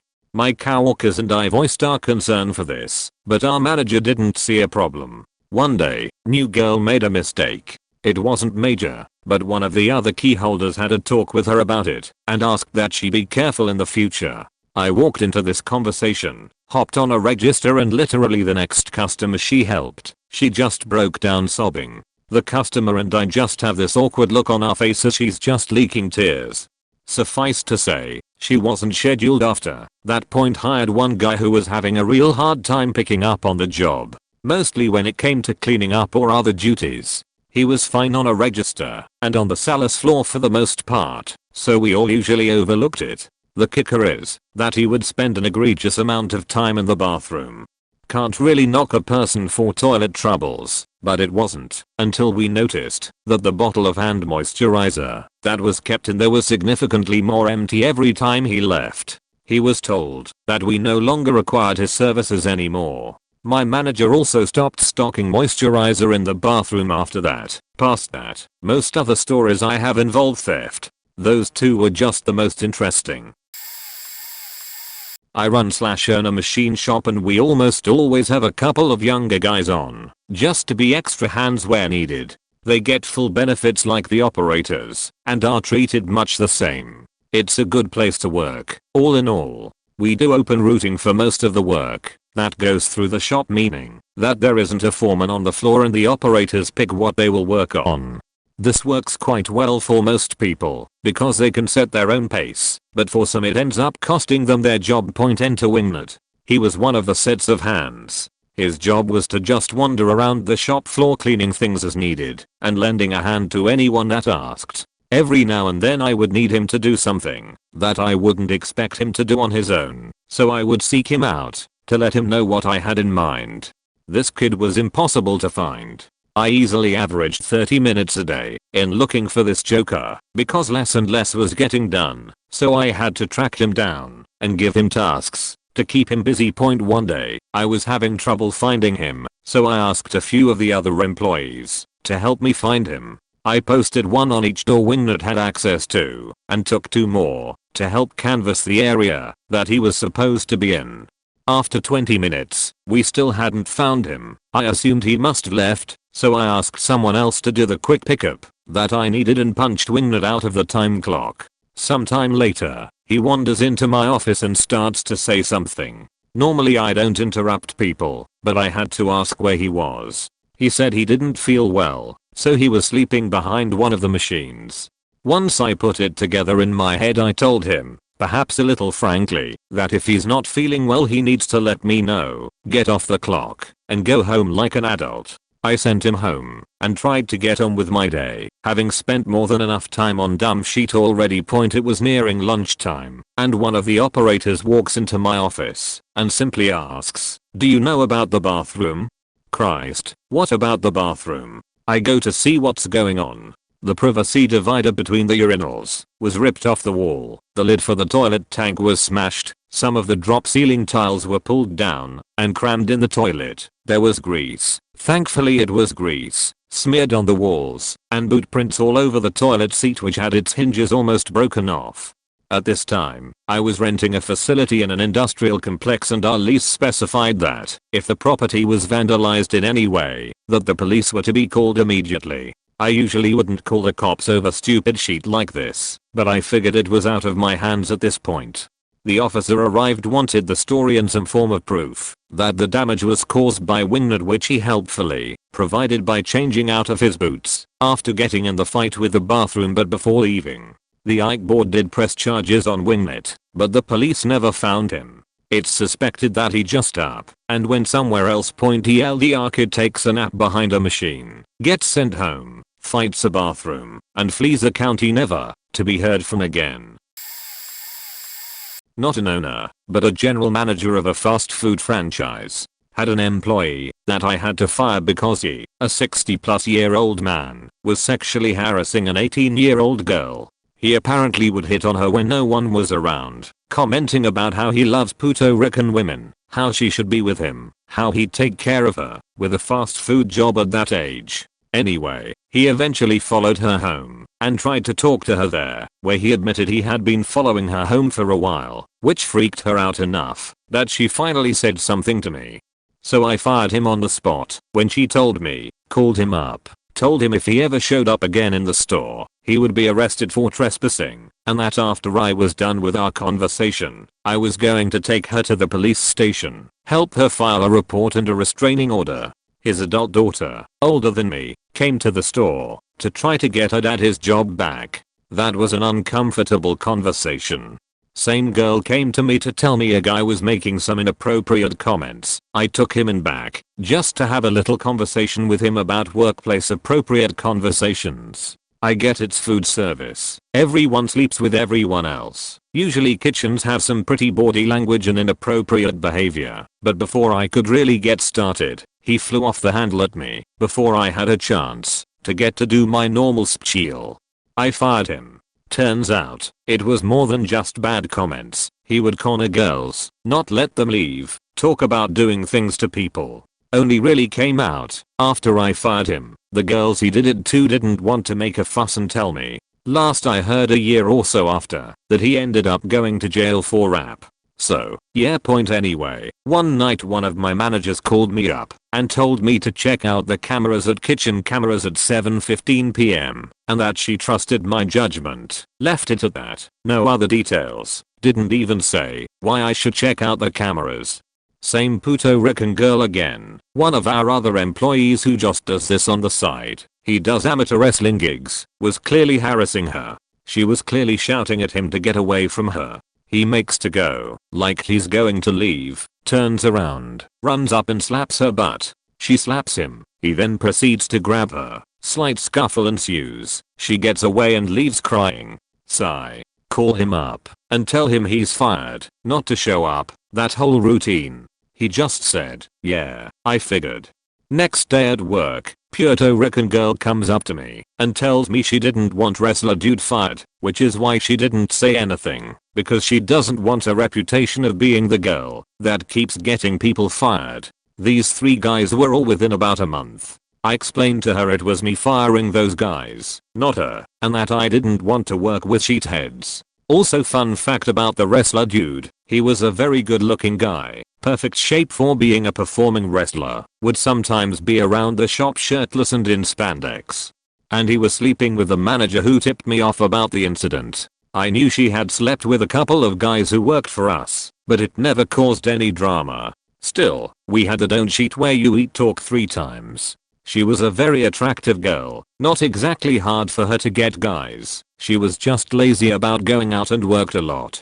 After she told me about girl and got this dude fired, she stopped sleeping with coworkers. So that was a win. She did keep sleeping with the wrestler guy though. He's pretty and good at sex. Not his fault he's also retarded. She wasn't exclusive to him, but did like hitting that. I was running my sister's maintenance side of her landscaping crew a few years back. The brother of my sister-in-law needed help finding work for her brother. So we hired him and his friend. We had to carpool from out where I lived into town. The first morning he showed up on time, no problem. I drove him and his friend into work. They asked for an advance on that day's pay of $70. I told my sister it was a bad idea, but dumb as we will call him dumber for his friend begged for some cash so he could buy lunch and dinner etc. So my sister being a nice person gave him $70 which he split with dumber. I caught Dummer snatching some smokes from a store at lunch and told him we don't tolerate that kind of shit. They needed smokes, so I let it slide the first time. The next day Dummer shows up somehow, but Dumb was in bed still. Guess what? They had spent that money we gave them on meth and another pack of smokes and some mac and cheese. I know this because Dummer told me and showed me his receipt proudly saying, "See, I didn't take nothing. I should have let him go right then and there, but we needed help and I damn sure was not about to mow 13 lawns that day solo." So we finished the day a little behind and I did not see Dumb again till the last day of the week when his meth finally wore off, I guess. They would both go home and smoke meth and not sleep all night, then come to work and sweat it out the days they did show up. They lasted about 3 to 4 days like that before they crashed and burned the last bridge with our family. Dumb was already on the rocks with my sister-in-law, his sister, so this was the part that made her say, "You're faking done here." Haven't seen him since, but Dummer still lives around where I live and is apparently stealing tips from his fellow employees at a restaurant he manages for the time being. I wish there was a way to put a black mark on a person's work history to safeguard other employers about meth heads like that. They were both human garbage, sadly. My family owns a window-serve ice cream store. I have a few stories here. Okay, so we had one employee who was really good on the window, making tons of tips, like $100 to $150 on some nights. Turns out, he would tell people they can just put the money in the tip jar and he will get them the ice cream. After some employees overheard him telling customers, mostly friends of his, I'd assume, they told us about it, and we investigated it. He had to have stolen at least $500 worth of money from us over the week. For those that don't understand, by him telling them to put the money in the tip jar, he gets 100% of all sales he made. So we get no money from all his sales. We didn't do anything legally because he was a good kid, just made a stupid, dumb mistake. Another one of our employees was a crackhead. He came in at first and was fine, working well and getting things done, but eventually he started asking for some extra money or his paycheck early. We pay bi-weekly. At some point, I don't know all the details, we found out he was spending the money on drugs and had to fire him. Also, we don't do background checks, or maybe forgot to. I don't know all the details here, so he also ended up lying about a criminal record. Last one is really stupid. We don't even know why he quit, to be honest. He was 14 years old, from El Salvador, important later, and since he was 14 he wasn't able to operate the machines, he couldn't make ice cream, and he also wasn't able to be on the window until he was properly trained. Takes about 2 weeks, and so he could only really mop, clean, sweep and do dishes. He knew all this before taking the position, so that's why it really doesn't make sense. After a week he was told to go and empty the trash cans out front, something we don't usually do, but since it was busy because of the first week of summer, we had to do it now. He got upset he had to do it, so he called us racists and something in Spanish and walked out the door. Kinda glad he quit himself, because he wasn't very good anyways. That's all I got right now, but almost summer again, so bound to get some more crazy people. My family had a business in the construction sector that was started by my grandfather. When my father was in charge, he'd hire on temp workers that he'd test out by using them from temp work agencies to see if they'd make good full-timers. After about 4 to 5 months of them putting in work with no issues, he'd hire on the one out of as many as 5 temp guys at a time that showed the most progress at learning the job and taking initiative, good performance and so on. I was working for him after high school, circa 2002, for about a year, and during that time he had 2 temp guys start on. One was a vet and one was just a regular Joe. My family has always been fond of hiring vets, as we have people on both sides, self included, who have served in various branches. Skipping the dragon, I noticed at the same time that my father was starting to favor the vet, that the guy had a nasty drug problem.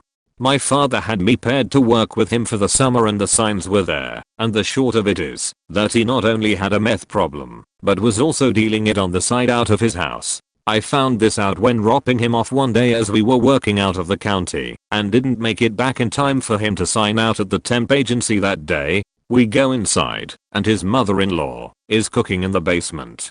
The smell of something I can't forget. His wife was smoking it in the living room. This guy didn't think anything of any part of it. Asked if I ever tried it, which I hadn't touched anything besides pot before. Weekend use sometimes, at the time, and talked about how it was great for getting shit down on site. Now, I laughed when I first registered this event because it made so much sense as to how the guy got so much work done in a week compared to other people sent to job sites. All I could tell him was that it goes without saying that you shouldn't be using that sheet while at work. Personally, I don't care what you do at home, man, but I've been hurt at work by people who were high before. Which was true. A guy was using a cherry picker style lift to hang pipe at a site while high and dropped his tool bag on me about 35 feet below him and then drove it into the wall in a panic while trying to lower the lift. Next day in the office, my father says he's going to hire the guy on. I explained what I'd seen the night before and was convinced the guy was using all this time at work. Originally just though he was a geeked out dude from Desert Storm that just had odd body habits from trauma or something. Not at that point. Father didn't really listen to me. I got the "you must have just been tired from working all day" garbage, which hit me all the wrong ways. The guy asked me if I told my father about his habit. I told him I did, and that I couldn't ignore it, since I'd been hurt on the job by someone like him a few months prior. He asked what my father said about it, and I half under breath said something along the lines of "he doesn't really care." That dude just laughed and said "progress pays the bills, boy," or something like that. I left a few months later, having joined the Marines. In the short time I was gone at boot camp, the vet had been fired for getting caught doing meth on a job site at lunch in the work truck. I was told he told the general foreman on site that his boss was cool with it. Unfortunately for my father, that wasn't the last style of incident for him, and he lost enough jobs over the next 2 years that he was partnered with a larger company before the end of my first enlistment. A lot of the solid guys went to work for other companies because of similar work issues with some folks that were hired. According to my father, it's no longer a family business, nor is it a problem I have to look forward to dealing with as a son. My story actually makes me a little sad whenever I think about it. When I was training to be a pilot, and during my ATPL exams, the chief instructor was looking for one of the lesson plans when he accidentally opened his Bourne folder that he kept on his work laptop whilst the projector was up. We all had a laugh and he went red in the face, but he kept composure, apologized and proceeded with the lesson as normal. I get that you aren't supposed to keep Bourne on your work laptop, but I can sort of sympathize because he worked/lived a long way from his family, and I figure he must have gotten lonely staying in a B&B for work. Naturally, all of the students talked about it afterwards, but it was all pretty lighthearted, and we all could sympathize with the guy. Unfortunately, there was an Arab bloke who really didn't like him as a teacher and reported it to the owners of the business. The owners didn't really want to do anything about it, but the student was insistent he gets fired, to the point where he involved his father, who was naturally paying for his studies and is quite strict about that sort of thing. So the owner's hands were tied. From my understanding though, the flight school gave glowing recommendations for the old CFI, and he got a job at another flying school closer to home doing the same thing, but for much better pay. So I suppose it worked out in the end. I believe he didn't go for that job in the first place because he was loyal to the company. Sad really. Maybe not the kind of obnoxious that the op was asking for, but I still think about how much of an asshole that student is to this day. Edit. Got rid of the name of the other flying school. Wouldn't want to get him in trouble if he still works there. I had a staff member who I found in our surveillance started disconnecting our cameras. Not the smartest guy, and then the machines started breaking down one by one. He was doing this for 10+ years, and my father got a stroke when the company started its downfall. This staff member has been there for longer than my father and has been sabotaging our business so he could slow down production, thinking he can Robin Hood more money for him and his friends.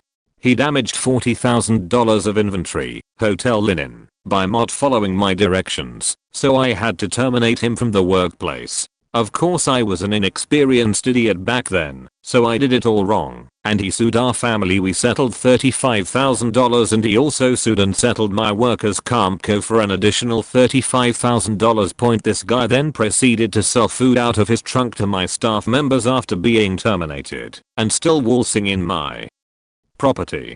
I walked out there and went apeshit on him, verbally not physically, with my brother, and this guy proceeded to yell back saying he needs to make money and he is poor when I know he's got bank. He was so good at gaslighting. He has a wife and family in the US, and he has another wife and family in Mexico. His excuse to my family was always, I have two families and they don't know about it, please help me, I'm so tired and poor. My lawyer even asked if I wanted to deport him anonymously to get out of all this, yet I still said no to that option, and this guy is living his life thinking he is correct in every way. Not an owner or manager. Everything that happened here happened this last Friday through Sunday. I recently came home from my first year at college a couple hours away, and being a college kid, got a job at a restaurant washing dishes. The restaurant had also hired another dishwasher 3 days earlier. By the time Friday was over, I'd say he worked a total span of about an hour, leaving me to do most everything. It's from 8 to 3, so we had a moderate lunch rush, so there were quite a bit of dishes piled up for me, the complete new guy, to deal with. Saturday was a repeat of Friday, with the exception that at one point he grabbed something from a plate I was about to wash and ate it. Total health violation, and even though it looked unto shade, you can't be sure. Sunday rolls around, and Sundays are by far our busiest morning. The dishwashers start at 7 instead of 8, and we have a breakfast buffet out. We get absolutely slammed at around 9, and after the 2 previous days I had told him to just run the clean dishes from where they came out of the dishwasher to the salad/breakfast bar, because if we slacked on that, they'd run out of plates. Until now, I've glanced over what he's done, but what he did when we got slammed was par for the course. He would grab around 3 to 4 plates, these were all small plates, and around half of them are plastic to boot, and then say he needed to sit down or rest for a minute, then run out another batch of plates. After a few times, he would say he needed to go to the bathroom and take 10 to 15 minutes. Around 10, our manager who had talked to him yesterday about doing just that was hired of his sheet, so one time he walked off for a bathroom break, and I haven't seen him since. Fortunately the manager came over and helped me until everything was winding down, because I couldn't be gotten that done alone. On the plus side, a new guy started Wednesday when I was off, and has already done more than the other guy had. Not the owner, that guy's a billionaire, but was a pretty upper/mid-level manager. We were located on the literal top of a mountain, gift shop, visitor info, restaurant, high-end luxury art and jewelry. For some reason, my warehouse manager was unboxing and sorting an ungodly amount of cheap mugs in the basement, so it wasn't concerning when I hadn't seen/heard from him for a couple hours. We were rolling out a new set of merchandise, so there were so many mugs it took my team a full week to get them all sorted out. I called for him on the radio when a truck arrived, and no response. Kept calling him, and eventually found his radio sitting next to his work ID on a table. Looked in the time clock system and he'd clocked out a while ago. Several hours later he shows up at the office at the bottom of the mountain, claiming he was in the mugroom having a crisis about being a part of capitalism, and decided he had to leave right then and there, so he hiked down. Gave up dirt cheap housing literally inside a national park, just because he didn't like the idea of a gift shop being there. I have to point out all of the employees, myself included, were nature lovers and avid hikers/climbers, so none of us were particularly stoked on the ethics of the company, but understood it wasn't going anywhere, so if it wasn't us working there it would be some other lucky sellout. He didn't have any money either, so he ended up camping illegally aka homeless, in the park.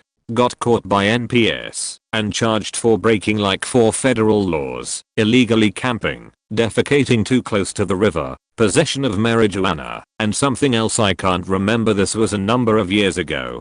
Dude was the obnoxious outdoor type that idolized Christopher McCandless, and every move was about sticking it to the man. I still know of him through some mutual friends, and last I heard he didn't have the money to make it back for his court date, so he's been living under the radar in a van somewhere in California. I still wonder if he regrets walking down the mountain that day, or if he feels like a martyr for all the suffering it's caused him. I was working at Office Maximum long ago. The copy center employee accepted a print job a half hour before closing. I went back to offer help, and he said he didn't need it. I finished the rest of the closing duties, and when I was done with what I could get done, I went back to the copy center again. The employee was flipping out about trying to get the job finished. I guess it was more than he could handle. His temper got out of control when he said he was sick of it. This was a stupid print job, etc. 5 minutes later he said I give up out loud. The customer witnessed his temper tantrum. I told my employee, let me help you. He said no forget, add a few obscenities, and threw his hand up in the air and walked out. Embarrassed because the customer was sitting right there beside us with his small child less than 9 years old. I apologized to them both and asked him if he wouldn't mind helping me getting his print job done. It was a big job and the copy manager should have never stated he would get it done the same night while he waited. We are never supposed to be in the store alone, but I had no choice. About an hour and a half later with his help, we got his job done. I accepted payment with a significant discount for the copy manager's behavior. The next day I talked 2 hours about it, and the store manager about it. I was the sales manager. Due to his language and leaving the job with the customer waiting, he was fired. He lost his job as a manager because he didn't accept help, foul language in front of a customer, and leaving an employee, me, in a store alone. I wonder whatever happened to him. Some say he is still curled up in a fetal position underneath the copier at another office location or up store. Okay, this is my second story, but from the same company. We had a parking lot attendant who was fired for soliciting tips. When I say soliciting tips, I mean he was refusing to let people park unless they paid him. Again, we were a privately owned business operating as concessionaire on national parkland federal property. NPS found out before us, and they were not happy. I wasn't involved in the hiring process, but the manager I eventually replaced was notorious for not conducting interviews before sending job offers. I myself was never interviewed by the company. This guy, we'll call him Dak, because his real name was almost as ridiculous, apparently sent in a ton of applications under fake names. How he managed to get hired is beyond me, since we are supposed to conduct background checks. 2 of Dak's applications end in job offers. We provided employee housing, so he thinks he's a genius, and sends emails from both fake accounts requesting that his aliases be roommates. The real kicker is both of his aliases were female. So his arrival date comes around and instead of Julia and Katie, 2 college girls from the Midwest, we are greeted by Dak and Dak alone. This dude really believed so hard that his plan would work, and once he showed up we'd just let him work, that he spent the money on a one-way plane ticket from wherever he hailed from. We wanted him gone so bad we paid for a shuttle that same day back to the airport and told him he better hope he can find a flight to anywhere but here. It was also apparent that the several conversations we had with him about his personal hygiene on the job didn't stick because he was greasier than ever. I wish I was making this up for internet points, because then I wouldn't have had to deal with the stress of having to replace 2 employees that never existed on such short notice. Edit to say that I looked him up on Facebook. His still active profile says to this day that he's a current manager at this company. He was never even a manager. I wasn't the owner, but a team manager. A guy who worked for an adjacent team was an oddball. I think he had some mental health issues and was not super consistent in his medication regimen. Anywho, one day he sent an email to a larger dude on my team asking him to basically not come too close because being around heavy people makes him uncomfortable, and offering to refer my guy to several great weight loss options. He gets brought in to talk to the site manager and asked what in the world made him think sending that email was a good idea. His response, "You/salt off tree doesn't like me. So you think this manager of another team doesn't like you? How does that relate to emailing one of that guy's team members about his weight?" His next response, "I don't know how I can make it any clearer for you." They go back and forth and eventually he says he should just give his notice. Notice accepted. Heck, we'll pay you the 2 weeks and you don't even have to come in. Just leave now. But wait, there's more, because this guy was acting So nuts they didn't want him going back onto the main floor. They said they'd get his stuff for him and he could go out the exit by the management offices, and he absolutely refused to leave by a different door than the one he entered the building through. That would involve letting his craziers potentially disrupt 100 or so employees and customer interactions, so they told him no, you're going out this door. He wouldn't budge and was only willing to leave by the same door he came in, either due to some crazy OCD-like need or because he did want to start some shit. I'm not sure. Point ended up getting escorted out by the police, which is rare enough with firings here, let alone a resignation. Not a business owner, but I'm a staffing recruiter. Over the years I've heard plenty of reasons that employees quit, or I have to fire them. They're sick, car trouble, have to replace a tire for the 10th time this month, mom died for the 3rd time this year. But there have been a couple that really stood out. Point had a client call me one day saying I needed to let one of the people I had placed there go because she was weird. I didn't quite know what she meant because I had just hired this lady 2 days before and she seemed fine. Turns out it was time for her to go on break, so her supervisor went to tell her. This lady asked him if her friends could too. She was working on a machine, alone. She was asking if her imaginary friends could go on break with her. I felt kind of bad about this one after the fact when she finally told me that she was actually a little disturbed and was being treated for it. Had to fire one guy a week after hiring him because he took a water bottle of rum to work with him and tried to pass it around his line. Point this one I didn't hire, but I tried. It was noted that he had issues in the past with attitude, but I figured I'd give him a shot anyway. I had called him once in the morning to try and offer him a position and left a voicemail. Then later in the afternoon I called again and he answered, and the response I got was something along the lines of, I'm 250 faking feet in the air, I don't need you people calling me over and over again, fuck off. So he didn't get hired. Couple days later he came in asking about his position and I reminded him of this call and he told me his phone had been stolen and he had to go get a new phone and number. So I called the original number and his phone started ringing in his pocket. He told me to fuck off and I left.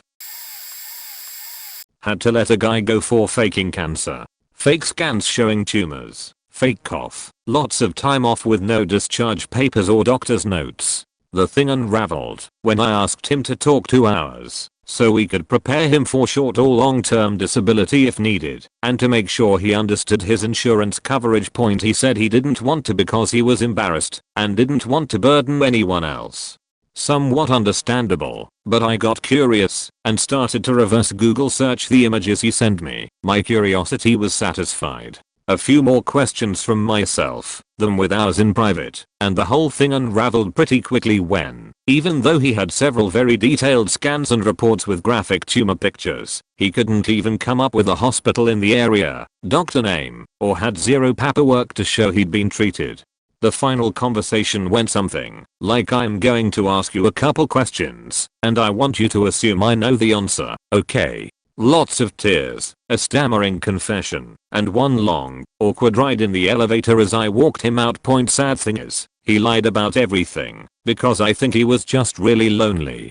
Had a bunch of weird trays, like ordering a pork chops and stir-fried breakfast with my team each Friday morning, and having puppet shows at his desk for the entertainment, creeping out of his coworkers. In any case, can't lie about cancer and keep your job. Not me, but my parents own a small business butcher shop that is poultry based, chicken, ducks, quail, etc. A woman, let's call her Meaty, had to be fired because she kept stealing whole bagged roosters every week and my mum knew it and would call her out for it every week. Every week she would have a bagged up rooster in the freezer where no one would check during the day, then shifted it in the cold room, hidden when the day has ended, and when everyone was cleaning up, she would take the rooster out and put it with her belongings.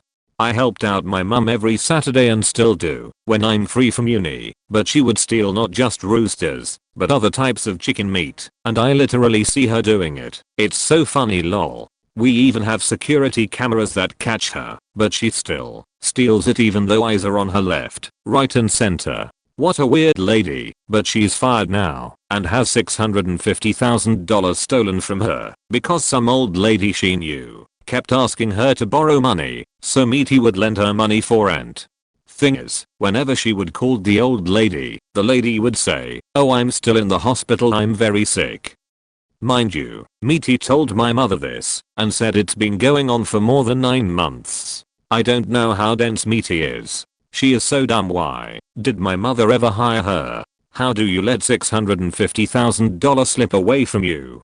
Edit. My mother gives her free meat at the end of every week because my mum loves giving meat to employees for free, whatever meat they want to take home for dinner. I don't know if she ever felt guilty because my mother is very lenient and kind.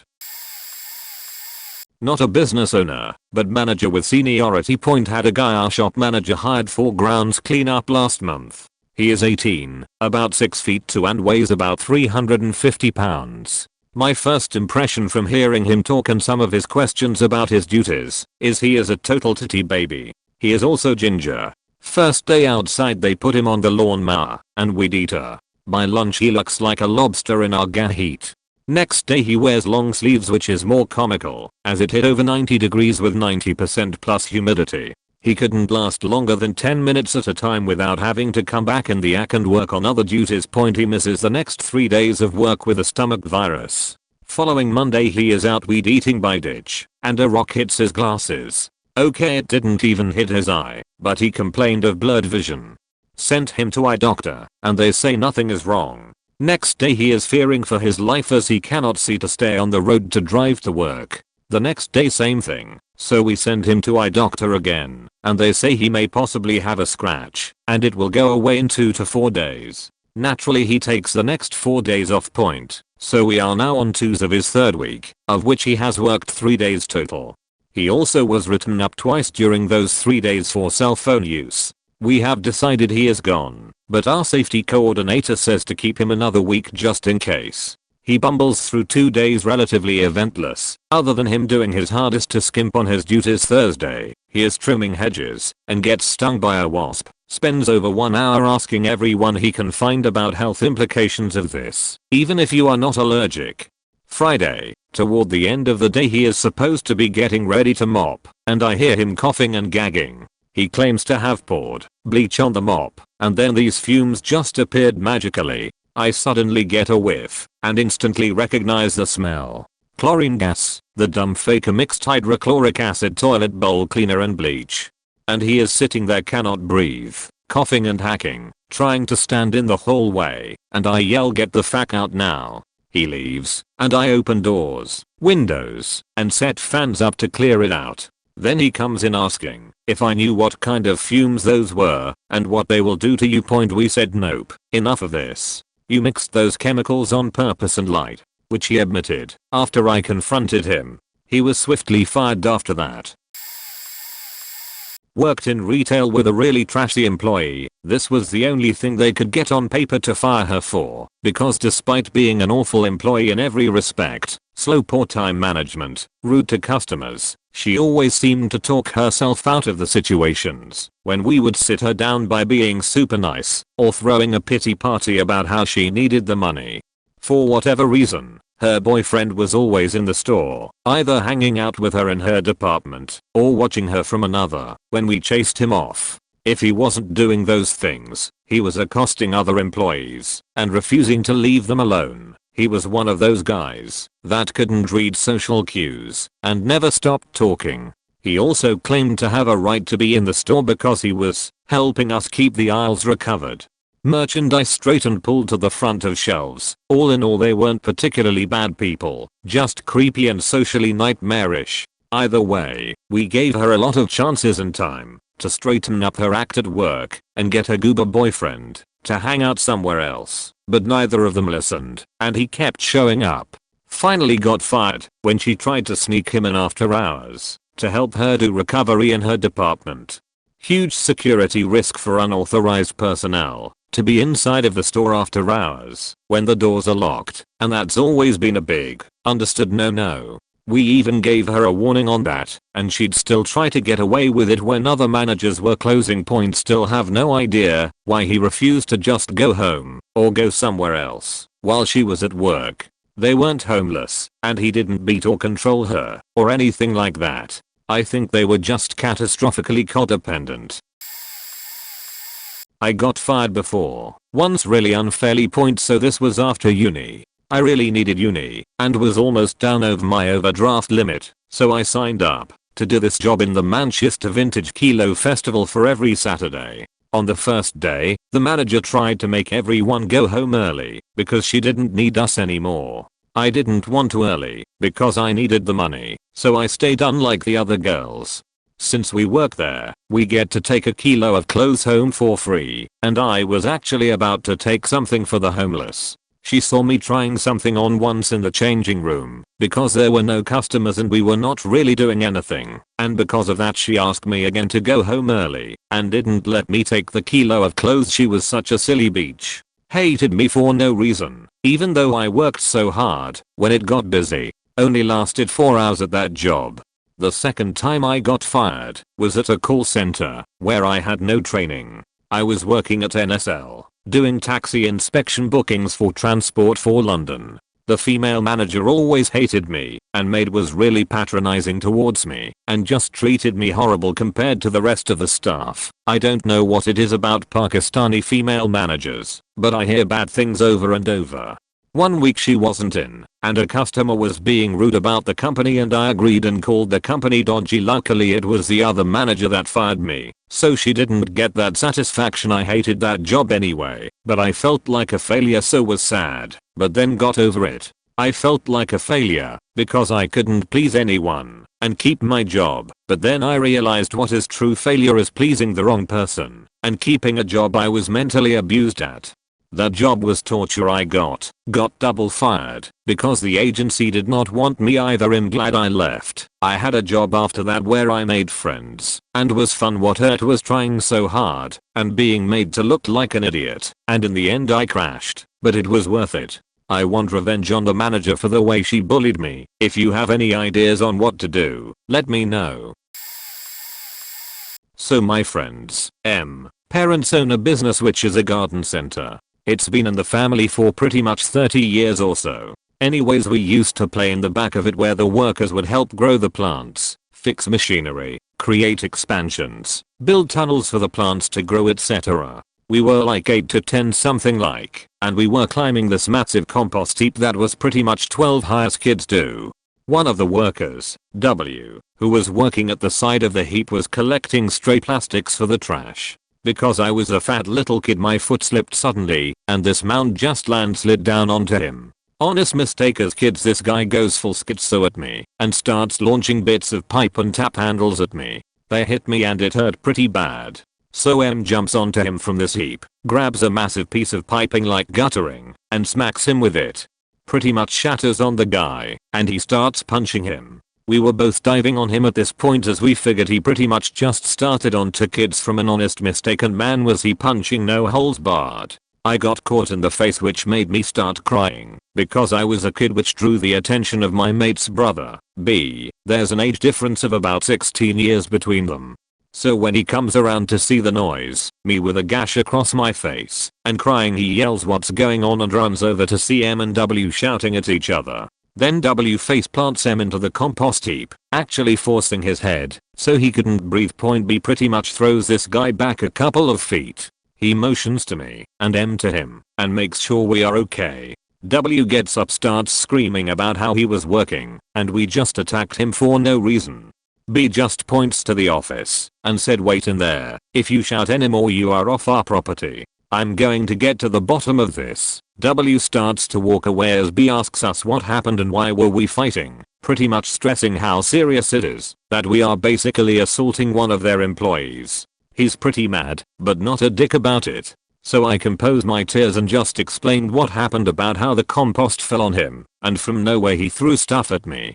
M explains that he only attacked him because I was attacked, and B gives this weird smile at him. I know we told you to always stand up for yourself and your friends, bro, but if it's here always find me or mum and dad, okay? He goes off to the office and goes sick at W. We heard pretty much about how could he attack kids, what's wrong with him, etc. B tells him to get straight off the site and he isn't welcome anymore. Also, he gave him the option of forfeiting his wage to us or he contacts the police with CCTV footage to prosecute him. W just shouts as he is leaving saying we are all against him. No one ever wanted him working there, etc. Right past customers. Nothing bad was ever brought back from it. B also gave us a good lesson. We were grounded from playing that day after fighting with an employee, so he made us continue W's jobs. When we went to go home after his mum came back from town, B slipped me and M his daily pay. What kind of made us feel a bit bad. What? When B explained to his mum what happened, she explained to him that W had a disability of some sorts, which was why he was prone to aggression and triggered. B just shrugged and said no excuse for hitting kids.